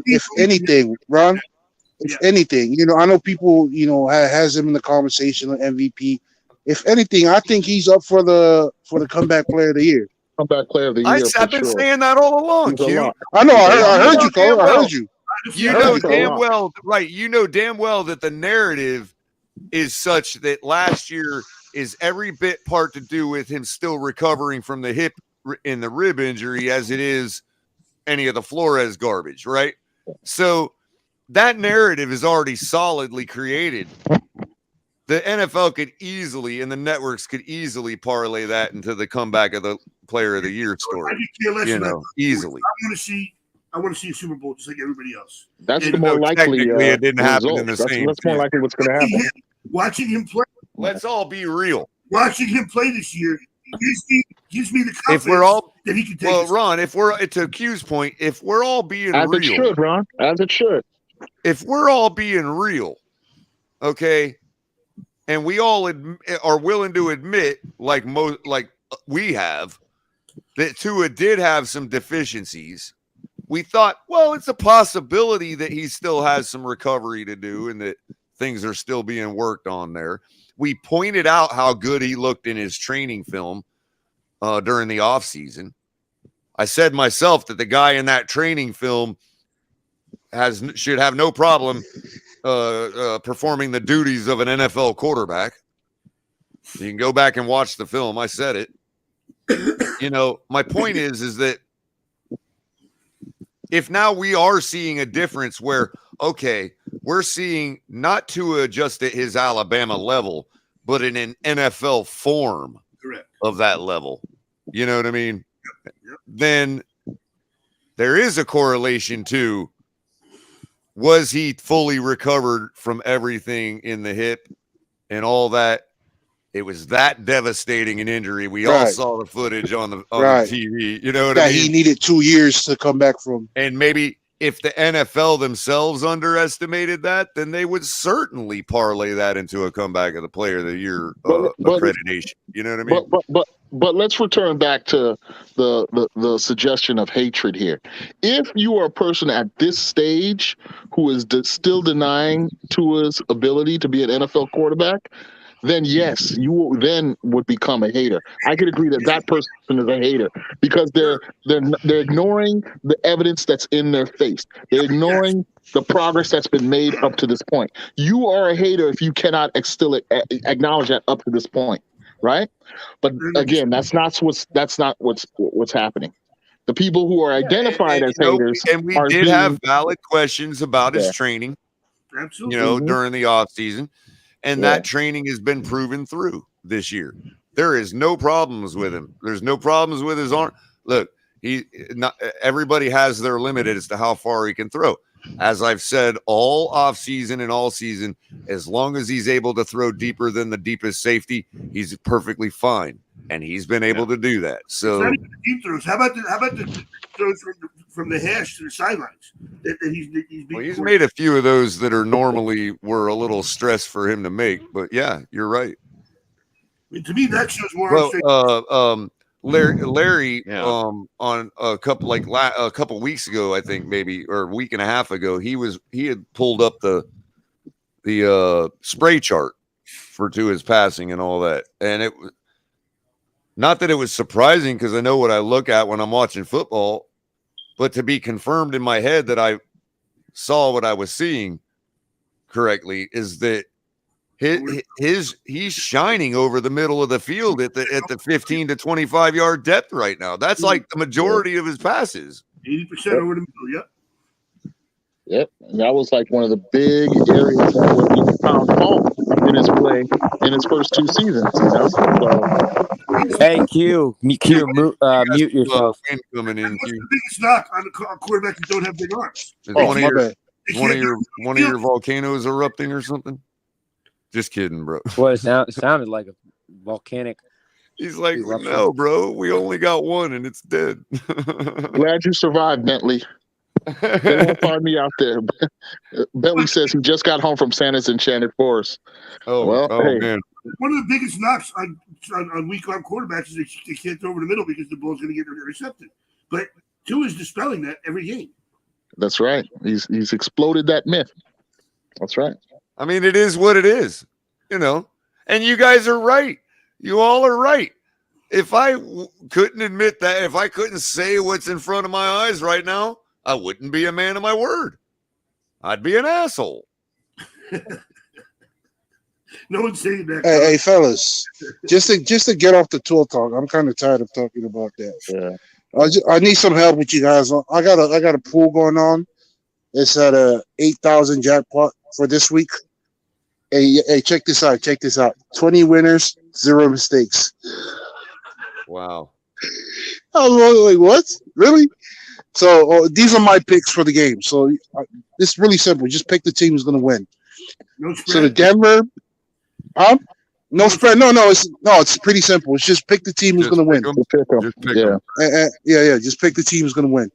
So Denver and Carolina, I'll pick Carolina. Who's home? What you guys think? Carolina. Yeah, that's who I went with. Okay, Tampa Bay, Cleveland. Tampa Bay, Cleveland. I'll pick the Bucks. Yeah. Tampa Bay needs it. Baltimore, Jacksonville. I'll pick Baltimore. Are you sure? That's Houston. might be Jacksonville. Listen, hold on. Let's talk about that one. Yeah, Jacksonville's been coming on, and listen, Lamar Jackson is not his regular self. He's been hurt. They've just revealed that he's been suffering from a hip injury, and his efficiency. Check his game log. You're going to see that he's been underperforming now the last 4 to 5 weeks. And Jacksonville has a history of fucking upsets. Well, Baltimore's defense has gotten improved, and they're on top Yep, of their Roquan Smith is there too. Yeah. It's late in the Where is season. There's no way that Jacksonville gonna beat Baltimore. That's my point too. Too much. So, All right, man. Baltimore. I'm on the record. All right, go ahead. Next game. I pick Miami against Houston, so we're gonna skip that. Chicago Jets. I pick Jets. I think that's all around the board. That's a lot. Cincinnati, Tennessee. This one, because I'll pick Cincinnati on this one. I like Tennessee. I like Tennessee too. They are under the radar, one of the most complete teams in the NFL. Oh no, man! Something about this Cincy team is. They got no Jamar Chase. All right, okay. I'll take the unanimous vote. I'll switch it You're up. right to worry about the Burrow factor, Same though. way too, but I'd probably fall back to Tennessee myself. Burrow has the ability to work magic, so Eagles is one of the most underrated coaches in the NFL. There's a likelihood of what happens. All right. Moving on. Who we got? Atlanta and Washington. I think that's everybody's pick is Washington because I picked Washington. I got Washington. Next game, Chargers, Arizona Chargers. Right. I think I might have picked Arizona on Miss Finn's show. I can't remember. Where's the game, bro? The game is at Arizona. Are Chargers still fighting for a playoff spot? Are they? I think they're 7-4. I think, or 7-5. No, not right now. They're. 6-5. 6-4. 6-4. Aren't they out of the hunt now? Well, everybody near that mark is still fighting because there's a lot of football. Right? Arizona's still in it too in the West, right? I guess technically, yeah, but I'm saying is that the chances for them are. Herbert's lost a lot of confidence in himself. So Arizona?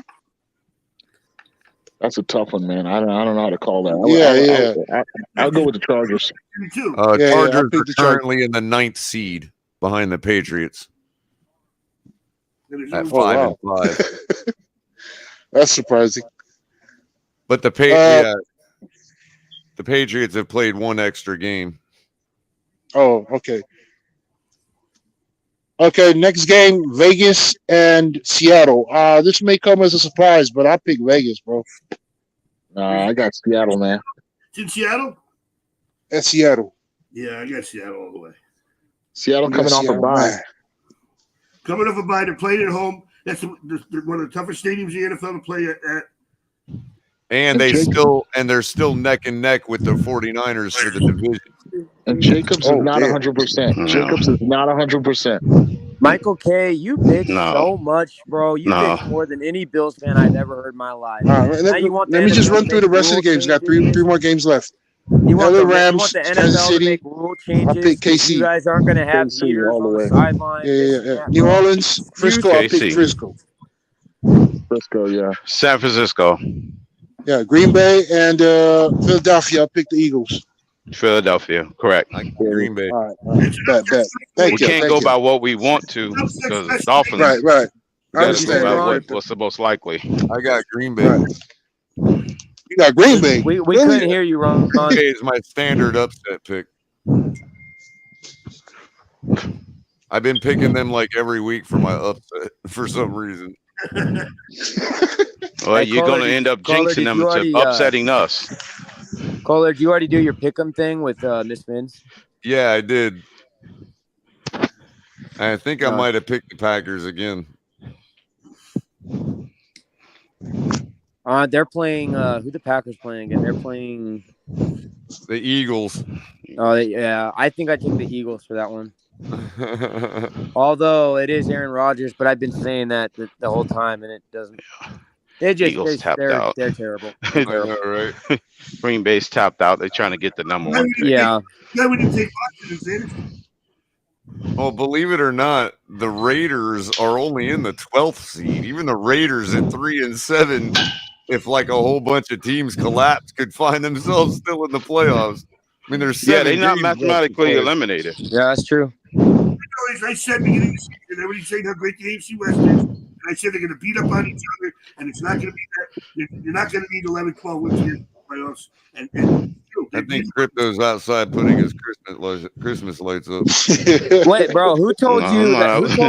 Who told you that the Dolphins stop opponents from having fans on the sideline? Opponents have been able to bring guys. They're holding up shade screens, everything. What the hell are you talking about, bro? What?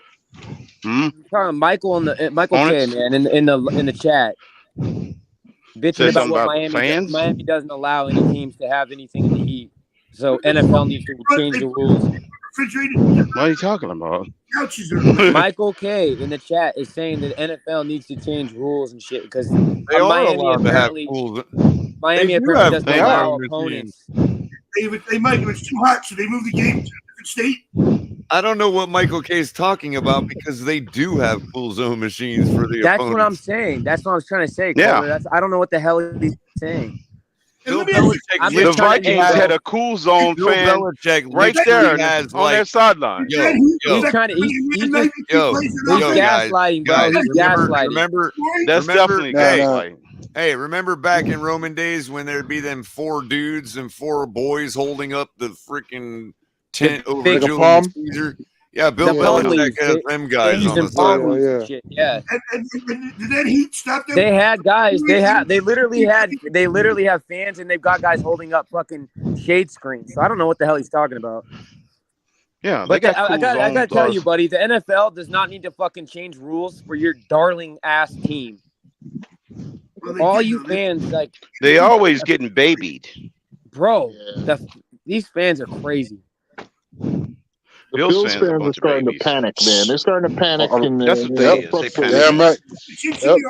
See how much better we're getting every week. Hey, no more is it illustrated, Kahari, when they jumped right on the ability to say, "Look, we're back in first." Like, yeah, because you're the only ones that have played this week. That's right.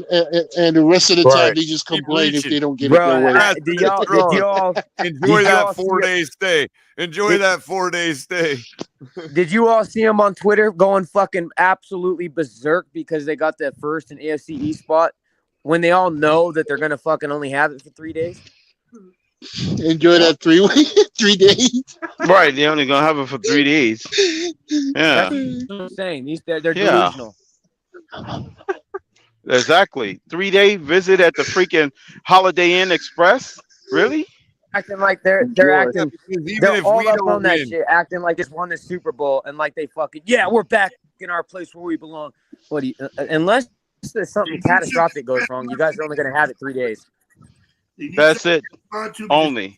They're so Yeah. afraid. Congrats. You took it from the Dolphins while the Dolphins were on a bye week. Congrats. Matter of Happy fact, they for you. wasn't even at the Holiday Inn. They was at the Ramada freaking it's worse Lodge. than that, DTA. Econo It's not Lodge. even. No, we're all even again after our bye. They're literally going on the fact that they got the Thursday game, and they're just one of few teams that have played yet. Oh yeah, see, Barely that's beat the Michael. That's Lions. Michael K's other thing there, Kohler, is that because apparently Miami Dolphins are not good enough to be invited to play on Thanksgiving. Oh my god. Are they not what? That is ridiculous. That had He nothing to said do with on Thanksgiving he was saying that the Dolphins were not good enough to ever be invited to play on a Thanksgiving game. That's why we won. How You about must got have nothing to missed do with by it, a what? snow angel, bro. Detroit's like has he ever heard of 0-16 and they Leon was Lett? on the Thanksgiving every That's year. what I'm Has he saying, ever heard of Crypto. Leon That's what I'm What's he saying. talking about?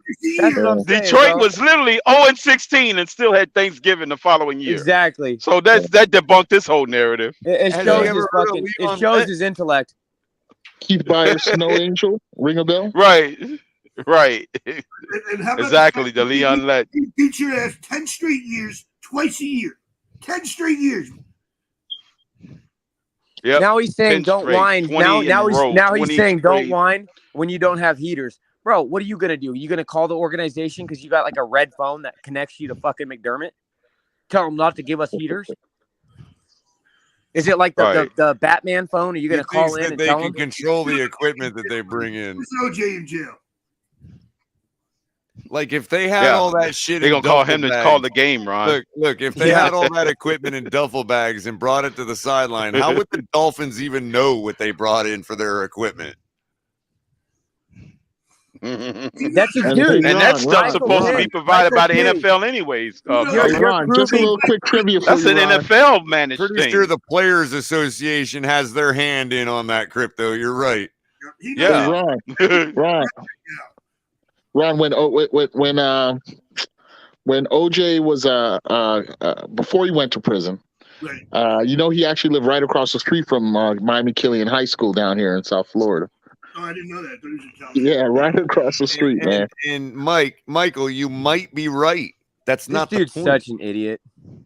When was the Even if last the time the rule book Dolphins did were say invited that, to play? hold on, DTA. Even Are you if the fucking rule book kidding me? did say that, okay, that doesn't mean that the What did he Players say? Association hasn't collectively bargained that the teams must allow them to do it. Well, he clearly doesn't watch the games, Culler, because you can see it when Exactly. they pan He over to the doesn't. sidelines. And I know. secondly, he just reinforced what he said the first time, and now he said, "Well, when's the last time you guys were invited to play during Thanksgiving?" Did you not hear what Crypto said? You dumb shit.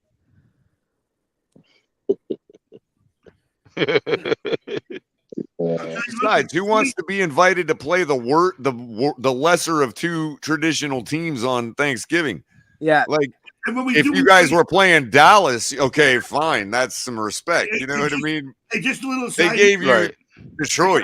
I gotta, You know what's funny too, Culler? Here's one you'll enjoy. And then Detroit I heard him, almost like, out beat a them. couple- It should have beat them. real quick. Here's Guys, real one quick. even better, 29 Culler. years You'll enjoy ago- this. 29 Way years earlier, he said. Hold Way on, earlier, I'll he get said to. next one. You Go can't- ahead. Way earlier, he said to Yeah. fucking win a playoff game. To hear that coming out of a Bill's mouth, Okay, so you 29 see the years irony ago, in that? Sunday, Yeah, of Exactly. Exactly. Okay, DTA. guys, let Ron get it. When was the last meaningful game that they I'm won? sorry, Ron. Go ahead, man. Go ahead, Ron. 29 My years bad, ago, Ron. we beat Dallas in that snow game at Leon Lett. My son was born 3 hours after that game, and I took him home in a Dolphins onesie. And to me, that is one of the best memories that I'll have of the Thanksgiving feast, Thanksgiving holiday, even though we lost every game to finish the season. That was the Yeah, game the of rest key of the season. fires You're to the right. game. Because we went. That I game think was we still went key 9-3, and we lost the last 5 games or something like that. Every game and missed the playoffs. Right. Well, see, that should After be a that warning. game, That that was should our be a last warning game to of the this year's season. We team. won. But Yeah. Jimmy Johnson's still one of the only coaches never to beat the Dolphins. I Yeah. mean, the Dolphins are the teams that Jimmy Johnson's never has beaten, is what I meant. Right. Yeah. All right, Right. guys. Yep. We're gonna give some score predictions and shut this booger on down, man. Yeah, in fact, I held got to out get for out of here. another- I got to get out of here. I got to get out of here right now. I gave another hour. Go ahead, Kahari. You first. Yeah, man, I see a blowout here, man. I see us 35-7. Oh, okay. I like that. Good. All right. Fair enough. All right, guys. Peace, man. Stand and happy by. All right, holidays to Carter P. everyone. Appreciate All you the always family. coming. All right, See you Carrie later. P. Stay up. All right. Right. Have a good Stand night, by KP. for my score prediction, Carrie P. Stand by. All right, go ahead. Shoot. Buckle up. I'm saying I'll buckle listen up. The Dolphins have earned my wild score prediction. You ready? 63-12. 63 to God 12. damn, Crypto. Skylar Crypto Thompson is coming in for Crypto relief. just pulled, he Tua just pulled the Tagovailoa reverse. He just for pulled the reverse touchdowns. Uno card. Crypto on that Madden mode right now, bro. That's a Madden score, bro. 63? This is the weekend of feasting. Hey, The we better Dolphins put Tua continue in on their that fantasy weekend team, feast. man. We better put Tua in as a quarterback This on is that the fantasy team. weekend of feasting for the Dolphins. If There you go. Crypto's there. They've earned it. The Dolphins got it. 63-12. 63. There you go. We'll send the message. I'll say that.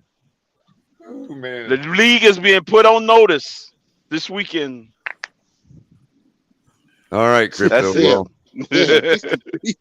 that's a You hell of a trolling, final bro. thought, man. With the bold prediction. There you go. All right, Look Crypto. at Michael K is trembling in his boots by that prediction. Michael K is trembling. That's crazy. I'll go next. Go ahead, Q. Go I ahead. got to get out of here too. Man, I'm gonna keep it realistic, but at the same time, Miami Dolphins gonna still beat that ass, convincingly, and as the spread says by two scores and 37-10. I think the defense gonna make a statement in this game. They're gonna stop them. They're gonna give up 10 points and that's it. And Q, I'm right with you there. I said earlier, 28-7 Miami. I think they're going to run the ball a lot, so they're not going to light up the scoreboard. I hope they will anyway. I want to see that game improve. Hey, Culler. The year. Hey, Culler. I just want to say something real quick, man. You know, hey, bro. all you Dolphins fans in the chat, bro. 2 years, 2 ounce, 2 whatever, bro. Man, y'all get along right now, bro. Because y'all right now, man. I think we made a lot of progress over the last couple of weeks on that front. Yeah, but this team, bro, like right now, as a Steelers fan, I'm living vicariously through the Dolphins, man. So every time I'm here, man, I'm because my Steelers ain't going nowhere. It's going. So, but yeah, man, y'all be good to each other, man. Y'all going places, bro. Yep. Hey, y'all fellas be good now. Thank you. Y'all stay up. You too, buddy. All right. Later, man. All right. Ruben, where you been, man? Yo, what's up, man? I just like to hear you guys talk about all this good stuff. I'm just soaking in all the info. Right on. So, you think yeah. we got a chance with our Mike White stack or what? You know what, man? I kind of get a little nervous, but I mean, I'd like to give you my opinion about this game. Honestly, to be really honest with you, I feel like we're gonna have a high score, like a 30 burger. Texans, they probably might get lucky with the 14, between 7 and 14 points. But I know we're gonna be able to dominate them, and I'm just confident. I don't know if I'm overconfident, but I'm confident enough to say we might take this dub. Because not every win is easy, you could say, because it's professionals. So we'll see how it goes for tomorrow morning, and I'm just crossing my fingers we get that 83. And man, I hope these Bills fans just shut the F up already, man, because it gets me irritated hearing them. So, you know what I mean? So I'm hoping that we get this dub. I'm hoping, crossing my fingers. Bro, you were almost on point with mine. You feel my drift? Yeah, we do, buddy. We do, and appreciate you coming up, man. You're welcome anytime, bro. Appreciate it, guys. Appreciate it. Hey, man, that trivia question had me a little bit dangled here. I was like, oh, who could it be? Who could it be? And I was like, all right, this should be it. Wild guess. But yeah, man, thank you guys for inviting me. And it was really, I mean, I like to tune into you guys every moment that I can. And, it feels good to talk about the Dolphins, because I mean, I've been a Dolphins fan since I was 6. And so actually, it wasn't since 2007. Remember when we were like that 1-15 season? Everybody was like, man, it just sucked. Greg Camarillo. Yeah, but I remember him. I remember Greg Camarillo, Brian Hartline, but that was later on throughout the years. But yeah, those are the people that I've seen. The Wildcat. I miss those times, but it is what it is. I love this season. I've never had this feeling with the Dolphins in my whole life. And keep in mind, since 2007, I've been like, a Dolphin fan. I'm 23 now, so I didn't know the old Marino days how you guys did, but I'm pretty sure you guys had a lot of fun during those times. So I hope that I get to see this. Bro, a lot of heartbreak then too. Yeah, I seen a lot of ups and downs with Dolphins, but this season it looks really, really good, and I just I'm just hoping it comes out to be the best. Hopefully we take it to the Super Bowl, man. And I don't mean to be delusional, but I just feel that like tingly feeling, like what, it could happen. Bro, it could happen. You're not delusional. Well, it's Sunday on the East Coast now, so it's time to be. Yeah, it's already Sunday. Yeah. Yep. Time to get you some bourbon. Right on. Thanks, Ruben, man. Come back anytime, bro. We usually, man. whenever we got a panel, you're always welcome up. There's no exclusivity here, man. Everybody's welcome. Appreciate it, Culler. Hey, thank you, man. Thank you guys so much again. I hope you guys have a great night, and go Dolphins. Pleasure, buddy. You too. All right, Ruben. Lewis still there? Or he fall asleep on us? Lewis done took an Alex pill. Uh-oh. Alex has been passing out a lot of pills lately. I'm here. Oh, okay. Come on, man. What you got to say, Ron? What do you got us winning by? Okay, Lewis that's his way of saying fuck y'all. I'm hoping to see the start of a trend for the rest of the season, where we're going to rely heavily on the running game. We're going to see the offensive line start to dominate. It may take away some numbers from our star players, but the bottom line is winning the Super Bowl. And we're going to have to be able to run the ball and play defense when it comes down to the stretch. And I think tomorrow we're going to start seeing that right away, the way they play tomorrow.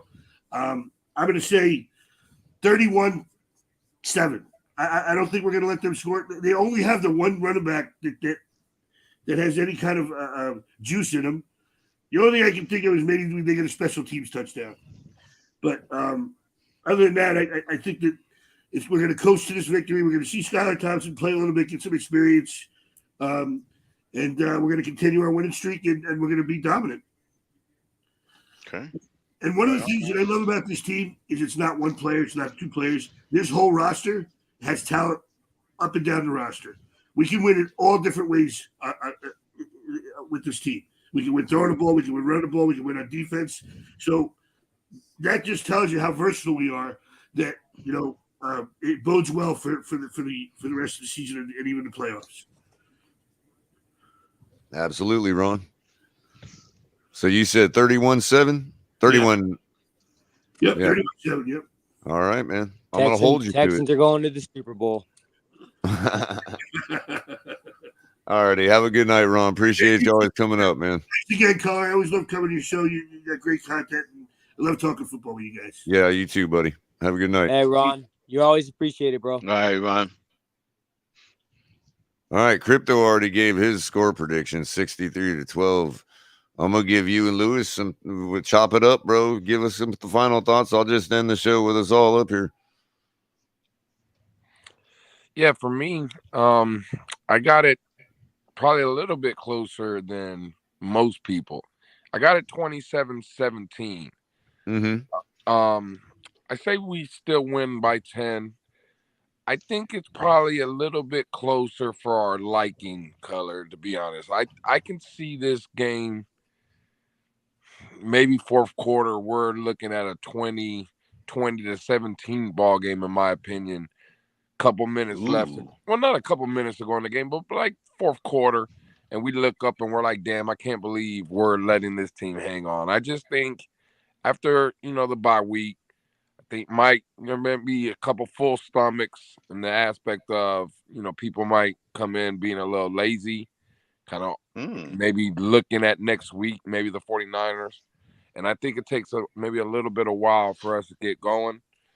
Still think we win by 10, but it's a little bit late close. touchdown to make the final margin is what you're saying. Yeah, I think, you know what I'm saying? I think That's it's just a little bit closer. I think it takes us at least by halftime maybe to start cooking, maybe start warming it up. So 27-17. Damn. Lewis just told me I had way too much eggnog this freaking weekend. Man, Lewis. He said my scores is what's it called? Lewis said I've been a little bit on the sauce. Is that what you're saying, Lewis? Yeah. Listen, I can't go 63-3 or whatever. I can't. It's all right, Lewis, man. You can tell me I had too much sauce this weekend. You can tell me. It's all right. Hey, I still got us winning by double digits.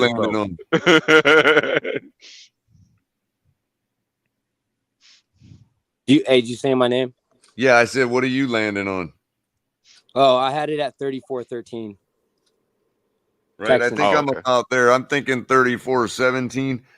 Honestly, I think we're up in the fourth quarter, like 34-10, and they hang a junk time touchdown on us.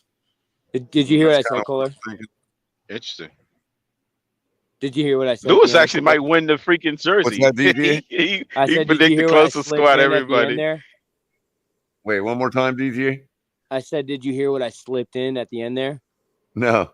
Oh, I said 34-13 Texans. Oh, damn.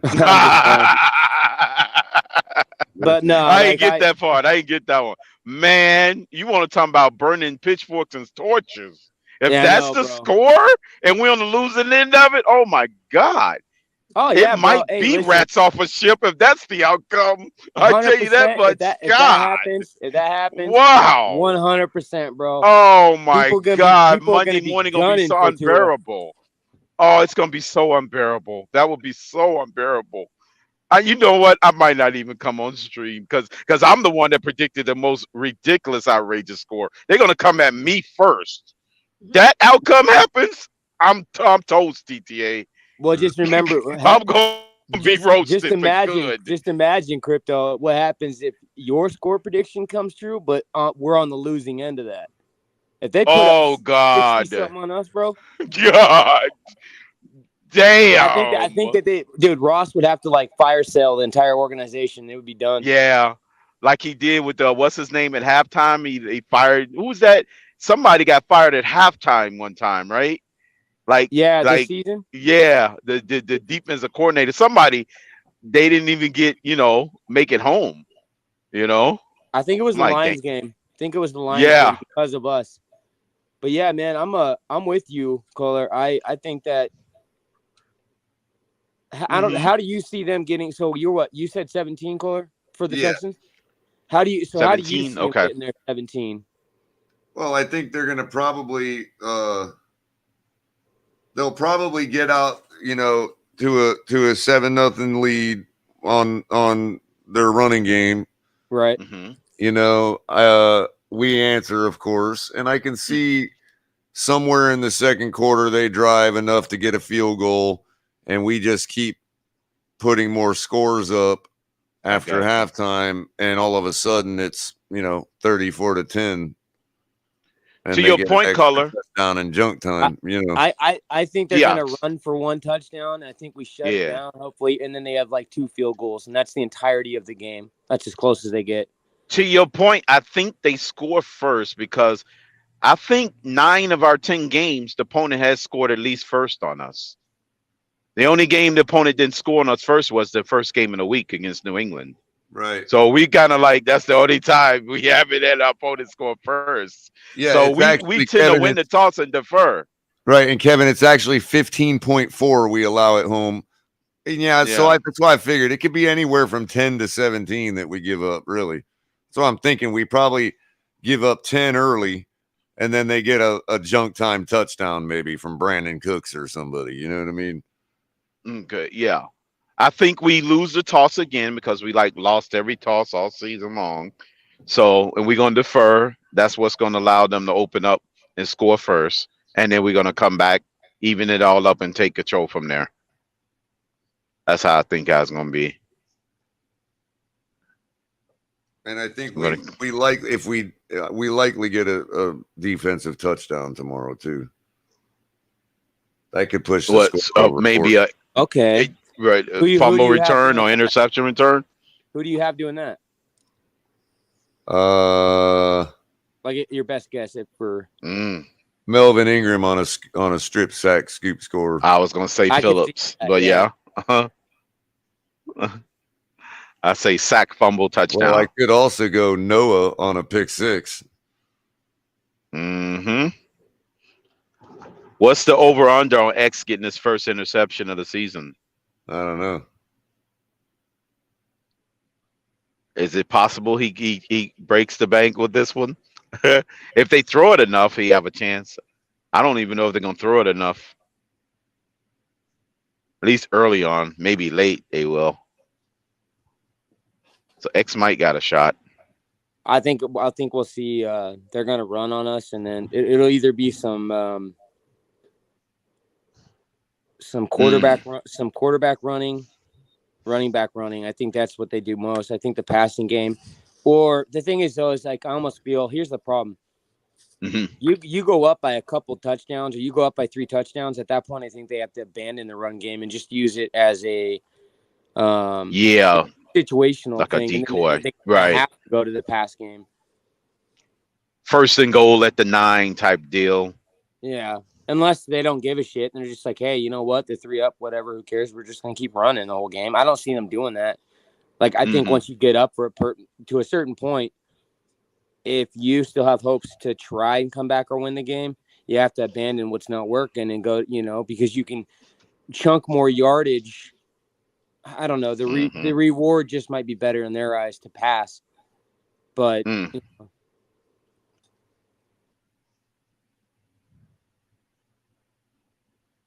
Well, all right, guys. Well, I'm like I said, I'm going 34-17-ish. Okay, so you're doubling up the score, huh? Yep.